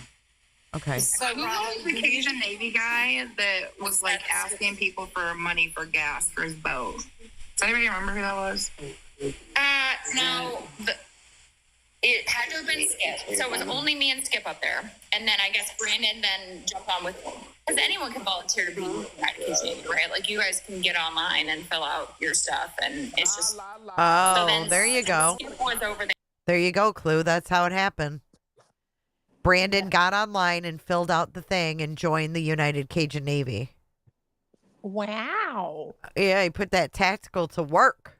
I wonder if they gave him that vest. Right? Standard issue. I mean, I'll sign up. Right? They come in plus size. You can get yourself a pink one. There you go. It's like I saw on the news that, fuck it, I'm going to say it all. Y'all want to know a lot of shit, which I've already been talking to a bunch of people about. Releasing it all. Yes. Riley Strain. Let's rewind. Riley Strain. You guys know who came up with United Cajun Navy for that, right? No. David Flagg. David Flagg. Who? David Flagg. Who's that? He did the interviews and the press conference with Riley Strain's family and the whole thing. Oh, their spokesperson. Yeah, well, he did some very inappropriate things and stuff to numerous women and with numerous witnesses. So he was removed. And I had actually met Todd, the president here in New Orleans, during a benefit for children. And we went to lunch and he was pretty much like, hey, you want to come on board with us and help us with this people? And I was like, you know, because this is what's going on. I was like, hell yeah, you know? So, yeah, that guy is not a good guy. Has this been reported, though? And That's what I'm wondering, because if he's done inappropriate things to, that's a pretty big accusation. It's. I'm just being fair. I mean. No, I mean, one of the ones allegedly, I'll say allegedly, was a news reporter, female. So it's not like, and there's numerous witnesses that were on a boat, and I've talked to several of them. So it's not just like me coming out my ass with this. No, and I'm not saying you're lying. I'm just, I know. I'll just say it's all alleged. How about that? Yeah, that's much better, because that's a lot. That's all a lot. alleged. But yeah, So yeah, that happened, and so it was hard to really be as organized with Sebastian, if that makes sense. There was just a lot of things that were, you know. So yeah. So Raleigh, are you in contact with anybody on the Raleigh case now? I mean, I talked to Brandon a couple times. So Brandon, he's a really cool guy. He said, you know, stuff just got kind of crazy with this case, Sebastian, which, you know, I thought when it started to become a circus. And so he's been doing some other missing persons locally in Tennessee. And he's called me about them too, like a missing teacher. That's kind of an older case. And, you know, I talk missing persons with a bunch of people all the time. Who the fuck gave my phone number to Mrs. Jones? Social media aspect. Hold on, Riley. Oh, Tara Lynn. Who the fuck gave my phone number to Mrs. Jones? That had to be Tara Lynn. That was when the whole thing with freaking Mrs. Jones blew up. Oh, with the time clock. Uh-huh. There's where every time I hear Mrs. Jones or Mr. Jones, I start singing that song. Oh, I know, me too. Mr. Jones. That's Seth's co-worker's wife. Yeah, and by the way, fun fact, we learned this from the thing, is you can create your own time clock or time card at Davidson County Jail. Yeah, it's like you put it in. Mean shit. Yeah, you put it in on the computer. Green team. Try again. Because they have a whole time card scam going on over there. Mike Jones. I'm seeing if she says anything else.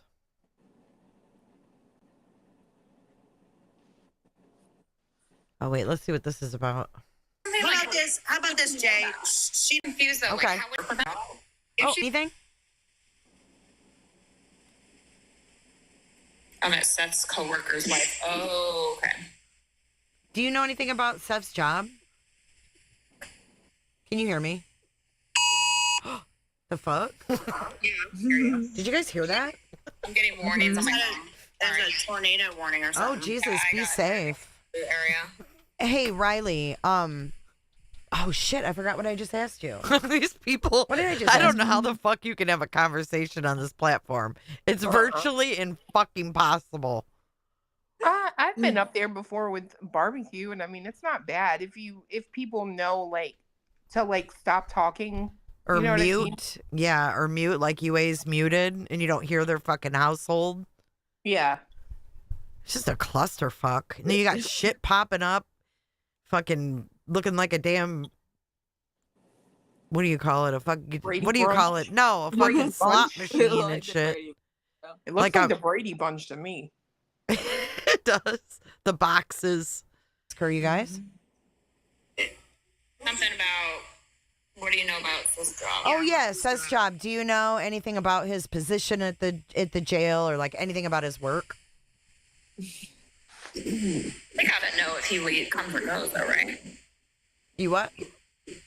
They gotta know for sure if he comes or goes, right? Like, the jail's got a bunch of fucking security, like, cameras, all that. Yeah, I'm just saying, like, do you know anything about his position in the jail? Like, did he ever talk about work? Me? Are you asking me?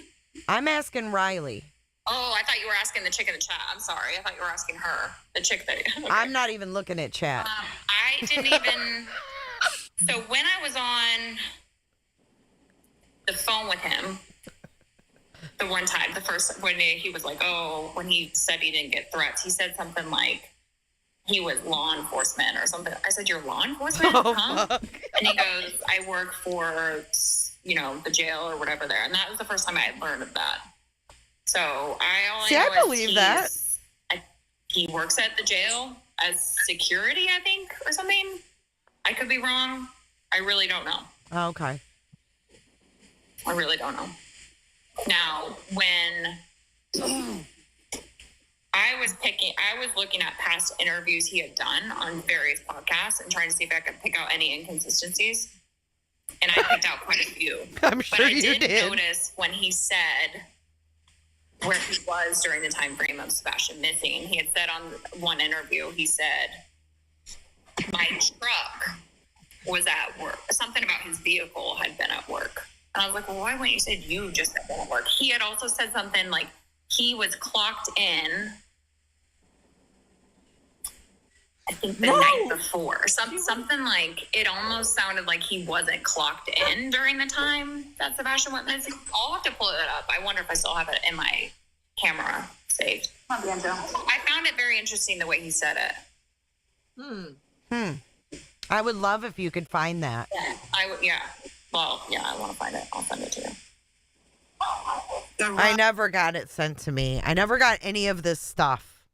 All right. Contact. Well, no. Someone take one for the team. Contact Riley and ask for it. Come on, Yue. You're up there. You're in the box with me. Holly, you're not involved in the Sebastian case. You don't talk to anybody anymore. I mean, ever since that officer got on that TV and was like, pretty much made it out to be I'm a liar, right? And I'm like, what the fuck kind of thing. And I've tried to get in contact with him several times and cannot get him to return my calls. But it's almost like there's a few things I think I would love to do to help more, if that makes sense. Like, I really think someone should go out there with a metal detector in the Beach High School area because the depths of the leaves are so thick. Sebastian had glasses. He had that little flashlight, right? Like, if someone were to go out there with a metal detector, maybe found something he dropped, at least then you could have, like, something more like, okay, he definitely went this way or that way. I find it so hard to believe he's just gone. I do know with a lot of missing person cases, the police know a whole lot more than they could ever say. Hold on. We just got cootered. We got 10 cooter ships. Southern-ish. 10 new members of Cooterville. Now, never a 2 a.m. girl, guys, but now a cooter. Thank you so much, Southern-ish. That was so nice of you. Everybody, welcome to Cooterville. Come on in and close your legs. Unless you're barbecuing a 2 a.m. girl, then you have to keep them open. Then in that case, 2 cartwheels. Oh, and Molly got one too, and that's nice. Okay. Oh, Mystic, are you talking about the metadata in the exhibity file? Yes. Yeah, that's what they're talking about. Oh, yeah.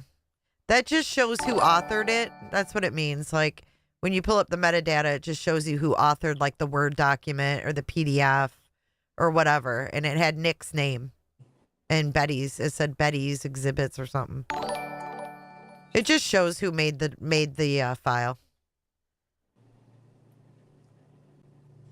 And at one point, they, like, pulled back their search and were like, we're going to focus on the investigation. I was like, huh? Looking back, because I like to look at back old, like, news clips. And then they decided to search again. You know, after, I think, the day after the news conference, they went out with a big search again. Part of me is like, I wonder if they know he's close by somewhere. And it almost reminds me of, because probability-wise, the highest probability, if statistically, if you think about a bunch of other missing autistic teenagers, right, that leave their house barefoot, whatever, is that he went off on his own and ended up passing away from the cold, okay, and probably is unalive under shrubs or bushes, which could be very difficult to see him unless you can move that foliage out the way. Now, it reminds me of Jalissa Fuentes, who went missing in California. That whole mountainside where she was last pinged, they had the same drones that they had for Sebastian Rogers. The military's, like, They get the best drones, the best of the best of the best. They had the same kind. Texas AquaSearch was out there with their stuff. Police, the helicopter. I mean, it was a full-blown search. We got Adventures with a Purpose out there searching the water. Now, the same area that they searched over and over and over again, she was found because the chief of police looked down the edge of a cliff at the very correct angle. Now, you wouldn't have been able to see her any other way. I feel like that might end up being Seth Rogers if he died naturally or what have you. That you would just have to be in the right spot. I don't know if that answers anything. Like, I have ideas of, I think someone should really go out looking again. I do. Hey, Riley, the chat wants to know, what is your connection with Terry Lynn? Do you have any connection or know Terry Lynn? No. No, not at all. You never saw her or met a Terry Lynn? No. Who's Terry Lynn? She's a YouTuber that has been live like every day for like 10, 12 hours passing out flyers. Maybe I did meet her up there. Maybe she came by to grab flowers one day. Maybe I did meet her at some point, and I don't remember. If that's the case, I do apologize, but I think Barbecue's going to pull up a pic of her.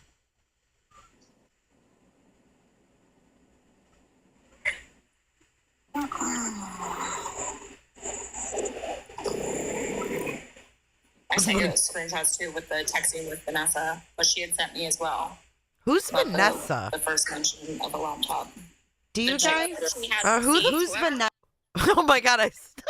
I just said that in real life and then said it on here too. Fuck. Vanessa. Can you guys explain who Vanessa is? I've never heard of this person. Is it Vanessa V? Vanessa, yeah, I'll send. I mean, I don't know who she is. Like, where she even fits into this. Yeah, I don't know who that is. That's Tara Lynn. Okay, there was just several people wondering if you and her had ever crossed paths. Riley's like, nope, I'd remember. Yep, I'm sure you would. There's only a few I really met up there, and So how many people do you think, like, would you say you met? Like, you met Seth, right?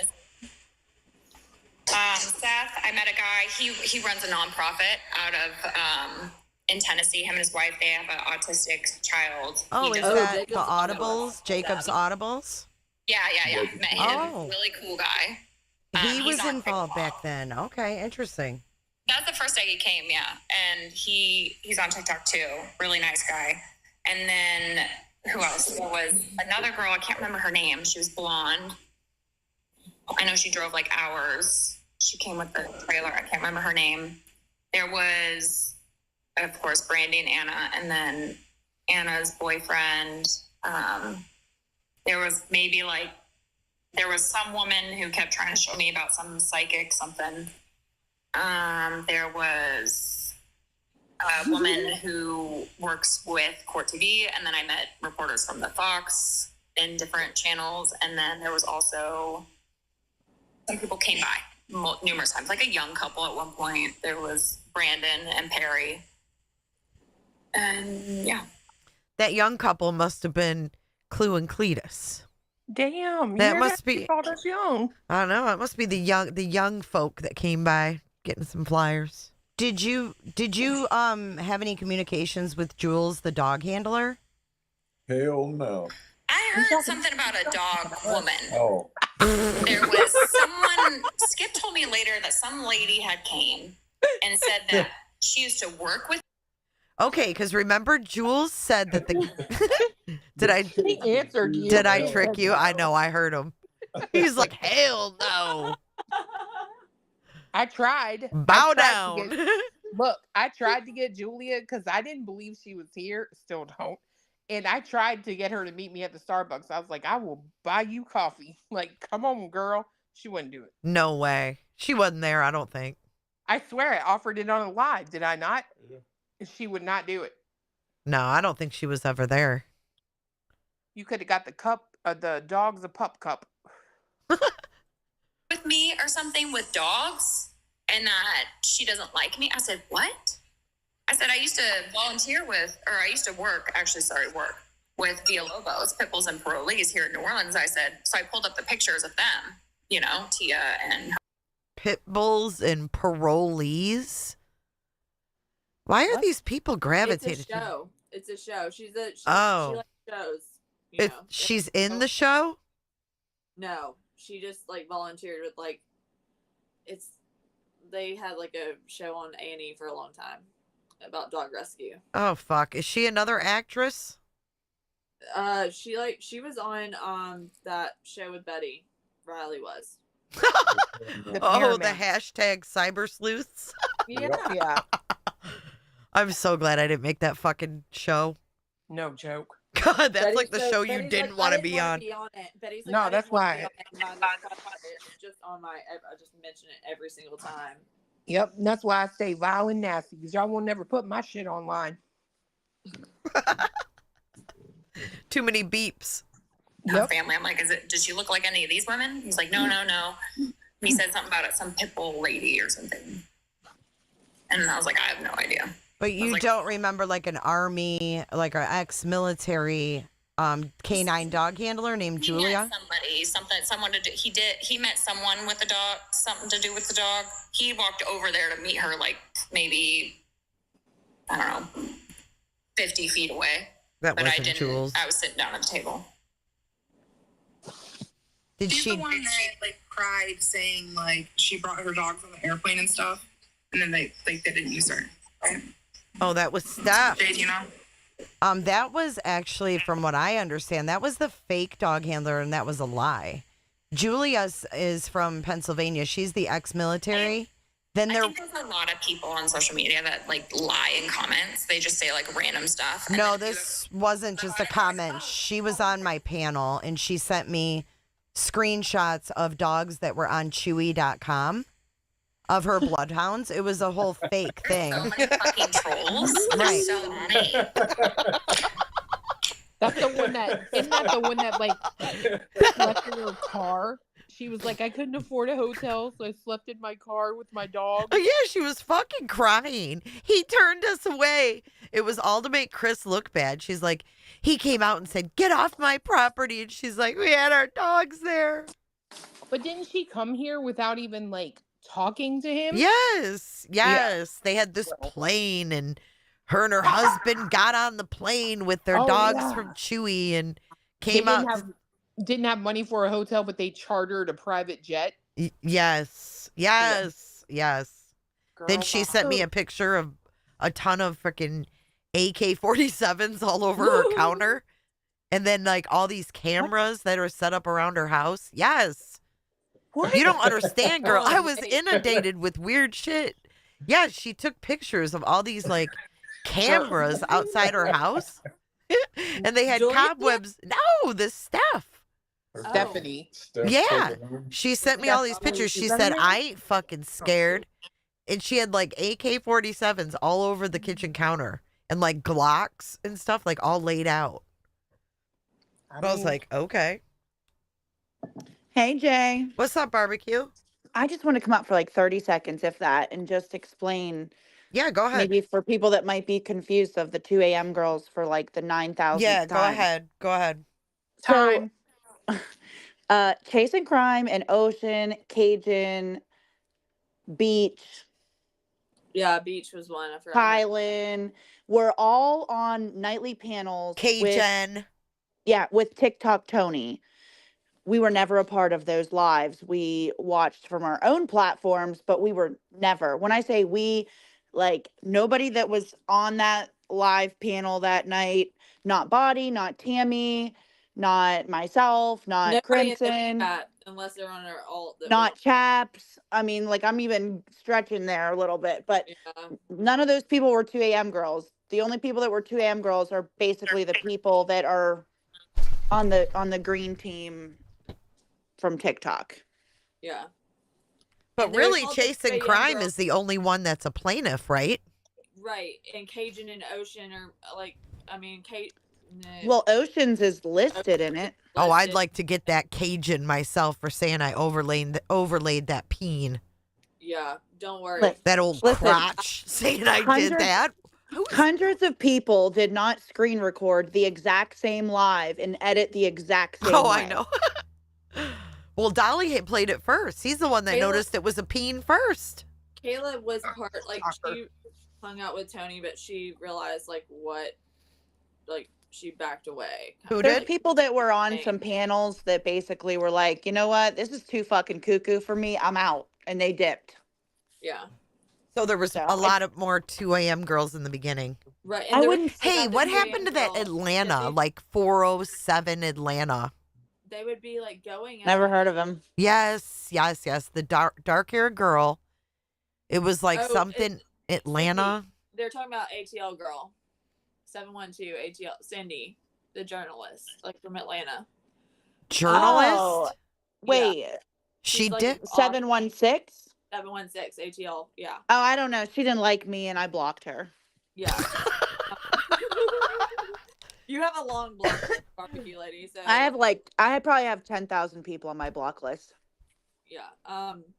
So, but they got the name the 2 a.m. girls because Tony would do these lives and they would last like all dang night. And then, so he would start them sometimes really late. And so there was one night he kind of made a joke like, these are my, like. No.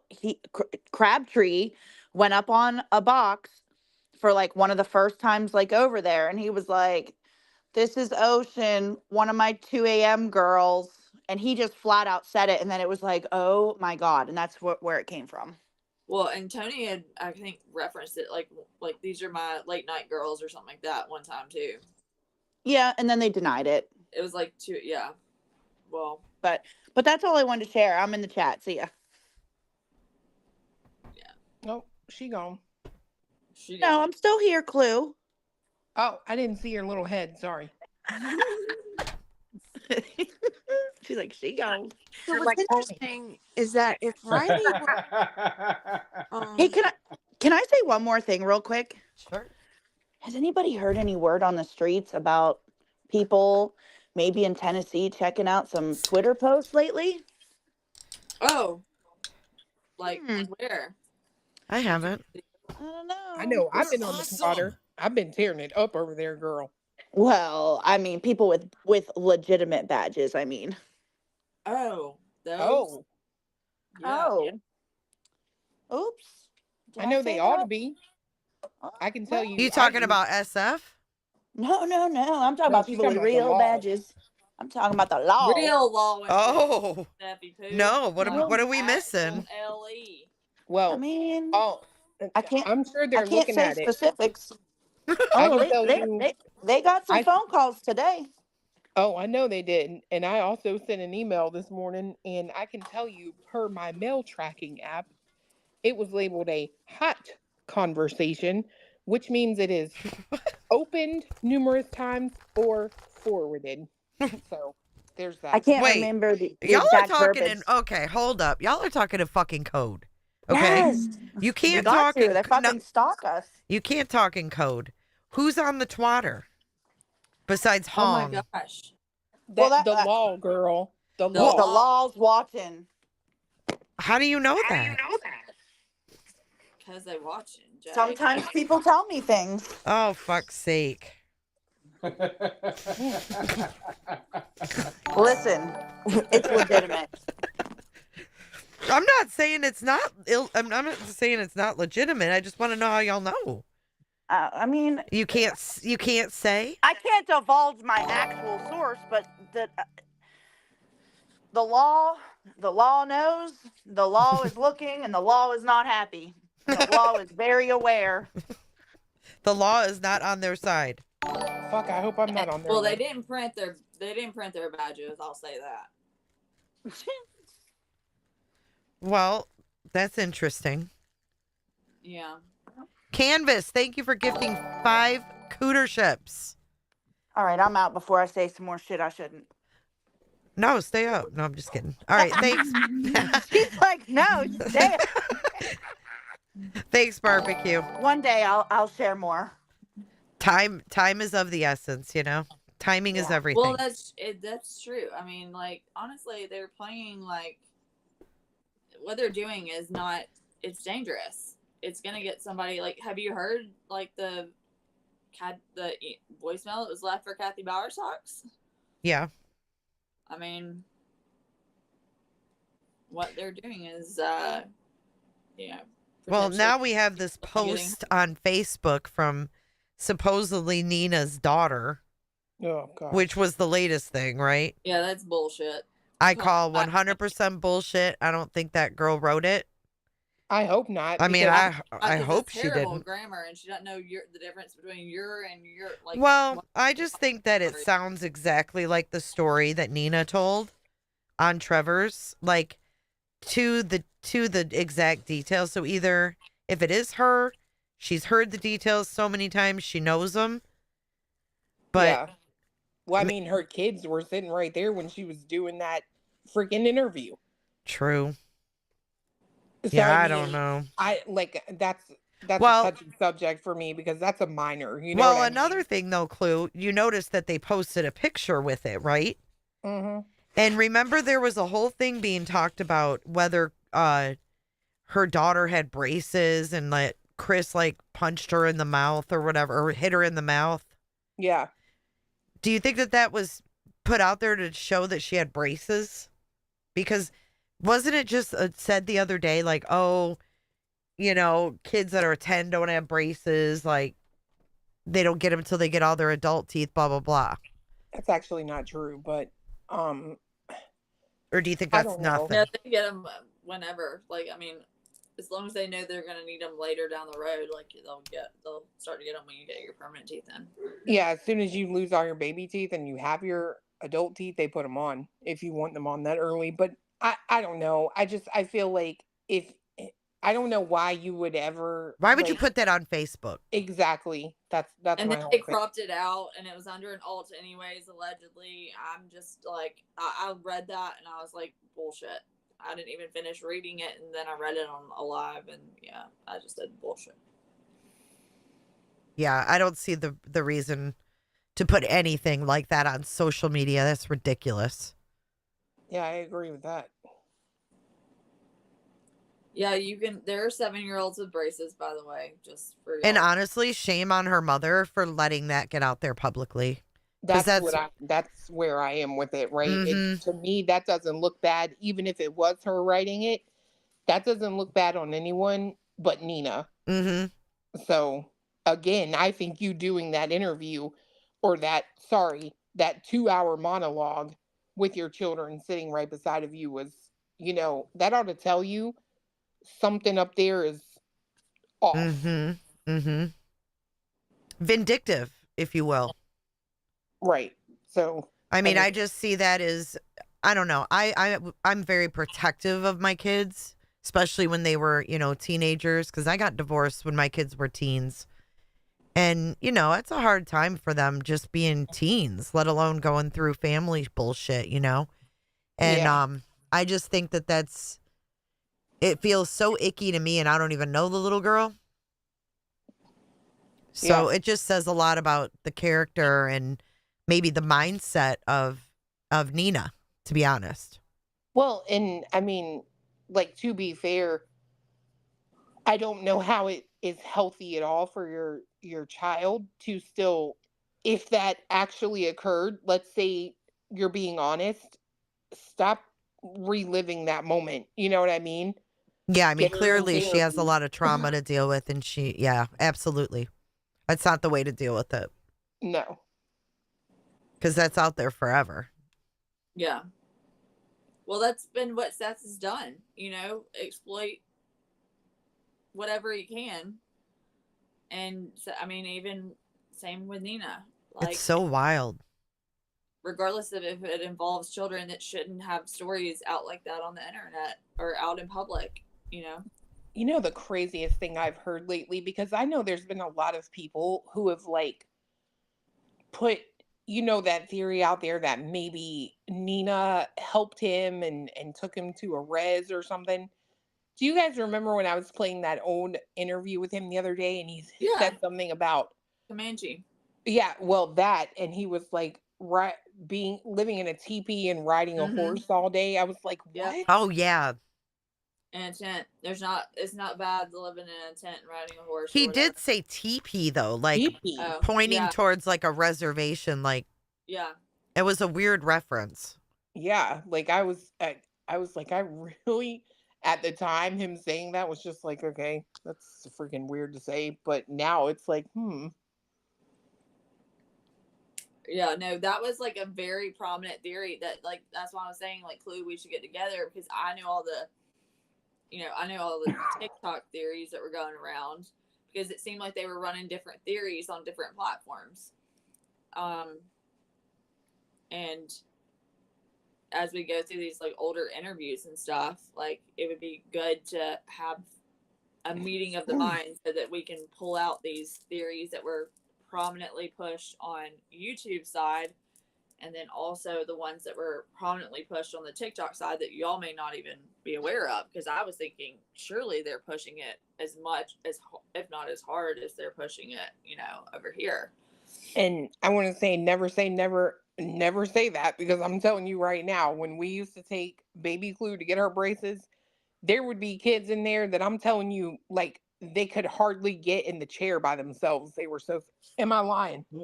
I'm talking Never about say tiny never. kids. My dad's a dentist, and I was in dentistry for 10 years, so I think I would know. That's wild. I never saw little kids get.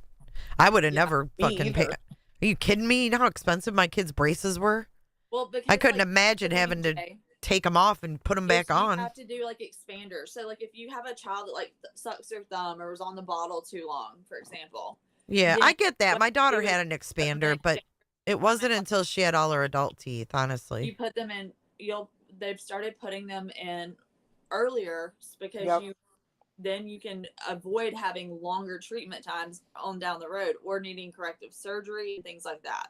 So that's why they start doing it a lot earlier now. I just think Nina is embellishing. Okay, I really never do. say never. We're not talking about dentistry, but if you have any idea, like, they do. I agree. I think a lot of her story is, I mean, I'm not going to say fake or whatever, but I don't know. It's just, I don't know. I think that's her perception, maybe, of what happened. I mean, we all know there's 3 sides to every story, right? Yeah. So maybe that is her perception of how things went down. Well, and I'm sorry, but I personally don't, how about this? I don't listen to her. I don't watch her and think you are probably the most chill, non-psycho chick I've ever met. Right. Okay? Right. I mean, clearly they've been in this custody battle since 2017. Yeah. So that says a lot. And, I really feel for the kids that have been drugged through that, because that's horrible. I mean, I'm lucky. My parents never divorced, but I divorced, and I know how hard it is on kids. And it sounds like there was a lot of drama on that end. Well, it sounds like there still is. You know still what I mean? is. Mm-hmm. Mm-hmm. It's unfortunate. And we just don't know. I mean, we don't know why Chris wanted, custody or whatever. We don't know. We don't know these people. Those living situations are like, we don't know what goes on behind closed doors in people's households. Exactly. We don't know these people. Are good at putting a front on. Absolutely. Absolutely. I mean, some of it could have happened, PJ. We just don't know. We don't know what happened and what didn't. I just find that to be insane. Like that whole interview, right? And it just made me so mad because Trevor just sat there and he was like, the drama needs to stop. And then he puts this out either that night or the next night. And I'm like, well, that's going to help. You know what I mean? I just, I mean, I think he was kind of played. Well, and I'm not going to lie. That is, to be fair, JLR coming out and doing that video and saying what he did, I was drinking the Kool-Aid. I think, if you want my honest opinion, and this is my opinion only, I think Sean is a master manipulator. Me too. He had everybody feeling sorry for him, honestly, and thinking that he was this person that he really wasn't.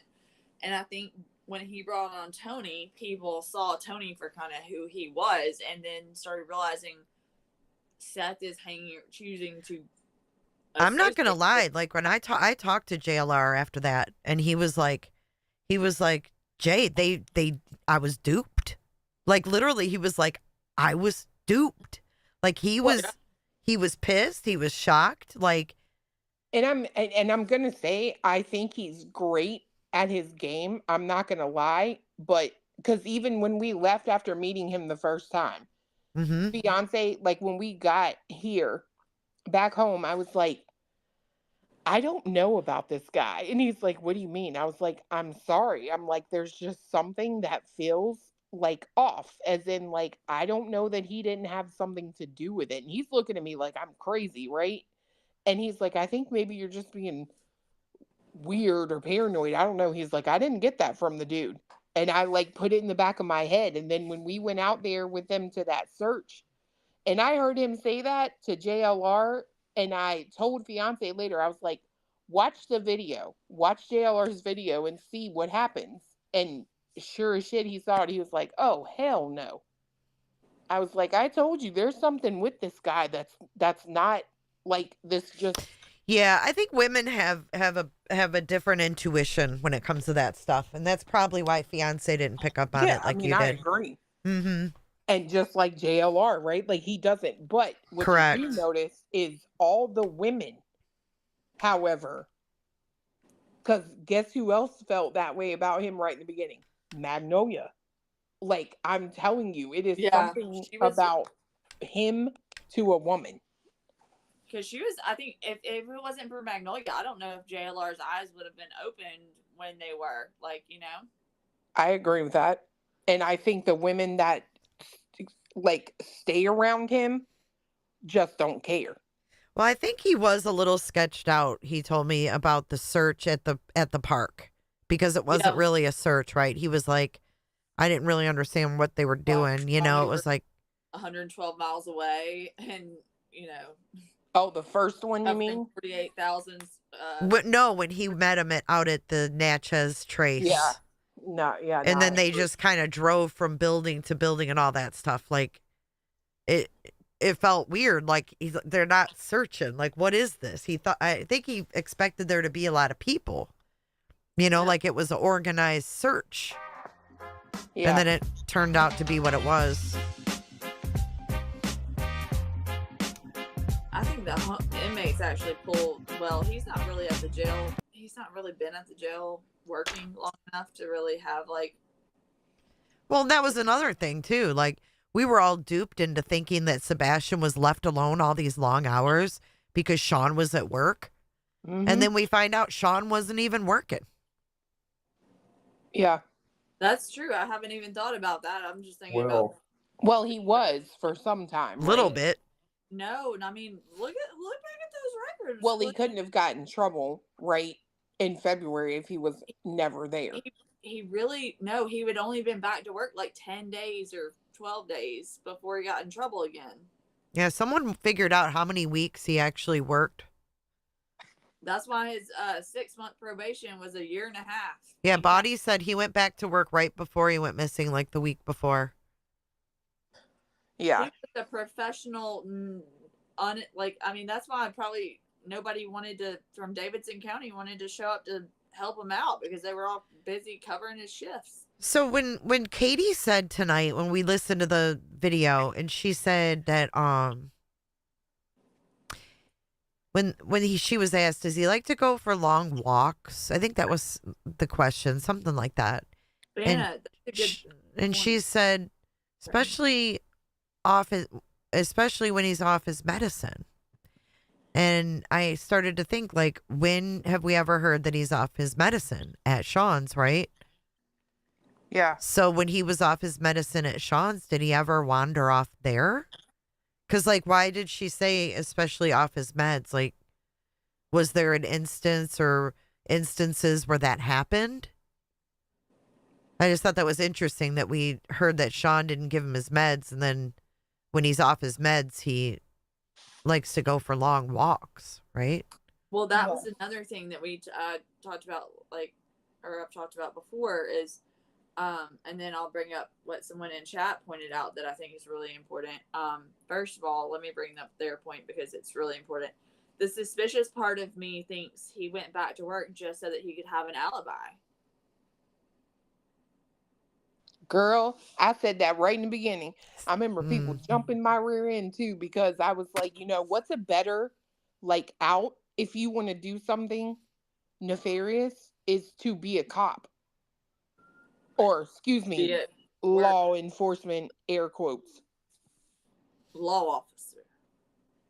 No, and then like to that video, you know, that was uploaded was literally the weekend before, you know.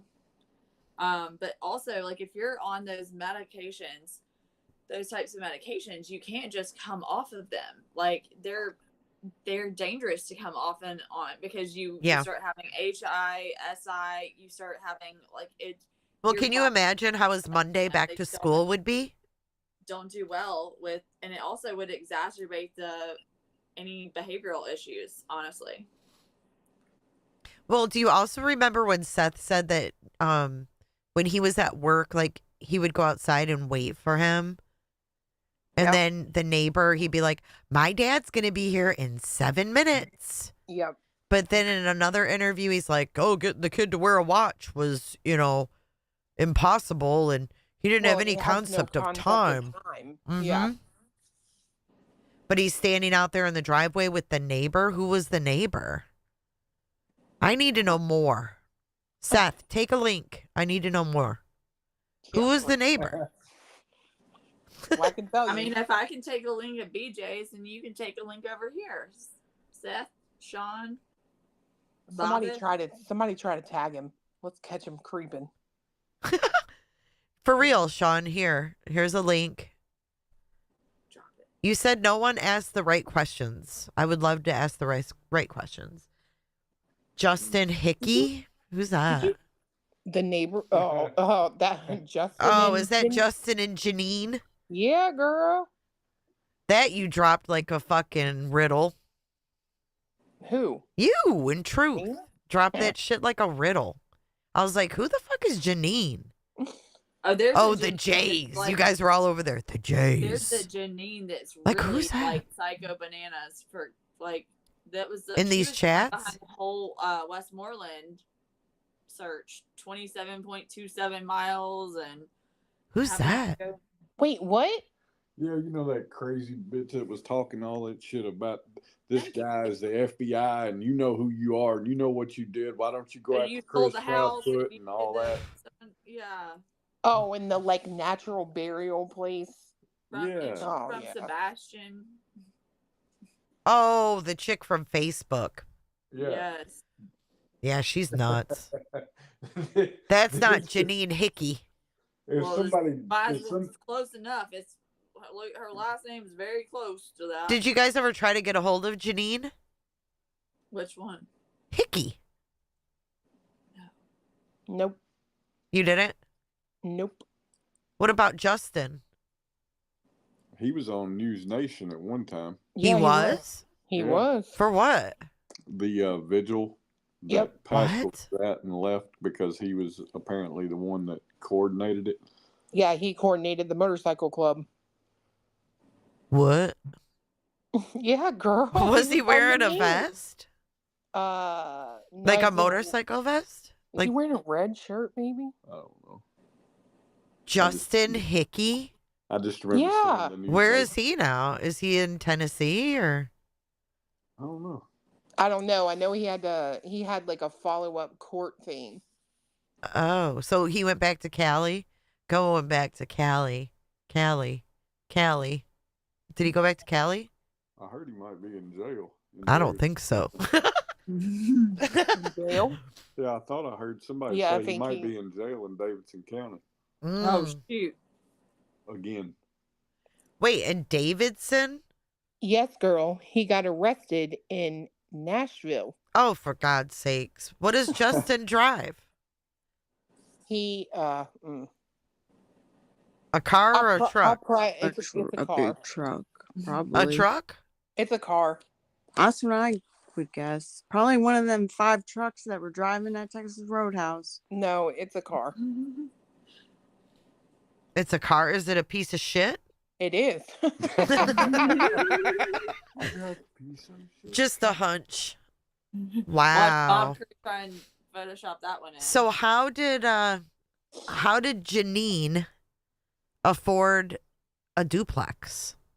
How did Kenneth Clue, A duplex? Taco and burrito and enchilada What? afford their new car? Hold Clue? on. I almost spit my fucking pop out. You are such a bitch. A duplex? What's that? I know what a duplex. She had a house. Bing bong. I almost spit my pop. A duplex? She's got a house. I thought she owned a duplex. Like No, Seth's. girl, no. For she fuck's has- sake. See, y'all Yes, talked but- in riddles. She's got a big house. So that was a whole ass house. Yeah, girl. Okay. Well, when I look at Seth's Road, there's like duplex after duplex. I just assumed in my head that she owned one of those. Not to my knowledge. I know she has a house. Still does. Yeah, it's paid for in cash. Right. That's what I'm saying. Like, how? How did Taco? She sold her house in California, I believe. Oh, okay. Hey, how did Taco and burrito and enchilada get a new car? Oh, that SUV?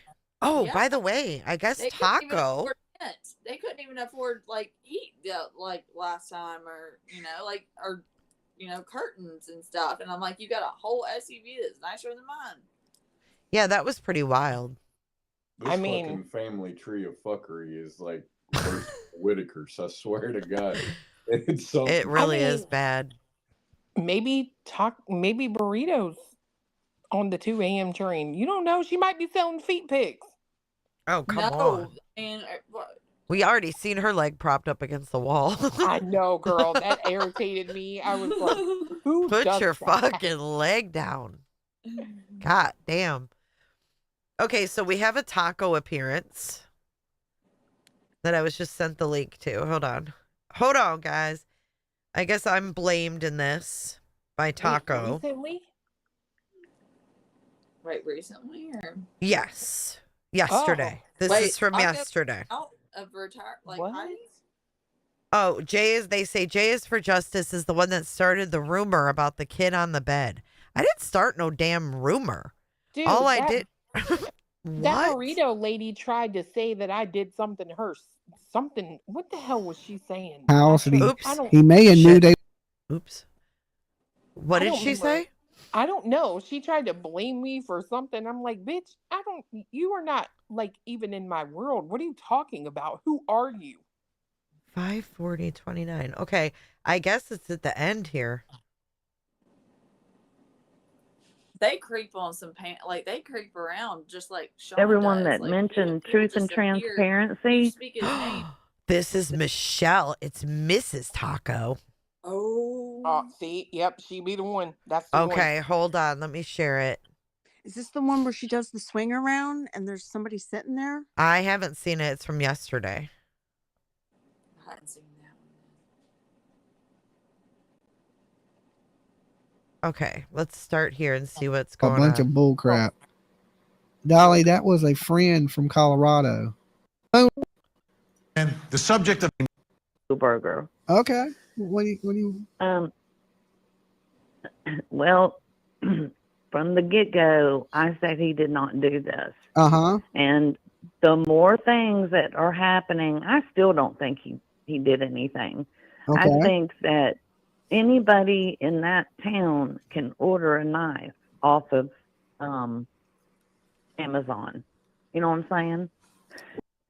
I mean, he just kind of bounced. That's dead. I don't. All right, we're gonna track you down. All right, you rumor starter. All right, see my opinion. Wait, what? The person in the green, really full rich. orange moon tonight. The moon has been full lately. 5:40:29. Okay. Okay, I'm hoping Taco calls because maybe he knows who the person in the green hoodie was, or has some suspicion of who the green hoodie was. But I don't believe it's Chris's dead half sister, stepsister. And But that's just Green my opinion. Okay. doing that. So, Shame and now on you. people are saying truth and transparency didn't say it. So who was the one that come out with this rumor? All right, we're gonna track you down. All right, you rumor starter. Tony, probably, if I had to guess. Seen the full moon last night. Uncle Taco, Aunt Enchilada, Cousin Quesadilla. Okay, Tammy. All right. Y'all stop picking on Taco's name. Y'all stop picking on that man. He can go by Taco if he wants. Dolly. Hello. Hey, is this Dolly? Yes. It's Uncle Taco, man. Can't have it. It's Taco? Yeah. Hey, I was just trying to clear up what that lady was asking about Mercedes, my friend from Colorado. Oh, okay. Oh, okay. I thought you knew who the green hoodie lady was.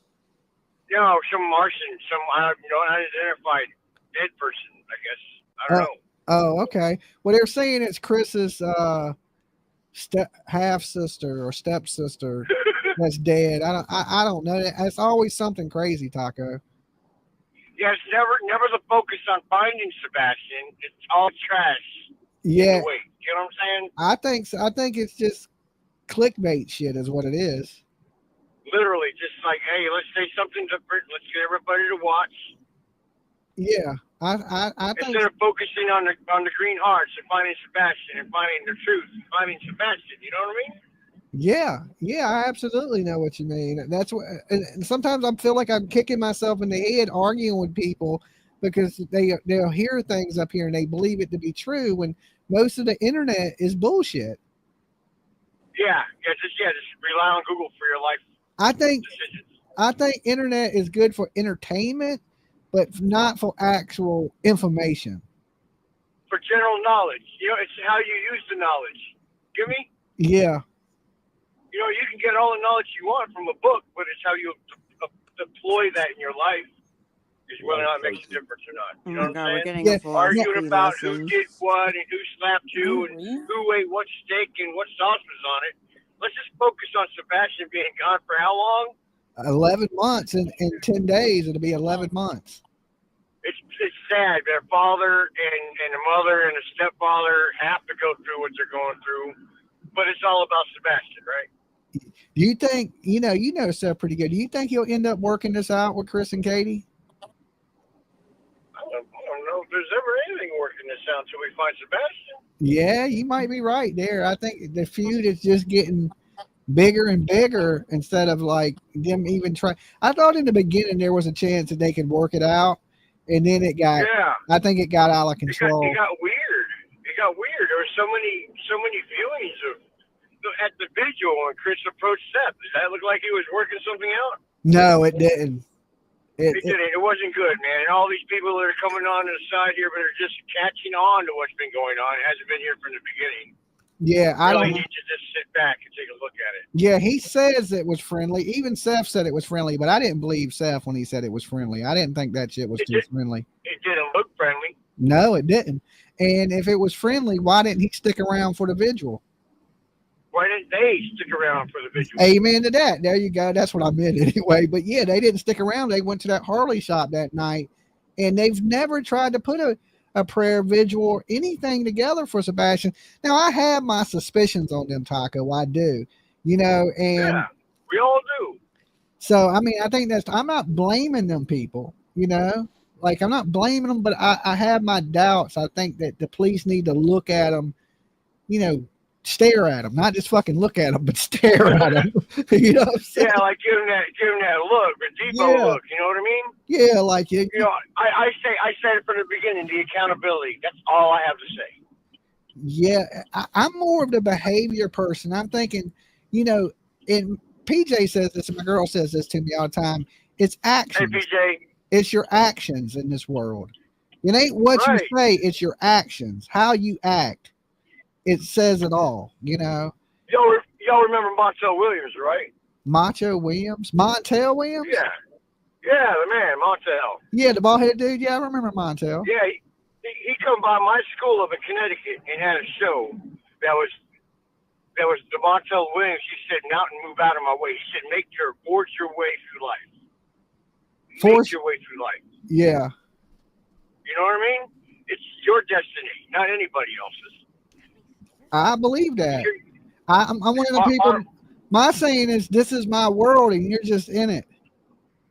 My saying is, lead light down or get the fuck out the way. Boo, bitch, get out the way. Bottom line, man, if you're not willing to lead and get out, go somewhere. Follow. Look, the problem, yeah, that's the problem in this world is there's not enough leaders. There's a lot of followers. There's barely any wolves anymore, my man.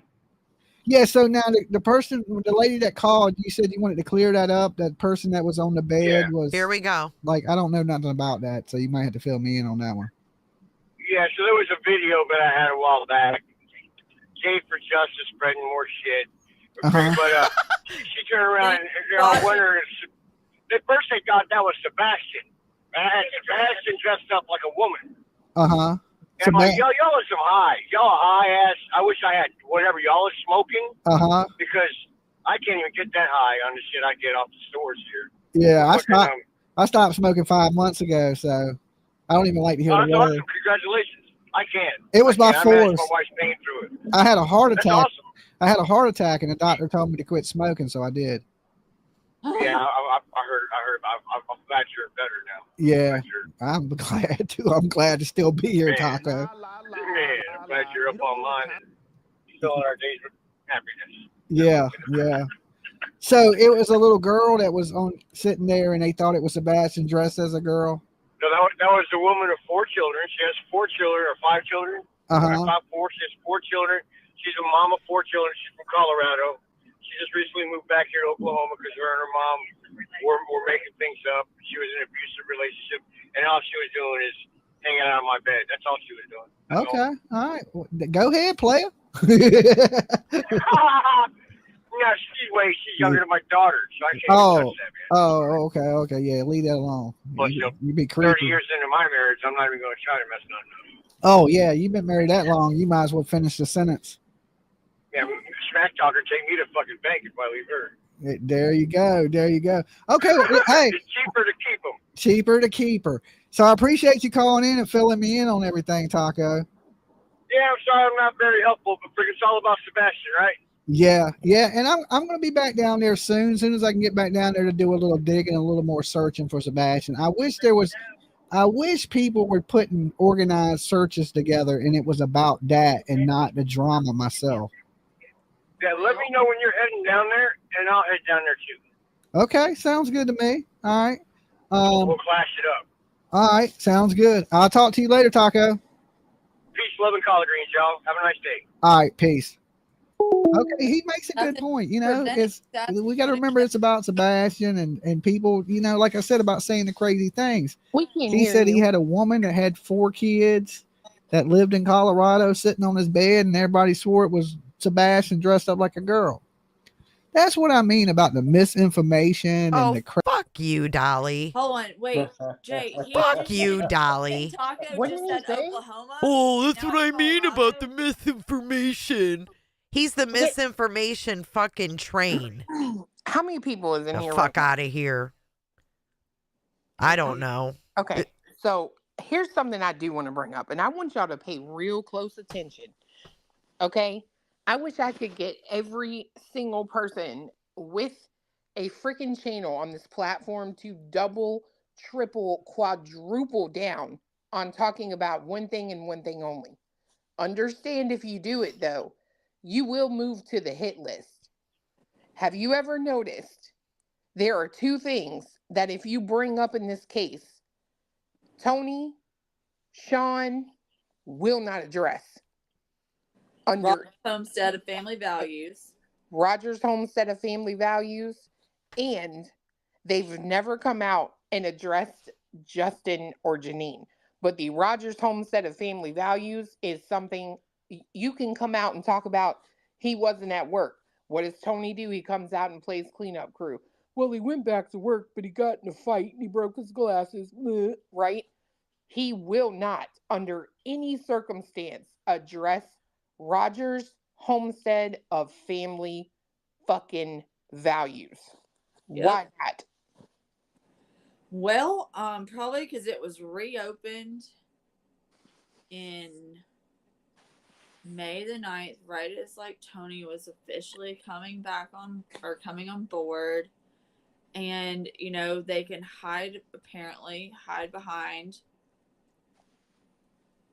you know, you can't view the board of who all's on it. So you can't see really who all's getting a paycheck. But I have a feeling there's ways. And again, people talk about 501, blah, blah. No, this is a member benefit corporation.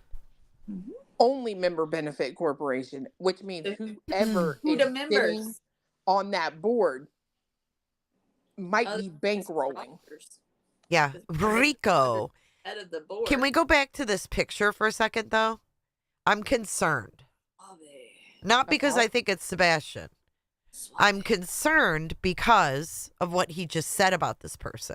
Oh, I agree with that. I didn't hear him. Horse shit. He said she's a mother of 4 or 5, but she's younger than his daughter.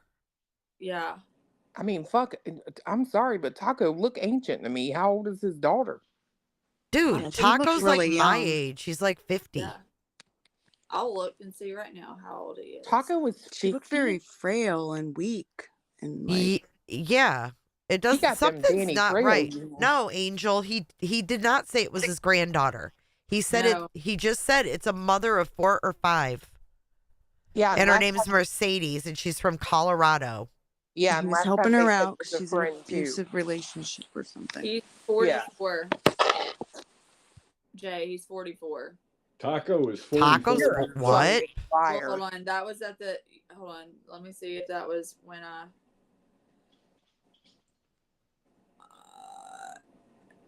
Damn, son. You aging like Betty. God almighty. Because he's death He's age. 53. Wait, it's showing on here that okay. At first, he did say grandchild. Well, he did tell me his grandchildren were there. But I don't know if he said that was his grandchild. It's a very odd picture. Okay, this was it's odd to me. It doesn't feel right to me. The nightgown thingy is weird. The hair is weird. I don't like it. It doesn't feel right. Okay. I mean, especially when you have Mrs. Taco going on panels talking about how she was trafficked when she was young. And her mom broke her freaking legs and all this crazy shit. Oh, yeah. What? And yeah, dude, these people have been through some shit. They ain't like us. Like they, I don't know how else to say it. I mean, her life sounded horrid. I guess she was trafficked in Florida or something, and then her mom did something to her, and she got placed in foster home. And damn. Yeah, I mean, it was a horrible story. I don't remember all the details, but just the things that these people have been exposed to, it worries me. The people they know, you know what I mean? Yeah, like what they could be. Yeah, that's wild. Who they could know, you know? Right. Right. And then, like, that night when Michelle came up on the panel and she's like, oh, that's our friend Mercedes. And I think I said, no, you said that was like your granddaughter or something. And they were like, no, that's Mercedes. And she's like, I'll text you a picture of her right now. And she never did. She's like, oh, I've got a picture of her right here. I'll send it to you right now. And never sent it. I'm wondering if this person in your chat is not one of them. Which one? She just looked unhealthy. She looked unhealthy. Tinfoil Tierra. No, they family friend and suffering from depression issues. Please leave it alone. But she could be going through a lot too. No, Tinfoil's always here. I don't think that's one of them, but I mean, I don't. How can someone be targeted when we don't even know who the fuck it is? I agree with that. That whole phone call and furthermore, Dolly was a complete gaslight. And furthermore, Tinfoil, he's calling into a public YouTube saying Jay is for Justice is making shit up again. So he can fuck directly off. He's the one putting it out there. You still like, you know what, Tinfoil? Fuck you. Why you being the bitch? For Sebastian? What has he ever done? Cricket, can you hear us? Or is there a lag? I don't think she can. Cricket? Yeah, I'm here. Right. He put him on camera, not me. Right. Tinfoil, why are you being such a bitch? She says, do your research for fuck's sake. Okay. I'm protecting Mercedes? Are you fucking kidding me? Hey, Jay. What? I her Facebook. That person's Facebook. I'm sending it to you. Whose Facebook? Mercedes. Shit, it didn't show it. Okay. Yeah, you kind of are. I mean, why are you assuming I didn't research it? She has 4 children. Oh, well, there you go. Oh my God, I hear UA screenshotting. Me too. Oh, wow. Do you know how many screenshots I have right now? Did you hear her little camera? Yeah, I heard that. The number of screenshots I have is just absolutely insane. Oh, for God's sakes. Yeah, so. I Anyway, agree. all right. I Well, do there's- agree. Okay, Mercedes is gone. I don't think she needs to That be is- another target. Put to bed. Well, nobody knows who she is, though. No, I agree. That's I can't believe wild, though. They gave her real name, like knowing how crazy the internet is. Like, what are you doing? Well, I mean, they said they were going to send me a picture, and they never did. And I was like, okay, that was weird. So, back to the Rogers Homestead of Family Values. Yeah, back to that. Why is it every time you notice? So listen, after all this crap went down, this last hurrah or whatever that Tony and them were doing, I literally started going in again, asking, like just publicly, what about the Rogers Homestead of Family Values? What happens? Oh, she married a pedophile. Ugh. Like it's an immediate personal attack, right? Hong on Twitter is just laying in, right? And it's like, what is it about this organization that you guys are so afraid to talk about?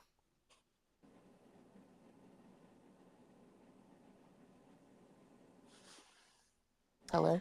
Yeah, I'm here. It's the money thing, maybe, in my opinion. It's probably the money part. And, if you're on the board, I think there's probably ways that you can avoid having to pay taxes on things. Like, I mean, there's no employment tax in Tennessee, so I'll give that. But if you're not like a resident of Tennessee, let's say you live in a different Thank you so state. much. Let me ask you this. So, in the, obviously he had it open in California. He started it there. Right.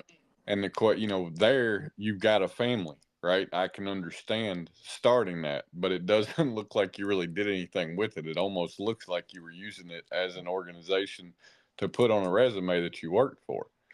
But then you come to Tennessee and, 2.5 months after your son goes missing, you start it back up.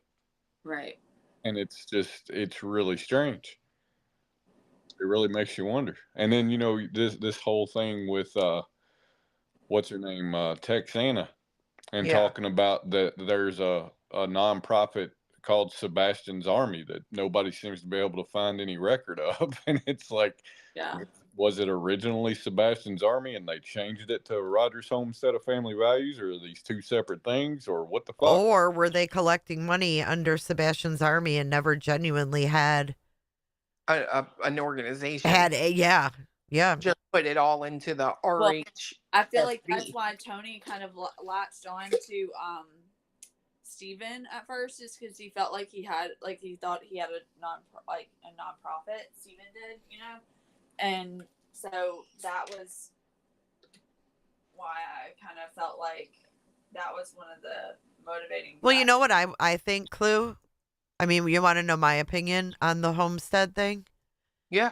I think that his goal is to emulate what the Petitos did with the Gabby Petito Foundation. Well, why would he have had it when Sebastian was born?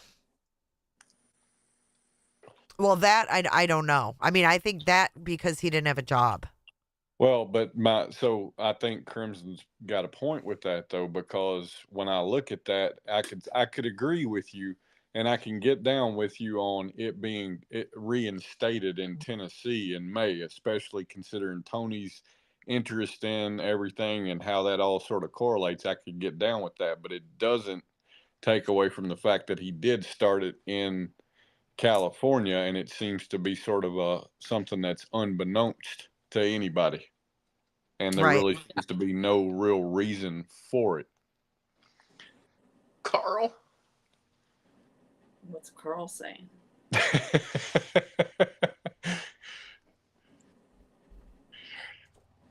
I don't know. It's just really strange to me that no matter, you can come out and talk about, hell, she came out and talked about these emails that literally show all three parents are working together. And Tony comes out and makes it all about how Chris and Katie were trying to put him in some shithole, boys' school. You can come out and talk about anything, and Tony will respond immediately with something. But you talk about this, and it's fucking crickets until the attack begins, and it's just like, why? Oh, that's right. Texana did say that Sebastian's army was under the At Night umbrella. Remember? Yeah. Mm-hmm.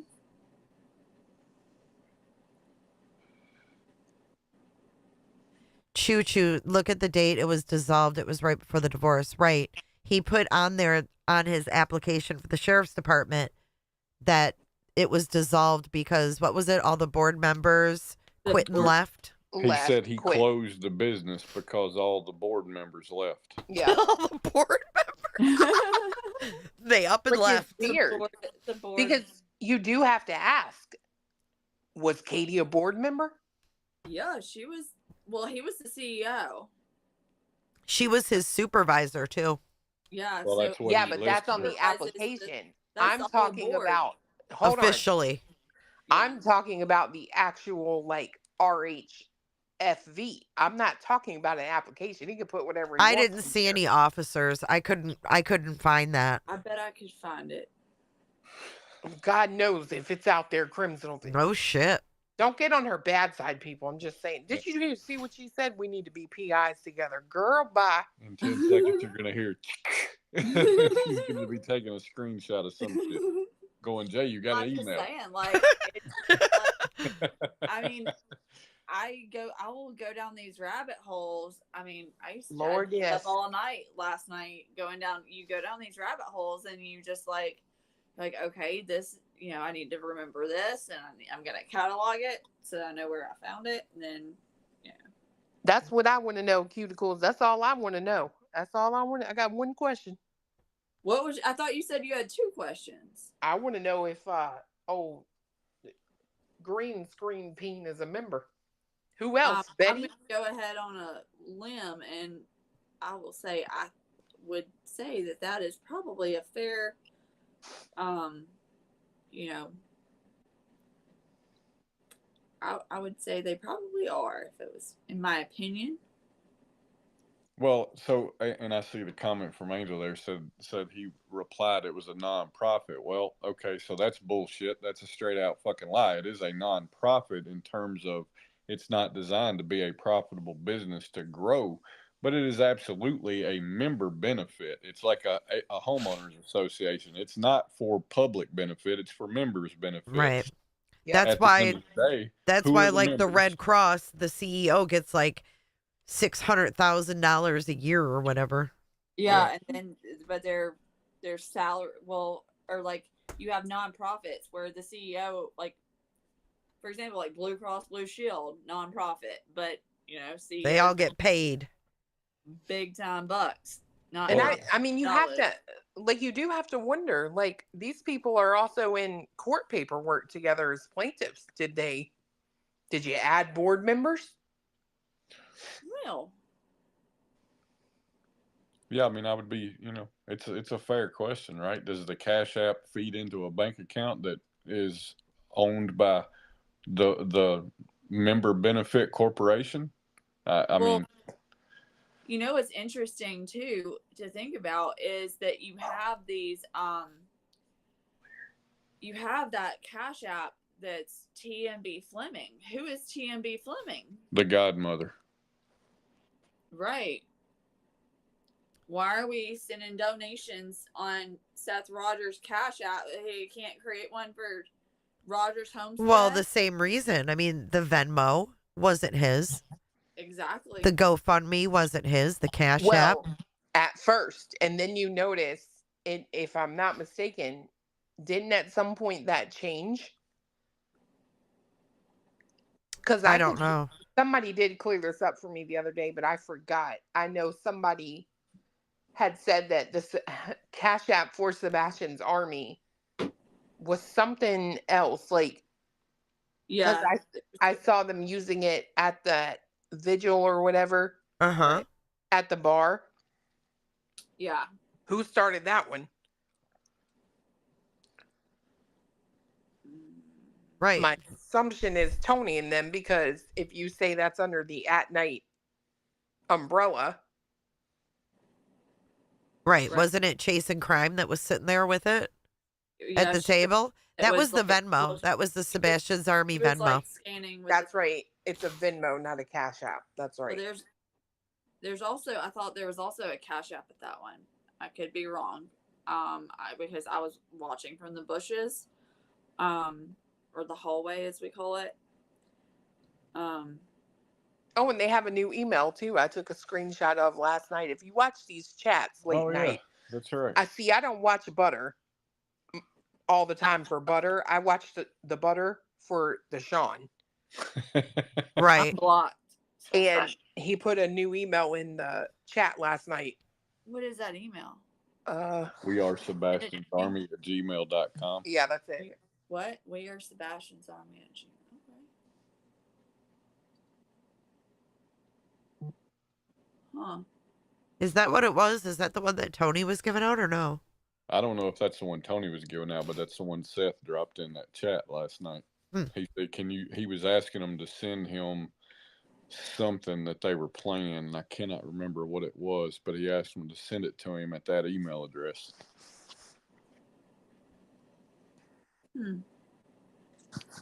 Well, I had the same question, Laura Lee. I don't know how he would know that outside of doing like a 23andMe or something. Oh, he's full of shit. Identifies as Comanche. Well, Jay, in order to check that, you have to have a tribal affiliation or ties to tribe. Like, he probably heard that his birth dad was Comanche Indian, and he probably just says it. In California, he was listed on his driver's license as Hispanic. Well, if he's Comanche, is Cree sort of a subset of Comanche, or is it a completely different tribe? It's a whole different tribe. What'd you Then say? why has he got an interest in learning Cree and posting a video on his YouTube page about Cree? Yeah, I remember that. And then I found because he's a weirdo. Song. That Cree song where it taught you, and you know what I mean? Yeah. The what? There's a Cree song on there. Oh, I thought you said Creed. Creed? Cree, CREE. It's a language. Ironically, on where? What the? This was on his Native American languages. It was on Seth's page. He posted a video. Creed was used by indigenous people. You ain't crimson. We don't need no history lesson. It was on Seth's page, girl. His YouTube? Cree. Yes. Oh. Well, it's too. Like, that's what I'm saying. Maybe it's under members only. I didn't see that. And guess where most of them are? Clue, are you a member? Of what? Sean's YouTube. Girl, bye. My money. Didn't he post some other weird video? Somebody sent it to me. I never watched it. No, it wasn't members only. No, I was just kidding about that. Does he post members only stuff? I don't know. He's too busy on the... Well, damn. If you have a $50 membership, you better be posting something. He not about to get my money. Hell no. Nope. All right, Bobby. I see you. What? She's asked 8 Ball if Clue was a Sean member. 8 Ball said, I would say no. That's what it said. That's funny. Have you guys seen a channel pop up called CNY Family? Yes, I've seen that. And I saw something very confusing about that because they seem to align very closely with the green team. But I saw a Twitter post that seemed to go the opposite way, and I was really confused by that. Oh. Now, I don't know much about Twitter, so I may have been looking at it wrong, but I don't know this channel. $50? That's what his memberships are $50? One of his tiers, yeah. If you want to be in the extra special tier, then yeah. What the hell do you get for that? I don't know. Let me pull it up. Let's look. Yeah, I know they're military. I'd better be the damn commander in chief, or I'm giving you $50 a month. I don't know. You might be. You are speaking to the general. I don't give a damn. Bow down. Bow down. All right. Videos. I'm telling you, you got to find that Cree video, girl. It's an addictive song, though. Let me throw another rabbit hole out there for you. I've been looking at. Here we go. Oh, I found one on the SF appeared on called the Rabbit Hole thing, and I was like, this is an appropriately titled YouTube channel. Well, here's a good one for you. Everybody thinks Crime Time Buzz is BHB, but I don't think so. I don't either. I think it may be Tony's wife. Dana. Oh. That's why the little doorbell. Yeah. But why is her dog She's always at the same time as... Listen, she's always the one that comes out with the horse shit at night is pushing on Twitter first. She's the first one with the packet. Yep. Every time. She doesn't go live too much unless she's got a packet to push from at night. Tony will say big news coming or something like that, or somebody will say something. And I mean, Tony's got big news tomorrow night.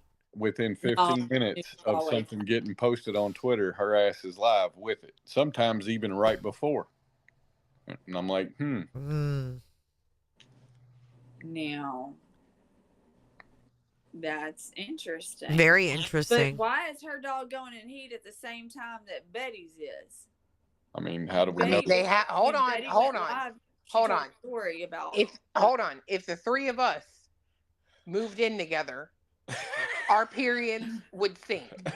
Now, every time BHB is in court or something like that, they are together. I'm just saying. The dogs, maybe they travel with the dogs. I don't know. But, maybe it's all the estrogen and the hormones. They probably talk on the phone. They're probably like besties. Somebody said, or it's Tony with a voice changer. I forget that voice too much. He couldn't do it. Now, she could, because I don't know what the heck she even sounds like. Okay, Seth has 4 tiers. Private first class, $3.99. You ready, Cletus? Sergeant, bow down, $9.99 a month. Chief Warrant Officer, $24.99, and Captain, $49.99. Captain. There's a little something for everybody. Yeah. What? If someone was getting $49.90 whatever a month from me, they better be doing a shit. The benefits on $49.99 say to be announced. Oh, maybe you get to see Seth naked. Oh, Lord have mercy. Jesus. Clue, why don't you join and find out? Get a private link to his OnlyFans. I was just gonna say you get a link to Seth's OnlyFans. Or feet pics. Clue would be like, "What the fuck is this?" Oh my goodness. That would make YouTube. I'm just gonna tell y'all that would be screen recorded and on YouTube. Oh my god. Watch the general go. Bow down. Go into the FBI, but... You guys, did you ever see this that he shared? This fucked up. He says eye opener. It says the most disturbing video on the internet. The Bjorn tape. Oh yes, girl. I tried to watch that and I was like, I have to turn this the fuck off. Was it weird? What was it about? Play it. Play it. That looks like some stuff. Okay. Is about facts. So why would he share this though? Should I fast Girl. forward to the story? Watch what I tell you. Watch what I tell you. You're gonna be like, Oh fuck! It's about missing. Oh god. Okay. Hold on. Here we you go. don't want to dig that deep to discover that humanity can be that dark, or if they're just sheep, believing what the government and Snopes.com tells them. It is really bizarre. Speaking of films and all of that, today we're talking about Warwick Spinks, one of the most despicable motherfuckers to ever walk the face of the earth. Today's script and research was done in part by Rebecca Whitworth. Thank you, Rebecca. Everyone give her some love in the comments. A child is missing every 3 minutes, which is upwards of 140,000 children who are reported missing each year. Additionally, child sexual exploitation is linked to many different types of missing incidents, such as children running away from home, being forced to leave home or care, or being trafficked into, out of, and within the UK. There's also, on top of that, being abducted and kidnapped. Evidence suggests that attention needs to be paid to the quality of relationships with caregivers across different types of caring environments, and addressing the pull factors used by exploiters. Repeated missing incidents indicate a higher level of vulnerability to child exploitation. In fact, the window in which a young person returns from one of these events is integral to the investigation and allows for better understanding of the levels of risk and harm, especially to those in repeated incidents. Children over 16 years of age are just as vulnerable to sexual exploitation in the way that those under 16 are. They often lack access to accommodation and financial resources when they run away, but are less likely to be recognized as in need of protection due to their age and professional perception around consent. Child exploitation and missing incidents can be linked to other issues as well, such as forced marriage, a disturbing rabbit hole there. And finally, victims of child exploitation may need to go missing in order to escape their exploiters, yet there is little support available that supports those young people who seek to exert control over their own situation. For example, safe specialist accommodations to flee to. So there aren't really resources available for kids when they do escape from these exploitation rings and these rings. Where do they go? Who takes care of them? Who helps them out? Criminally underfunded category of society. In 1997 alone, the United Kingdom's police force estimated that there were at least 25,000 active pedophiles in Britain alone. It's no surprise that these cases of missing children are tied to way bigger issues, namely pedophile rings, hidden in different facets of many, many different countries, in which most of the general public are generally unaware of. But every once in a while, this information is brought forth very publicly to shed light on the happenings beyond this large number of missing children, the inside secrets that many still turn a blind eye to. On April 8, 1997, in a Granada Studios TV documentary called The Boy Business, a man known as Edward came forward to the Scotland Yard, in which he made allegations against a British man, a man named Warwick Spinks, and claimed that he was involved in a massive child or CSAM ring located in Amsterdam that produced snuff films in which young boys were sexually abused and murdered on camera. But this wasn't the beginning. The story actually started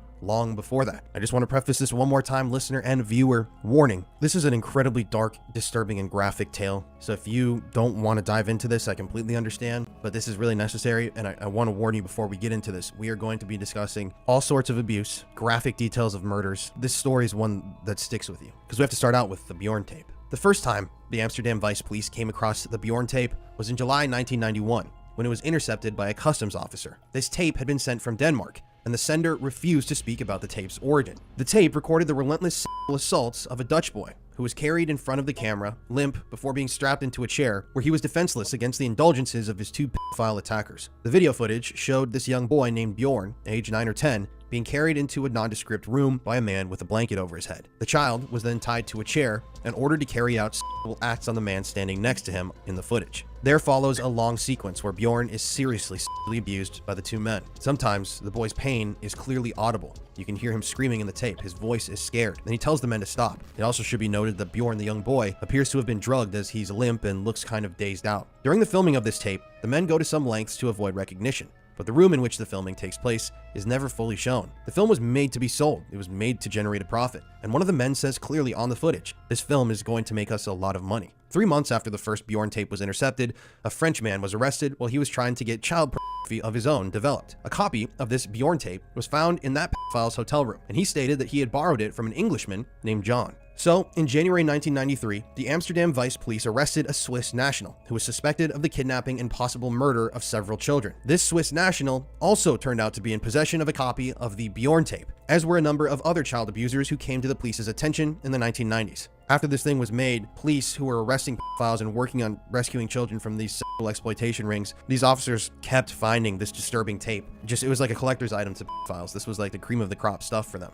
At the end of 1996, Dutch police searched an apartment on an Amsterdam canal. That apartment was then occupied by a local man who, together with his Belgian girlfriend, had sexually abused 2 8- and 11-year-old boys from Thailand. They made a videotape of their own documenting this sexual abuse. During the search, dude, I can't even listen to that. What the fuck is he sharing this for? Y'all, you can find that shit in his community. What in the hell? He says eye-opening. Look, eye-opener. 2 months ago. What a weirdo. And he has 60 likes. Let's see the comments. I told you, like that. I couldn't even listen to. Dude, I I'm can't. sorry, but if any of y'all are comments on here and likes, I'm calling you out because it's weird. Yeah, what the fuck? Why would you share that? Okay, so here's some comments. I believe in my heart Sebastian is playing and laughing somewhere and has no idea his daddy is looking for him. I truly believe he's been lied to all these months and he's just waiting to see his father again. Okay. Seth, this did not happen to Sebastian Wayne Drake Rogers. I believe in all my heart. He is okay. Stay strong. Trigger warning, this is craziness. Good day, Seth. Who put this out there? I cannot watch it. Absolutely horrible. Why would he even put that out there? What a sicko, man. I don't know. When I saw that, like, I started watching it, right? Because I'm like, what the hell was that? And like, I didn't make it past, like, when they started talking about that little boy. I'm like, No. Yeah, I agree, body. That's just weird too. It's like he. Honestly, I mean, this guy gets some kind of weird, sick, twisted, ego stroking of like appearing on these like, I mean, just like watching, thinking about the one that you played the other night, Clue, where they're sitting up there on BJ's panel and just having that awful, just like, I mean, for him, I was trying to like think, like, could it be, where it's just all about money for him, and like, this is the most attention this man's ever gotten in his life. Yeah. So, I used to think that.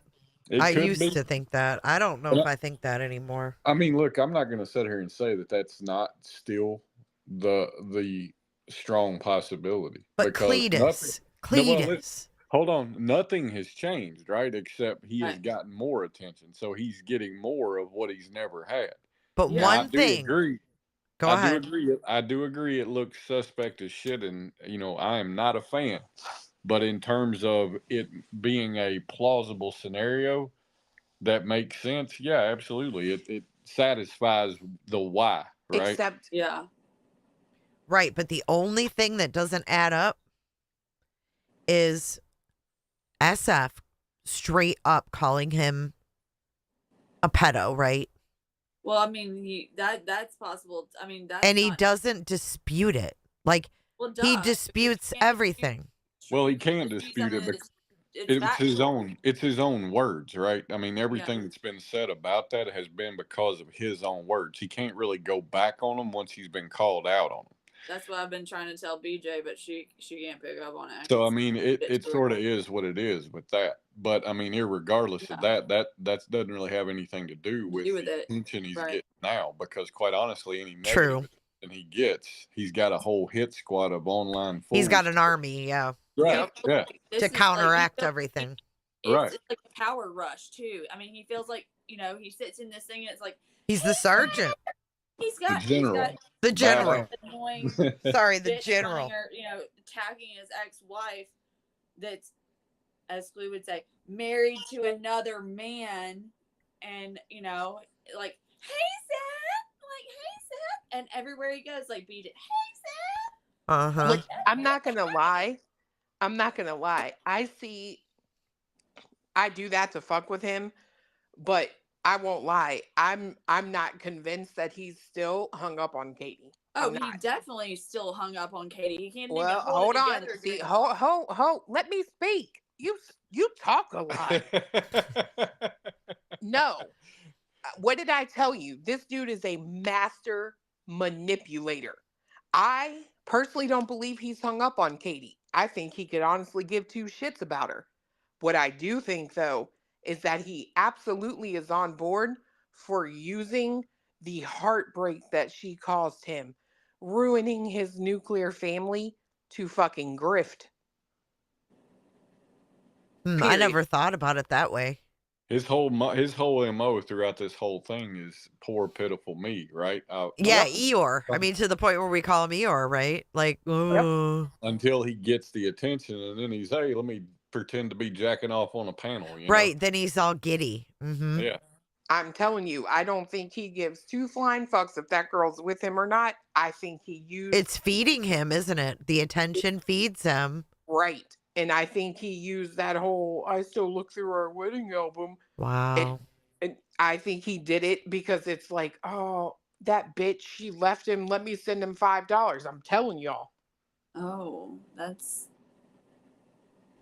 Huh. Because I still think there's something with the other, theory that we've gone down, but I can't, I could never get past this shady stuff that Sean, Seth, whatever you want to call him, is doing. And I'm like, what is his motivation? What is his what is your end goal, bro? What's your end goal? Well, I mean, and that's the thing, right? When you think about Chris and Katie, I personally, have they come on panels? Have they, maybe their story changed or whatever, details added? Absolutely. But the problem is, if they're guilty of anything, Sean, you ain't doing them no kind of justice, because the way you are out here acting, it almost doesn't make people look at them. You know what I mean? Yeah. Just because they are quiet. And it's crazy because, I mean, literally, I know hearing somebody say it and then seeing it happen is two totally different things, but they don't avoid questions. Well, you know what I mean? Buddy said sometimes I think he's just sad and No, enjoys I the disagree. attention, right? And I can go along with that and say I give him grace. However, if Riley puts out the just quits fucking playing games with these 3-minute videos and lays the shit out there as it should be to show what it is she's trying to hint at, and it's proven that there was some sketch shit with these whole death threats and he was behind that, then I can't give him that grace anymore. I won't be able to give him that grace. Right. You sacrificed the search of your son to get attention. No, that's not that's not somebody that's just looking for attention. That's somebody that's done some shit. But hasn't he already done that with JLR, though? I mean, in that whole setup? Basically. Well, I mean, he kind of wasted... He wasted an opportunity, right? He wasted an opportunity. I won't, but I can still align with what Body's saying, even with that, because nothing real nefarious happened with that. But if he did the shit that Riley seems to be implying he did, and she puts it out there and backs it up, then I can't give him that grace anymore, because now you set some shit up that stopped people from searching. Right. I mean, he's not done a legitimate search, any of it. No. But what are the odds, you guys? I know people are saying, they think that he has them hidden somewhere. What are the odds that he'd be able to pull this off for a year almost? But highly likely. I mean, agree. look, You think so? We were talking about this not too long ago about about is it possible that Sebastian is in Sumner County, right? And I'm like, I just really can't see that it's not a possibility. And I started looking into other cases, and literally within 5 minutes, I found 4 where a child was found either at a parent's house hidden for years, or at a teacher's house hidden for years, or somebody that the family knew hidden, and it was anywhere from a year to 4 years But of don't time. you think that Seth would give away by now? Like, I mean, give away what though? I mean, like somehow, like let something slip by now.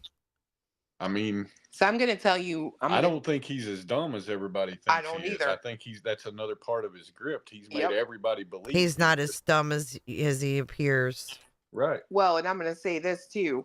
The FBI flyer for me is the biggest telltale sign, because I find it super odd that they don't put the part on there about reward. It says 50,000 reward for the whereabouts of Sebastian Rogers. They don't put anything on there about prosecuting anybody. That's only something you could do, in my opinion, if you thought a parent took the kid.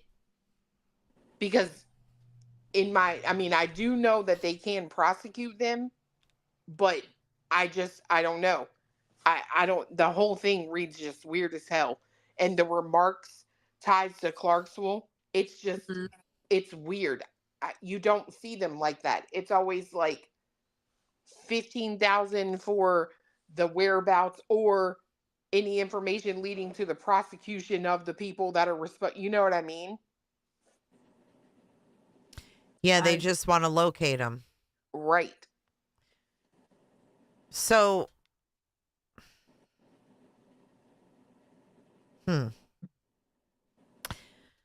would Sebastian with his, and I'm not, people don't get all upset.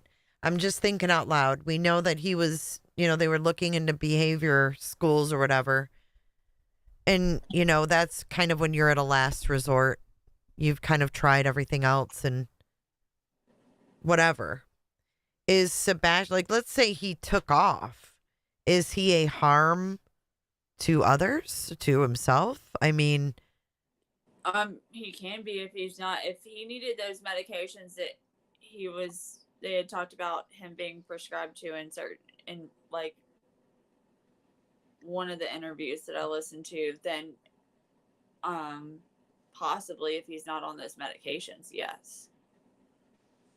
If he really needs them and prescribed to them. Well, I'm just wondering with I don't know what the behavior problems were or, without the medication. Could it be dangerous? Is that why there's like a reward? Or do you think the reward is more so somebody knows something and they want somebody to talk? I think it's the second part. That's what I think personally. I mean, it literally doesn't read like they don't believe that he isn't alive somewhere.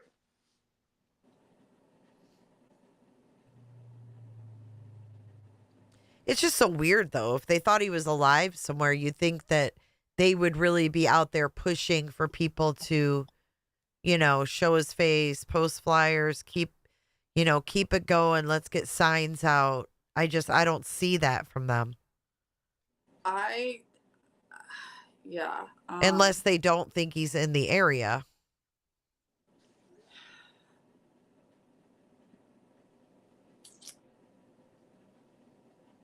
Yeah, I don't know. It's weird. Like it is. It's really hard to decipher it. This is like when you're trying to describe this to people that have never been exposed to this case. And I'll just say, when you try and describe this to people, it makes you sound cuckoo for Cocoa Puffs because of all the fuckery that's going on in this case. Like I was saying to someone today, there's never been a case that I can think of like this, where you have this aspect of the case, and you have this component which you're worried about at the same time, like all the stuff that's going down on X, all the stuff that's like actually like Sebastian. Where is Sebastian? All the stuff like Rogers Homestead of family values and all the crap over there. Like it's just, and then you have the law, the injunction part, and the threats of injunction. I mean, it's just like, I've never seen so much, Never. just when you think that it can't get any worse, it's like, hold my beer, because they come right with something else, I'll say, when you're explaining it, like I said, when you're trying to explain it to somebody, and they haven't been exposed to it, you're about to get a 5150 yourself, like, start looking at you real cockeyed, like, are you okay, lady? Maybe it was Seth that needed to get his shit together. He still does, in my opinion, to be honest. Regina, yeah, you would think so, but like, you would also think that he would follow through on his YouTube. Like, didn't him and Tony say they were going to go live once a week with, right, and talk about Sebastian? And they've never followed through. I just don't get it. Why bother? Like, everything's half-ass.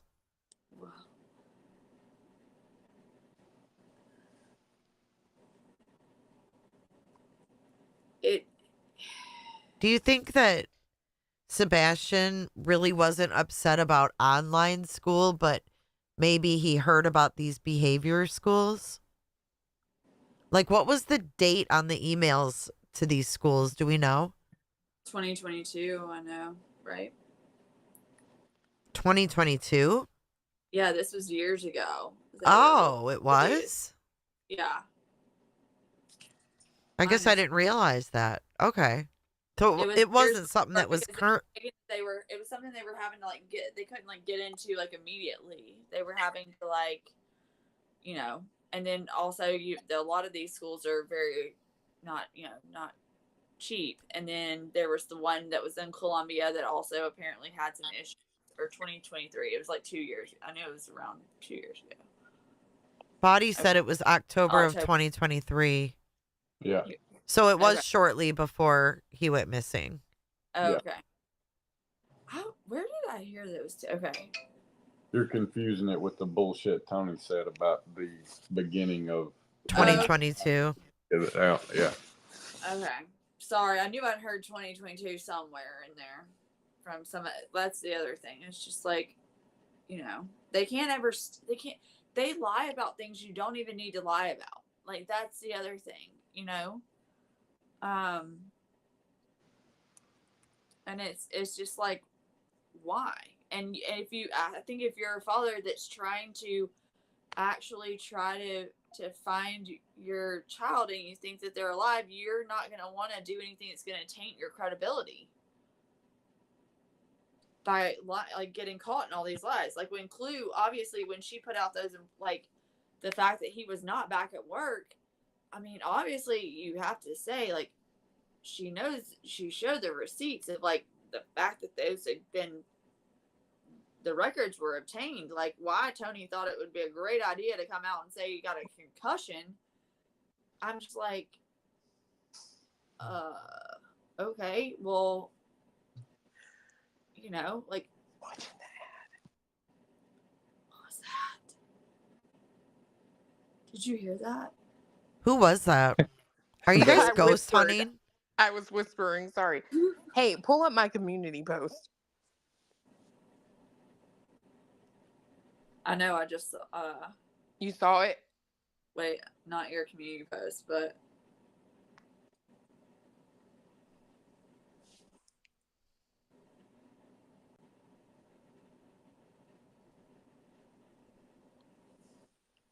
what? What you got going on? Oh, interesting. I'm saying. I'll say that's an interesting thing. I'll go comment. Y'all all go leave Clue a comment on her post about the green team. TBI, February 26th. An endangered child alert has been issued for 15-year-old Sebastian Wayne Drake Rogers on behalf of the Sumner County Sheriff. He was seen earlier today Near Stafford Court. You should have clicked the end show more part, Clue. Guess where I got that from? Twitter. No. Seth's own community post. Oh. You're kidding. I didn't see that on there. I have some screenshots of Seth saying You got to scroll. So when you go to his community, this photo is on his community post. It's the third photo. Does anybody know what's going on with on X? Because I'm a little I don't see it, Clue. Yeah, hold on. It's not on here. He's got some girl. No, let me go back and find it again. Yeah, it's right there. Where? Oh shit, that's my page. Hold on. Jesus Christ. It is the yeah, it's right there. A month ago. It's underneath that girl. You have to scroll over in the pictures. There's 3 of them. Oh. It's just this. There's no arrow or nothing. Go down. To the next one, I mean.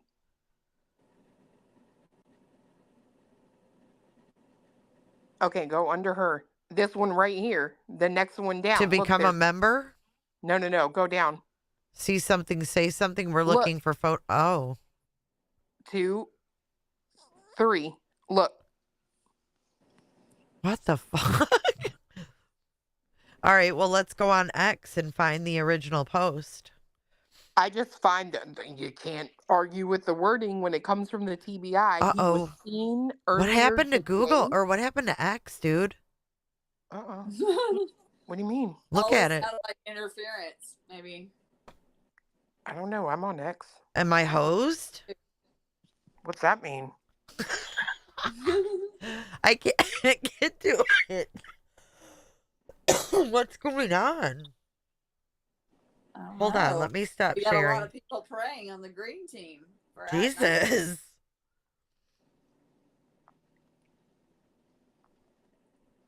Let's try that again. BRB. No, it's still doing it for me. What the fuck? Hong's be right back. Dude. Deuces. I can't. I knew the streets had gotten a Dude, little that's quiet. weird. And then you got Nick saying something, which I don't know why you would have been doing all that shit, Nick. You know? Are you on a computer, Clue, or are you on a phone? I'm on my phone. I can tell you what's interesting is I don't see that on their Twitter, but I also don't know how to work this shit. Well, if I could get to it. Jesus, I opened up a whole new browser and it's still doing it.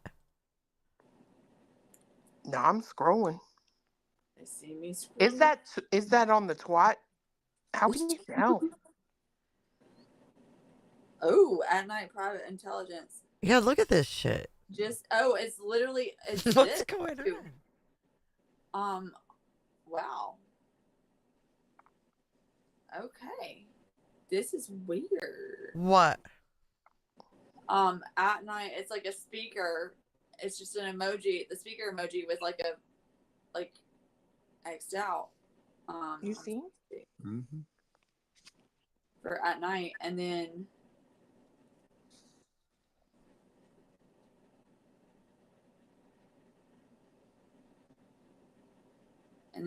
Hong is deuces, like be right back, deuces. Dramatic packet incoming. Probably. Or, maybe a trip to this, Well, that's really weird. I can't even log in. Yeah, that's crazy. Do they allow you to like tweet one more time before you can if people show up at your house? Nick is speechless. What? Never underestimate evil ever. Hey Nick, I think this should be a private conversation. Nick. Keep the faith. The most amazing things in life tend to happen right at the moment you're about to give up hope. Clue broke Twitter. Probably. That's crazy because I'm on here right now. A certain Sherry's just sending a bunch of hearts. Nope, Sherry. I can't get it. Sherry, baby, Sherry. So you can talk about Rogers Homestead of family values and dramatic packet incoming. Oh, I got on it on Safari. Okay. It's my Google Chrome is fucking up. Must be the satellite interference they're trying to run. It must be. At night. The counter surveillance. All right, I think I got it.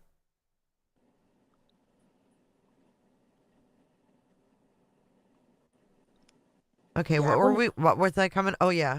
TBI, right? No, yeah, well, it looks like it's a post that from too. TBI on his.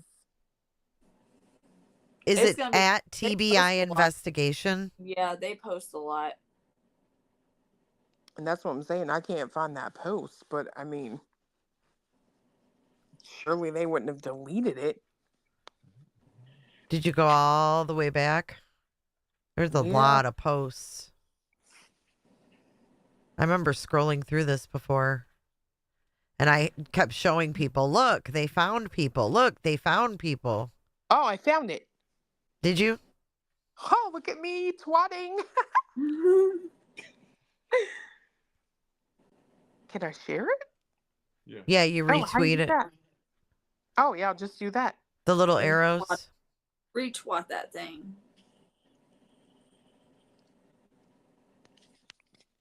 I'm still in October. I wish there was an easier way to go back on Twitter posts. It's forever. I was scrolling forever one day when I was trying to look for something on there. Especially it's been a whole year almost. Can you guys believe that? I retweeted it, so if you just pull mine up. Are you at Cluminati?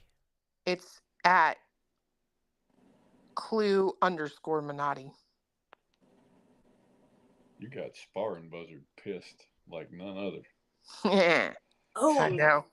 Drop that one too. I have emails.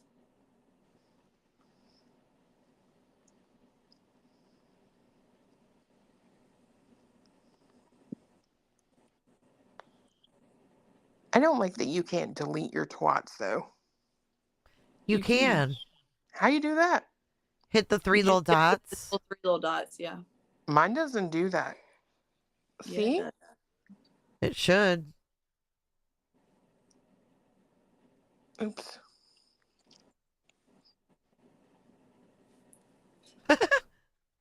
No, I don't have that. You should be able to delete them. yeah. It's a conspiracy. Nick made it that everything's permanent. Probably. Oh, we don't have our little First Amendment speaker speaking out on behalf of the Green Team. What's this all about? Look at he posted a speaker with a mute button. Oh, can you guys see that or no? Yeah, I can. Yeah, So does that mean he's gonna be quiet? I doubt it. I think he was probably listening to us telling us to shut up. Do some shady shit behind the scene, but I mean, FAFO. Cut their mics. Cut their mics. I'm just saying, you know. I'm surprised it took that long, honestly. Autumn, there's a lot of weirdos on Twitter. Yeah, don't you even, yeah. You didn't even pull up the post that you went to look at. Oh shit, I forgot. Yeah, she did. She pulled up the FBI. I thought. You thought what? No, I shared it and then I clicked off. I forgot I was gonna share it. I thought YouTube and Reddit and all this shit was bad, but Jesus, Twitter is like it's like the cesspool under the cesspool. It's pretty bad. It's insane. It's pretty bad, yeah. The missing persons community on YouTube or on X is insane. Like during Gabby Petito, Crazy. Okay, let me pull it up. Thanks for the reminder.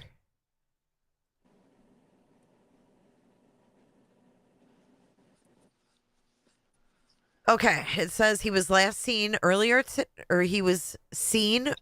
today near Stafford Court in Hendersonville, wearing a black sweatshirt, black sweatpants, and glasses. Somebody saw him. I'm telling you guys. They had to see his glasses. Like, it has always felt like either they saw him on a video or someone saw him on the 26th. There is no other way. Yes, this is an authentic TBI post straight from their Twitter. I retweeted it. Because didn't Katie initially on the dispatch audio, she gave a little bit different description of a slightly different description. It was still black, but like of what he was wearing. They didn't put out what she said, because if you listen to her, she describes what she said on all the interviews. Black shirt with a print and black pants with white stripes on them.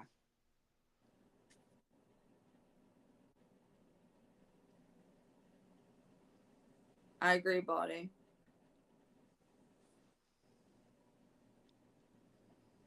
Take what down? What are you talking about? Like your comment? Why? Why are you tripping about a comment?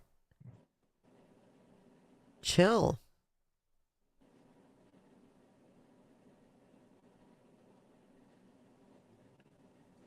Katie said she last saw him when she went to bed. Okay, that's fine. That's Katie. But obviously, somebody else saw him or he was caught on camera. Well, they said that he hasn't been caught on any camera, right? I think is what they said. There's no video of him. I don't think he said that, though. I think he said that they had additional clips that were coming in that they were investigating or something. He left the video kind of up in the air. If I remember correctly, I might be wrong. So they posted this at 11:17 a.m. On the 26th. Mm-hmm. Yeah. I think the most likely scenario is somebody saw him, right? That way nothing they've said is untrue. But they also haven't said what they know. Well, and the other thing I would take from that is for them to not describe where he was seen kind of tells me that there is more to the story. I do kind of agree with that, but it also could be that they saw him on a neighbor's camera, right? Because at 7-something in the morning, you can hear them saying nothing on the ring cam. So they're obviously in the neighborhood looking. Well, and the question would be, what had they covered by 11:30? By the time they made that post, what had they gotten, right? Yeah. Right. Well, that's the next day. Or no, that's the same day. Yeah. That's the same morning. But look here, Clue. This looks like exactly what Sean shared on YouTube. Mm-hmm. This was obviously part of the packet because look, there's the Roadhouse thing. And then here's that post. Nick shared it on November 23rd. So that must have been part of the packet. Oh, it was, because that other picture or the thing that I screenshot, right? The one that I just had you look at, it was on November. If you look at the bottom of it, it says November 23rd, whatever, 24, I think. Oh, okay. Same. Yep. It was part of the packet.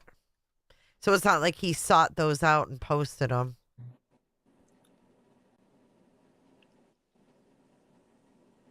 "39 days later, officials are recanvassing." Did you guys know that? 39 days later? Yeah. Oh, that was when the glasses were found.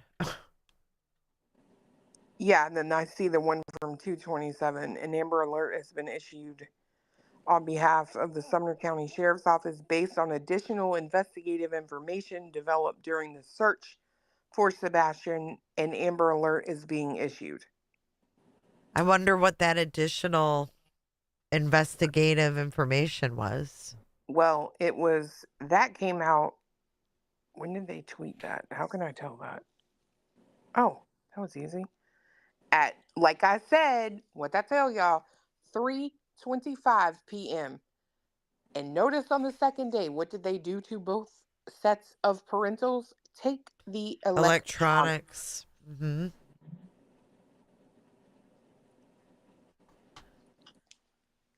I noticed also in listening to re-listening to some of these interviews, remember how Seth said that Katie in the later interviews, he said that Katie's house looked like, or that Sebastian's room had been kind of almost like Ellie had gone through it, like they had gone through his house when someone I think it was Nancy Grace asked if the bed was made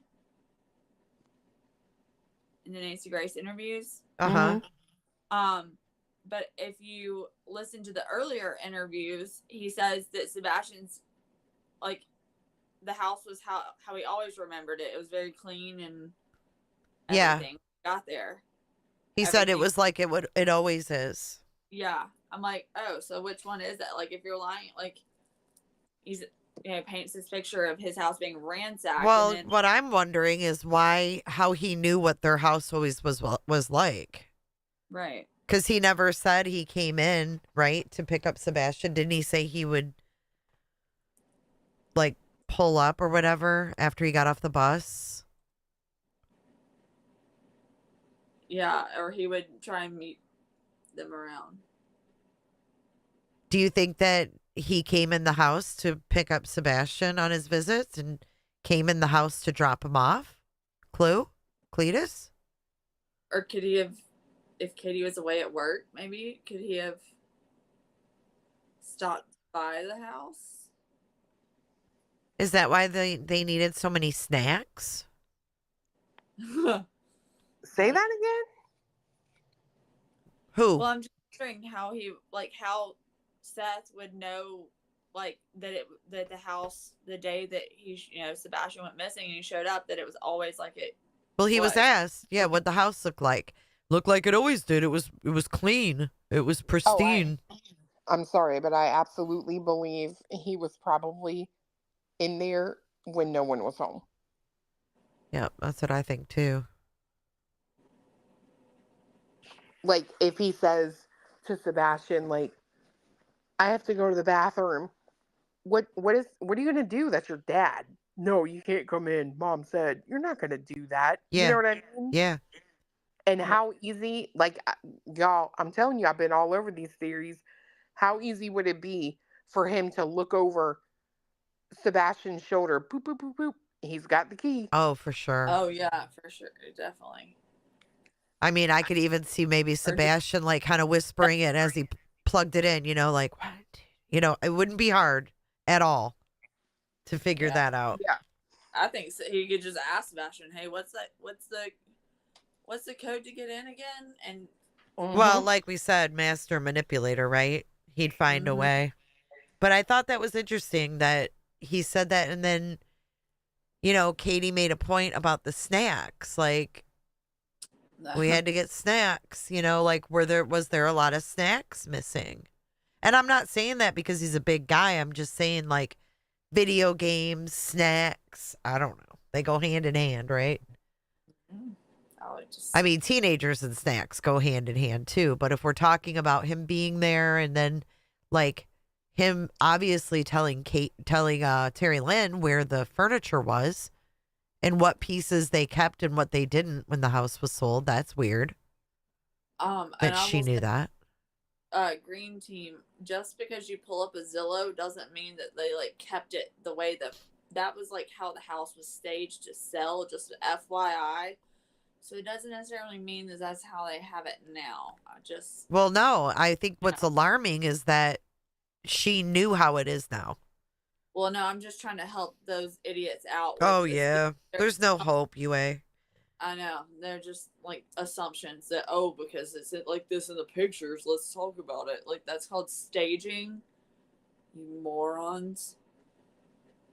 But and then he like knew the security cameras. He also knew that they didn't have like, you know, about the alarm system, which I mean I kind of would expect maybe that to be known, but and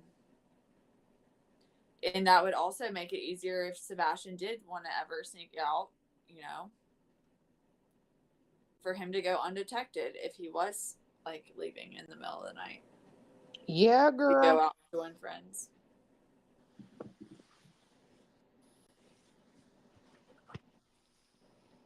I'm just reading these updates. Like they updated his height, and then they said in the afternoon of the 26th, the search for Sebastian continues this afternoon. Residents who live near the search area around Beach High School along Long Hollow Pike may want to check outbuildings, garages, cars in case Sebastian used any of these as hiding places.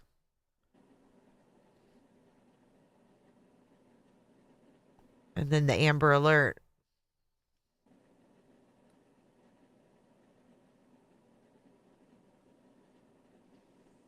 The photos are wild too, because he looks different, all of them. Yeah, he does. He looks very serious there. That's my game face. Yeah, that's where he's by the trophy, right? Oh, look, you can see how he wrote his name on his name tag. You can see his handwriting. Yeah. That's so cute. That's cute. Mm-hmm. I never noticed that before. Poor kid.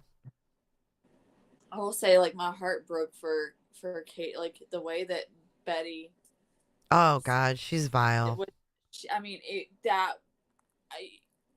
don't know how... I mean, how can any of these people, like the E's, I just want to know how can you... I mean, I would think maybe they're... How can you stand by that? Yeah. I don't have any idea. I mean, they seem like they're maybe not as evil as, you know, some of the other members of the Green. Girl. I don't know. I'm just wondering, how do you stand by somebody saying, like, I hope you off yourself, basically, and I hope you develop... I think they've all been severely lied to. I think they've all been severely lied to. It's like a PR team going to the media, like a celebrity that gets in trouble, right? They hire like a big PR team. They hit up all the media. So all they've done on a smaller scale is hit up, you know, all the channels that will spread the narrative, in my opinion. Look at the first time we met him. If I wouldn't have like listened to like, you know, that thing inside, that's like, like he was trying to do that to us. And had help in Karen Strom. How early, like, how did he know Karen? We don't know. Well, we don't know. All we know is that they were cozy when Clue met them, right? Clue was like, God, it seemed like they knew each other for a while, right? Like she knew the whole story. I have a theory of how of what I've heard, but I'm going to look. Could they know each other through the jail? I mean, I bet there's a lot of people that work at the jail that have family members that work there, right? Yeah, that's I think what I've heard. Do you also remember that post of supposedly was it one of the neighbors' daughter or granddaughter works there and said he wasn't there? Yeah, she's the one that Bobby said. That was Bobby that said it. Wasn't there, you know? From like 10 to 6, which would be the majority of his shift. 10 to 5. Weird. I don't know. This is like, I'm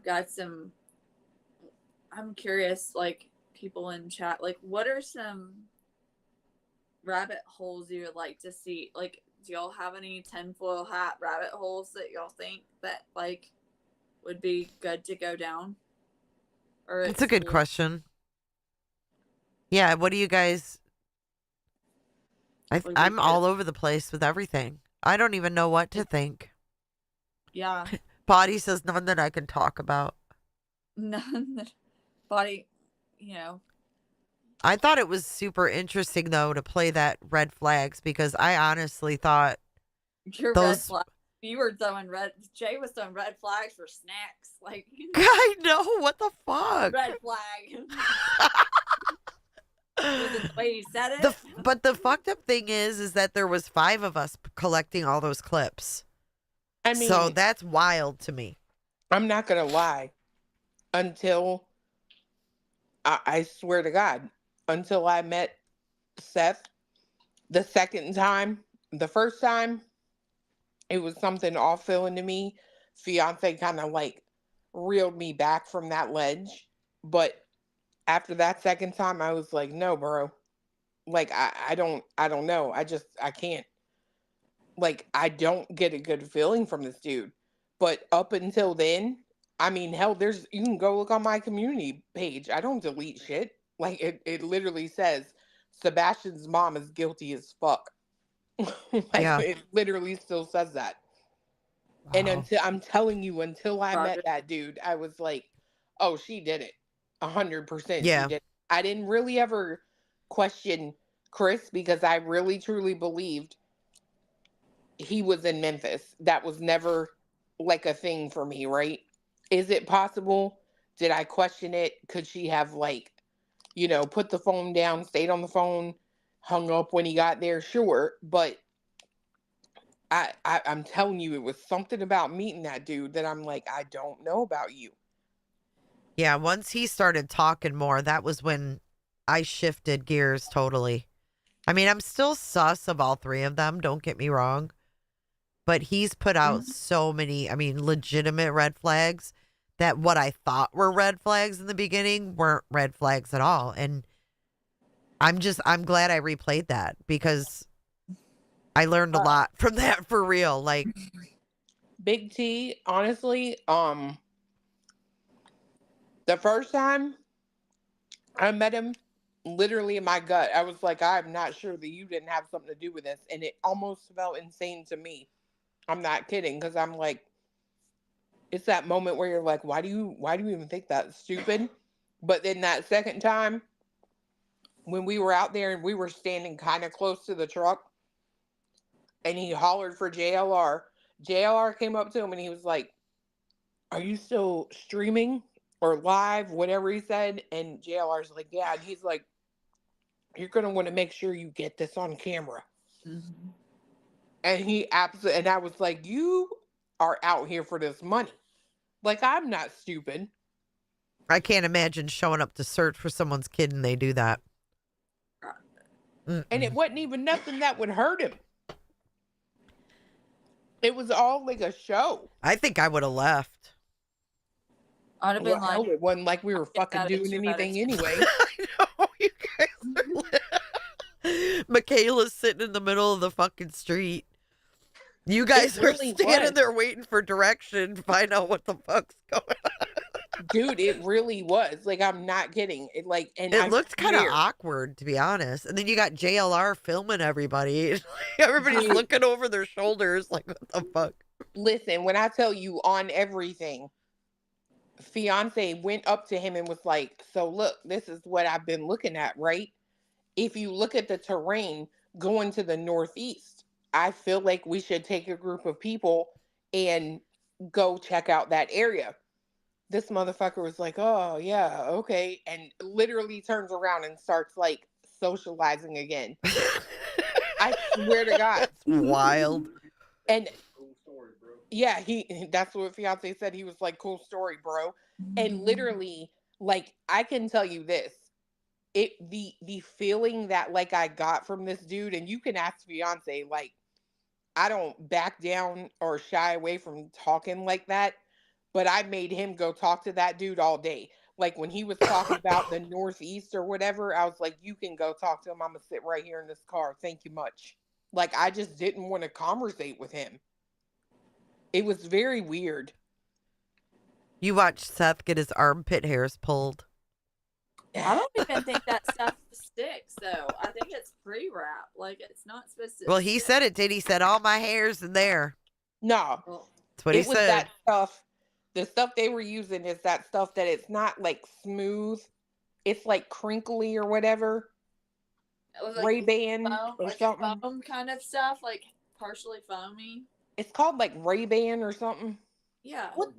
Coban. Ray-Bans are sunglasses. Yeah, oh yeah, that's right. Whatever. Miss W says, I don't understand why they wouldn't focus on that part more. Exactly who and when he was seen last. Those details about that incident, because that is most important. Who saw him last, if not KP? Thank you for your super chat. So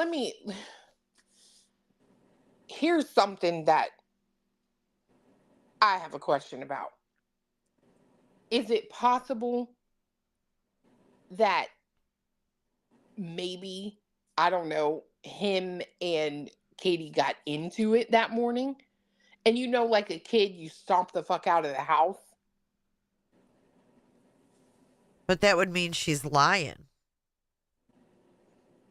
I mean, I agree, but I mean, it's still a question I have to ask, Uh-huh. Well, we heard that he wasn't wanting to go to school, right? He wasn't looking forward to going to school on Monday. Because something had happened. Who said that? Oh, When did that- God. That UA? red flags, Jay. No, it wasn't, but it was said. We just played it not too long ago. I don't remember where it was said. Somebody asked, was it Web Sleuths? If anybody remembers in chat. I mean, Katie wasn't on Web Sleuth, though. No, it wasn't Katie. It was somebody asked a question of somebody. I don't remember who.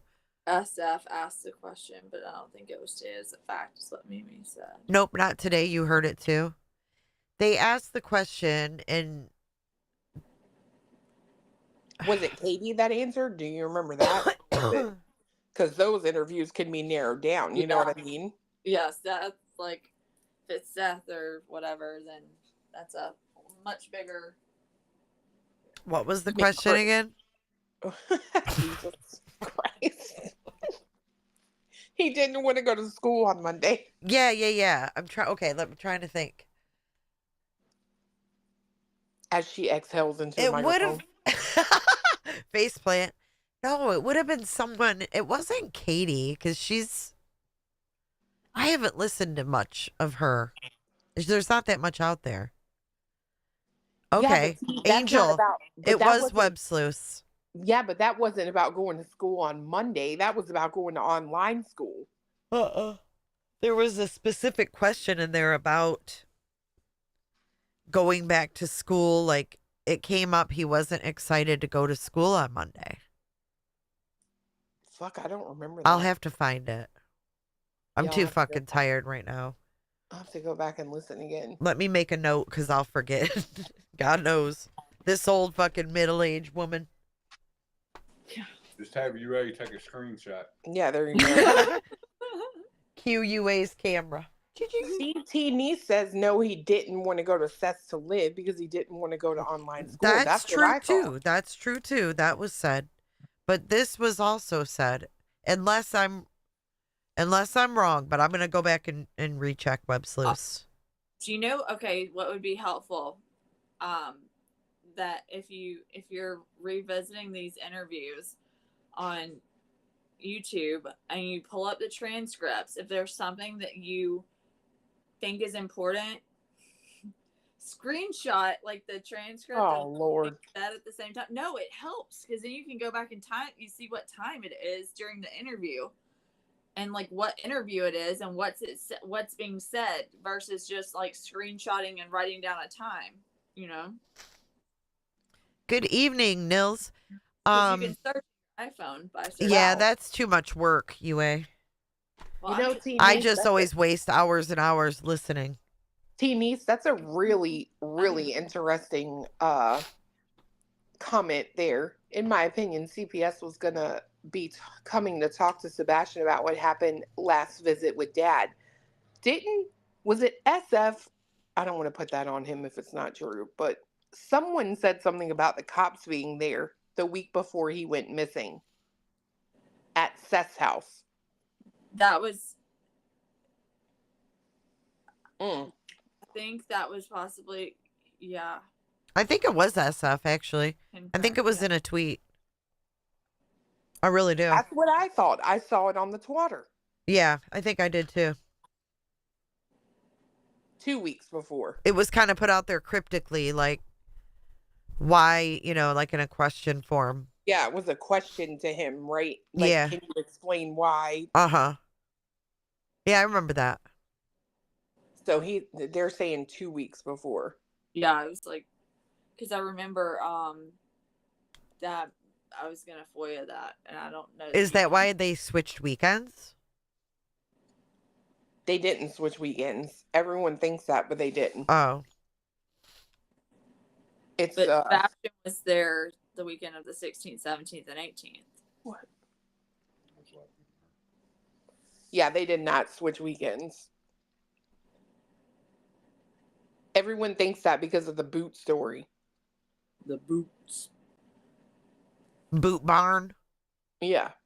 Yeah, I'm going to do it. Like, I'm going to have to do it when offices are open, but I'm going to look into those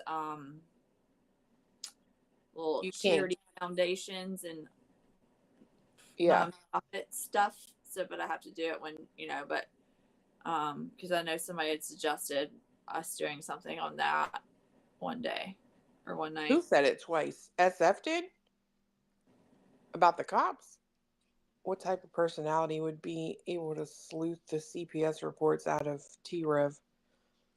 I know there's some out there. Personalities, I mean. UA, such a dick. Where are all these new channels coming from?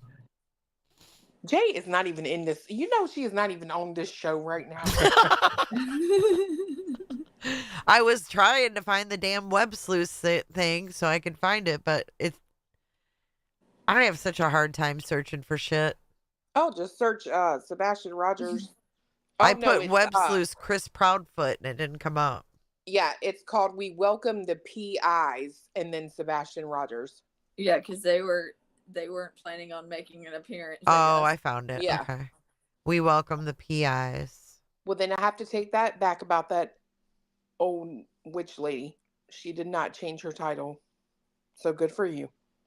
Are you talking about War Pigeon or whatever her name is? No. I'm talking about whatever one is on the camera on that show.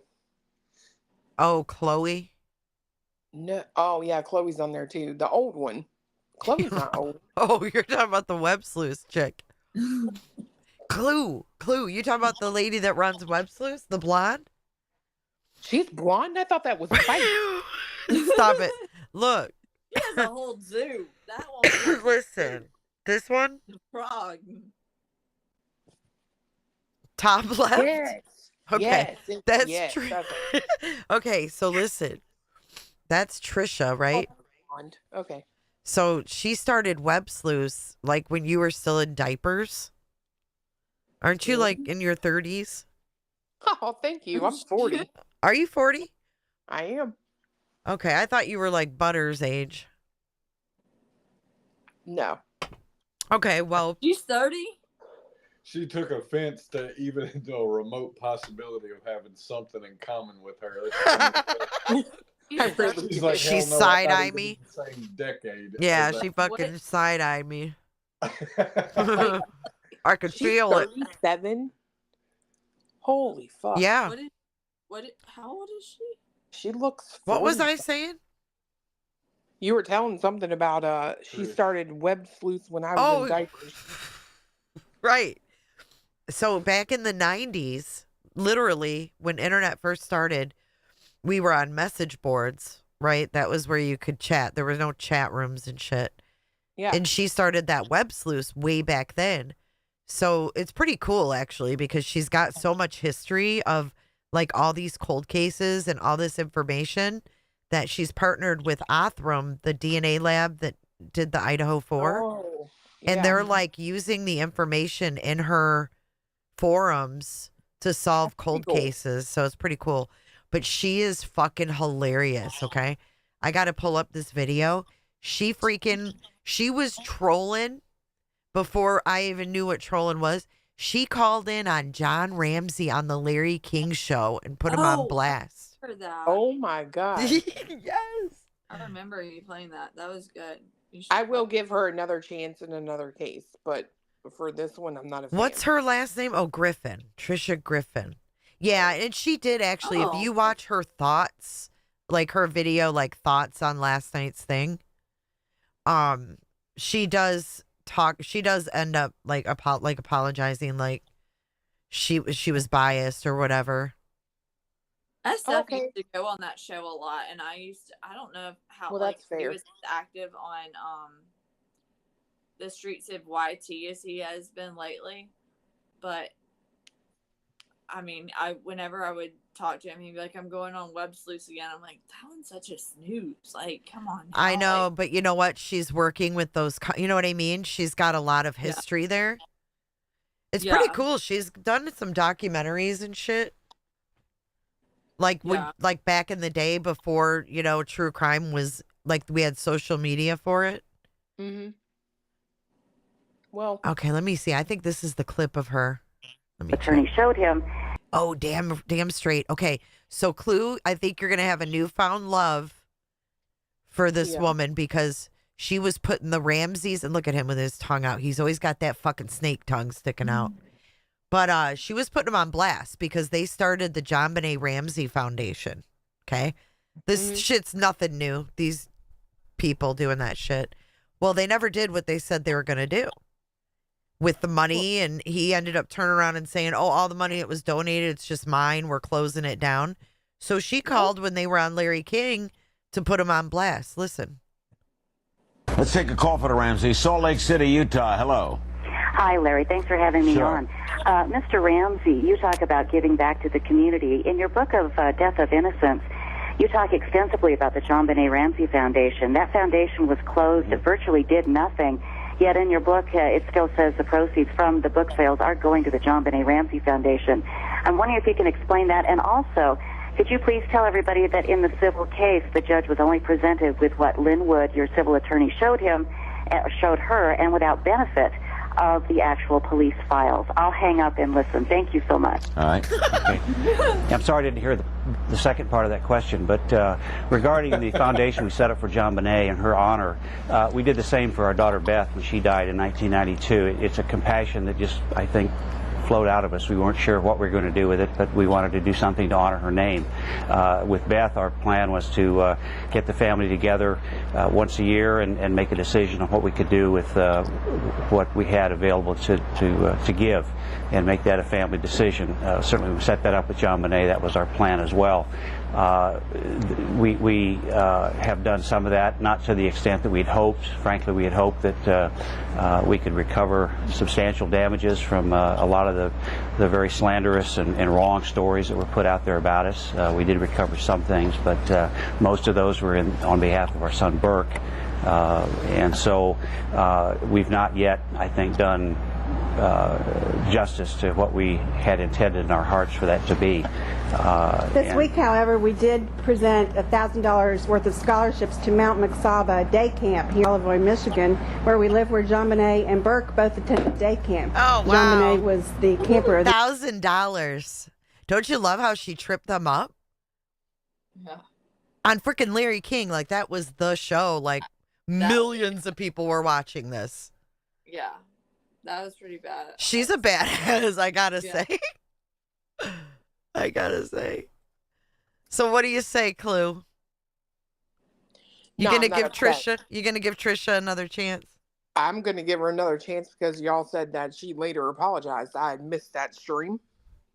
Yeah, she did. She said it in several, like here and there. She's brought it up, and when she's talked about Sebastian, she did take it back. And everybody makes mistakes, you know what I mean? Yeah. I mean, she was snowed like we were. She really was. I mean, she was like, "Oh, Chris, now let Seth go." He was totally babied. Coddled. like a little fat, little chunky child. I mean, but everybody was snowed by him, you know? I never like coddled him. I just looked at Chris's behavior as being like so aggressive and didn't really have the context of why he was acting like why that was that way. And then later I had the empathy from my own, like, you know, so.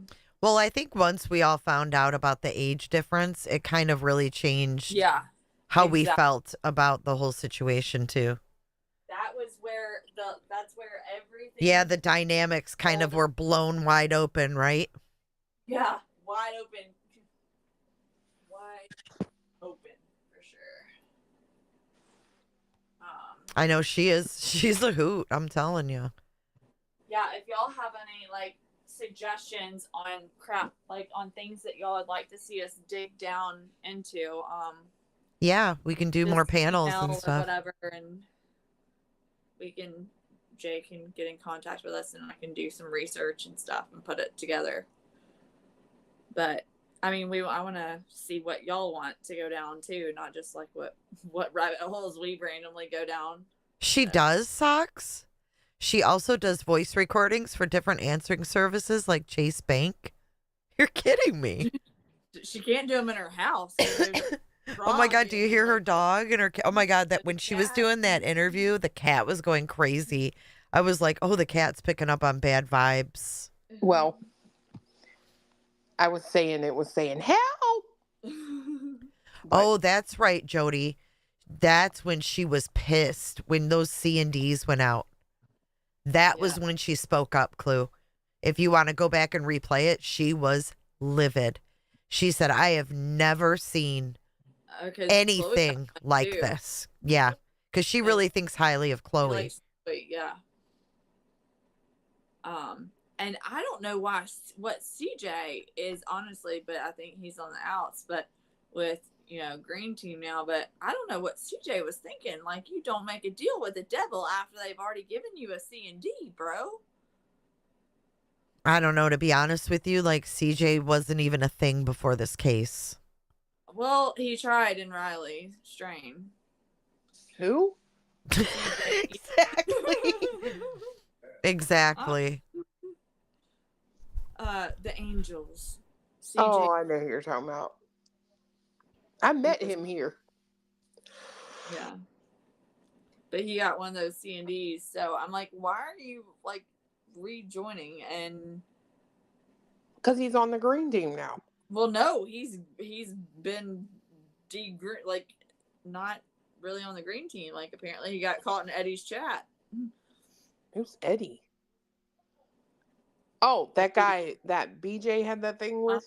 Yeah, and Eddie is our new friend over here. And he also got caught in so he got caught betraying BJ apparently by being in Eddie's chat, and then got caught like he wasn't down with the whole butter thing. He wasn't down with the whole green hoodie person being someone that's like, you know, passed away of like, you know, cancer. All I gotta say is if them bringing this person in, if it is Chris's family, shame on fucking them. Shame on that them is bringing sick. anyone in there with as reckless as they have been. Like it was a man, it was a woman, it was a, you know, they couldn't decide what it was. Then so stupid. I mean, then they're gonna say like it's just like, come on, like have some freaking. But it's like asking for morals out of people that don't have any. So I mean, I guess what do you expect? You know, dude. Butter has left her chat. Holy fuck! Girl, I was gonna tell you, like, I don't know. Dude, she gone. Like she just gone. Yeah, like. Here, and then the people were like on the panel just talking away, and wait, hold up. Hold up. I'm gonna share it. I want to see when this shit went down. Hold on, guys. It's just sitting there like that.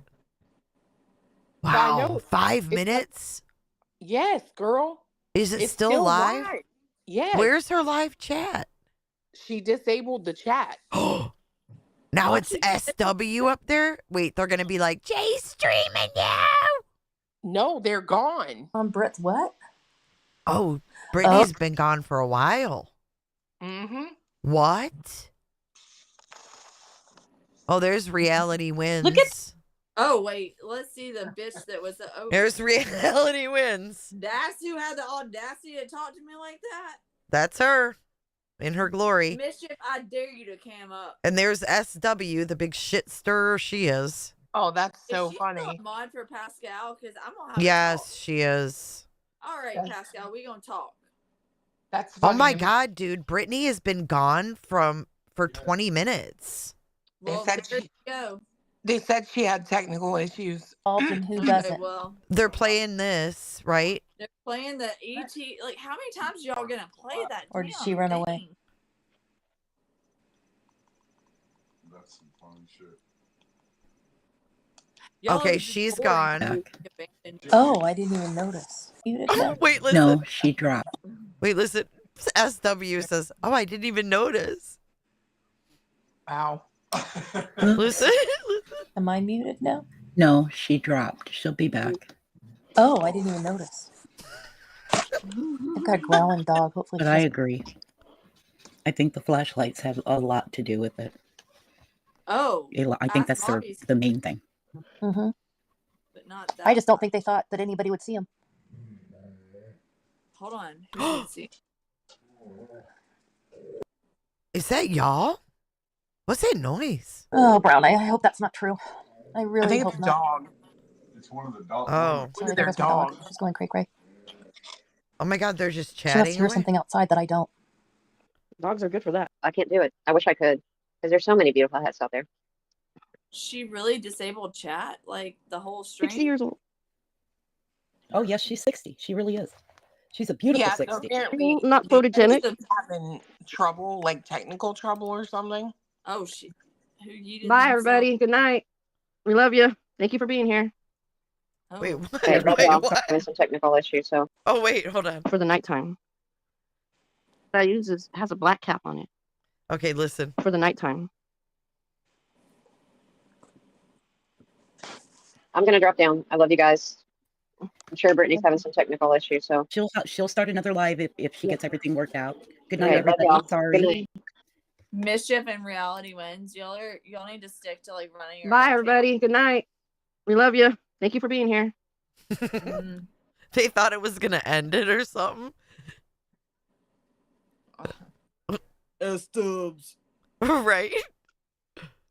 Oh, so she didn't say she was having technical issues. They said, I'm sure she's having technical Right. They were like, fuck this. We've been sitting up here talking for 30 minutes. We're not fucking doing this. So they left. Wow. And And then it is it- plays forever. It plays Is it forever. still live? Yeah. No, it ended 40 seconds ago. Oh. Wild. About she was live from her kid's bedroom or something. The fuck? Yeah. I'm sorry, 3 minutes ago is when it ended. She just bounces? Maybe it yeeted her after a while. I don't know. Girl, bye. She was out of it all night, someone said. Someone's covering. Let's listen. Tanya, hoping for answers. Irony Rose, I love you too. How are you? There's 4 siblings. There's my dad.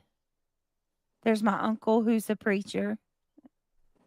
Then you have my Uncle Ronnie who just passed away. And then you have my Aunt Deborah. The All right. Well, hopefully. She's struggling. Ooh. Hopefully, what? She needs to get help. I'm sorry. Oh, hang on, guys. God is The always mouse. good. Absolutely. Hey, reality. Oh, SW, do you want to leave your camera on or no, sweetheart? Yes, he is good. And I'm Hey. sorry for it. Oh my I'm praying God. for you. Screenshot that. I'm so sorry, Britt. What'd I tell you? Whoa, what? W. Mischief all around me. Sounds good. Real quick, Muscle says, I have been on mischief already today. She knows I'm going to be. I don't know, guys. That's it.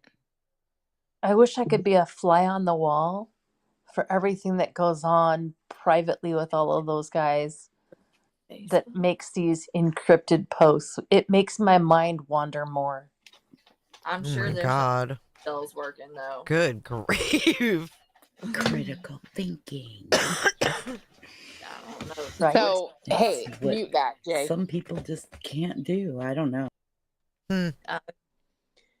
I just want to point out, proof is in the pudding. 10 minutes ago on Twitter, under one of the responses that I had made to Hong, remember how I told you, under Hong's last post, anytime you talk about this Rogers, whatever value, homestead of family values, there's an immediate attack. 10 minutes ago, Robert Carl Svensson, aka husband of Ricky Marie Svensson, aka Cletus. They're trying to say that my ex-husband is Cletus. What'd they say? Oh, they just doxed the fuck out of the guy. Oh, Yeah, you're I mean, kidding. They keep doxing my ex like over and over. Dude, I haven't talked to him in like So stupid. You've already explained it. 20 million times. Well, they think that that's going to get to you. That's all. Yeah. That's Bless why. her. I mean, Because you're that. thick-skinned and they think that that will get to you for sure. Yeah, how I is mean, she they can supposed keep to do trying, that? but I'm just saying, like you can. Yeah, literally- the timing is impeccable. Yeah, you can watch very it. confused. It's crazy. Maybe Laura Get it. So, yeah. How in? Tell me that's not a miracle. To go That from is- being on life support to where your daughter has to make an ultimate decision to now you're up having full conversations. That's Thank awesome. you, It was. Oh, what's he referencing that? Jesus, shut up. or if he's made any response whatsoever to what Detective Carter said last night. Are any of y'all talking to Or Detective hits. Carter asking Just for just something I'm thinking in my mind. Because I've wasted 1,000 hours trying to find stuff. All right. Not bad. Not bad to look at. If I say so. Oh my God. Must be old. I don't see it, you guys. Who? This guy. Everybody has a right to their opinion. Ew. You also Yep, had a juice choice on boxes. what outfit to wear, and you She's wore got. that. Yeah, she was gone from this point on. With his blue blockers. I know. Wow, that was no wonder they dropped. I would have too. Yeah. I mean, you know. Fucking 40, let's see, 43 minutes, 44 minutes. It's not playing. It's like froze. They sat there Just chilling. chit-chatting. I mean, so weird, like they man. sat there and talked about Sebastian, at least like played some audio from one of their phones, but you know, and held it up. Like, I mean, they don't ever talk about Sebastian. I went up there, let's talk about Sebastian, and she was like, "You want to come on my channel and talk about Sebastian?" Well, I mean, it'd be the first time, so I don't know. They need to really take a look in the mirror and see. You know, because honestly, they need to think about the long. Like, I know it seems maybe good right now for the short term, but long term, like, you know, this case is not going to drag on forever. So, like, you need to think about that. And do you have any morals or a reputation? I don't know. I hope she's all right. That's odd. That is very odd. I do hope she is all right, like, okay. Honestly, Because someone in chat just said that someone tried to call her and she didn't answer. But I wonder if she got a phone call because of the other stuff going on, you know, on X. I know, but to just leave your people for 40 minutes, that's crazy. That is very. I hope she's all right. I do too.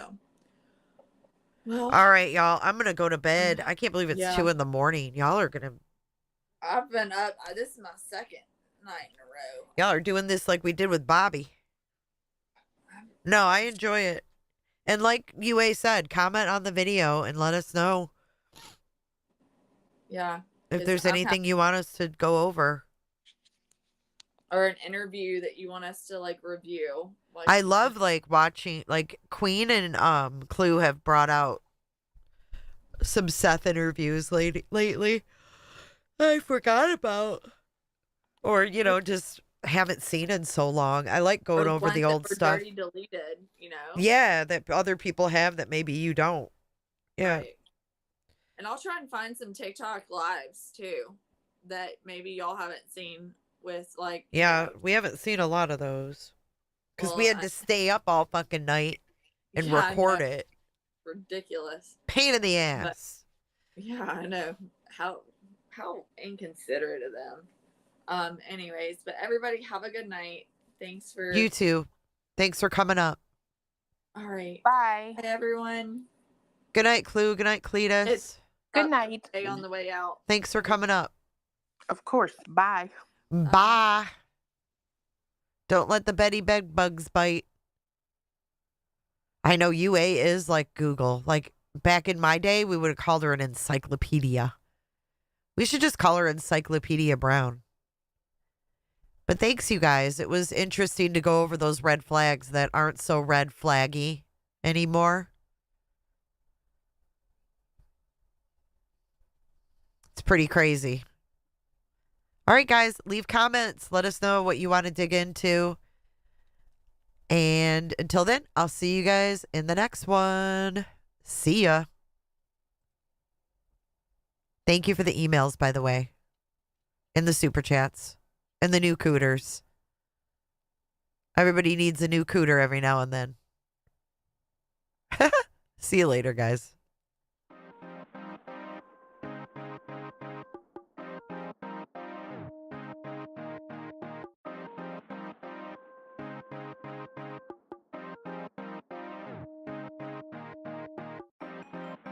I might go forever, go for eons. Front like you don't be on. Pull up in the Tesla, Elon. When I was a kid, I was a phenom. When I was a kid, I was a beast. I pull up, then I be gone. See ya. See ya. See ya. Be gone. See ya.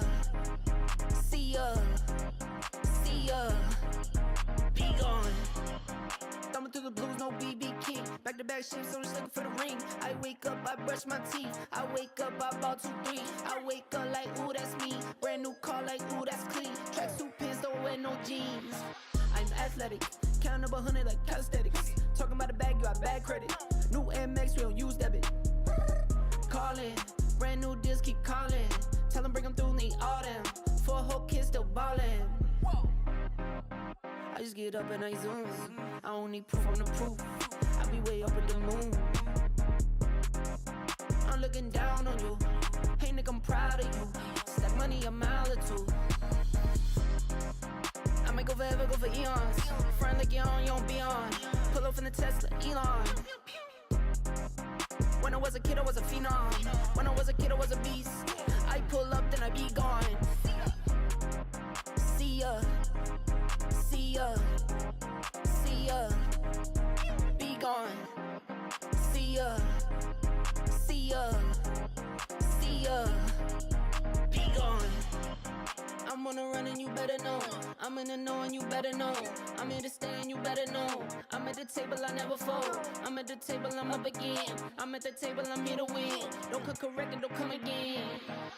Please, I just need what I need. I collect for my seeds. Would've thought my name Tree. I pick up then I leave. In my pocket I be. I don't like to be seen. I just get up and I zoom. I don't need proof on the proof. I be way up with the moon. I'm looking down on you. Hey nigga, I'm proud of you. Stack money a mile or 2. I might go forever, go for eons. Front like you don't be on. Pull up in the Tesla, Elon. When I was a kid, I was a phenom. When I was a kid, I was a beast. I pull up, then I be gone. See ya. See ya. See ya. Be gone. See ya. See ya. See ya. Be gone.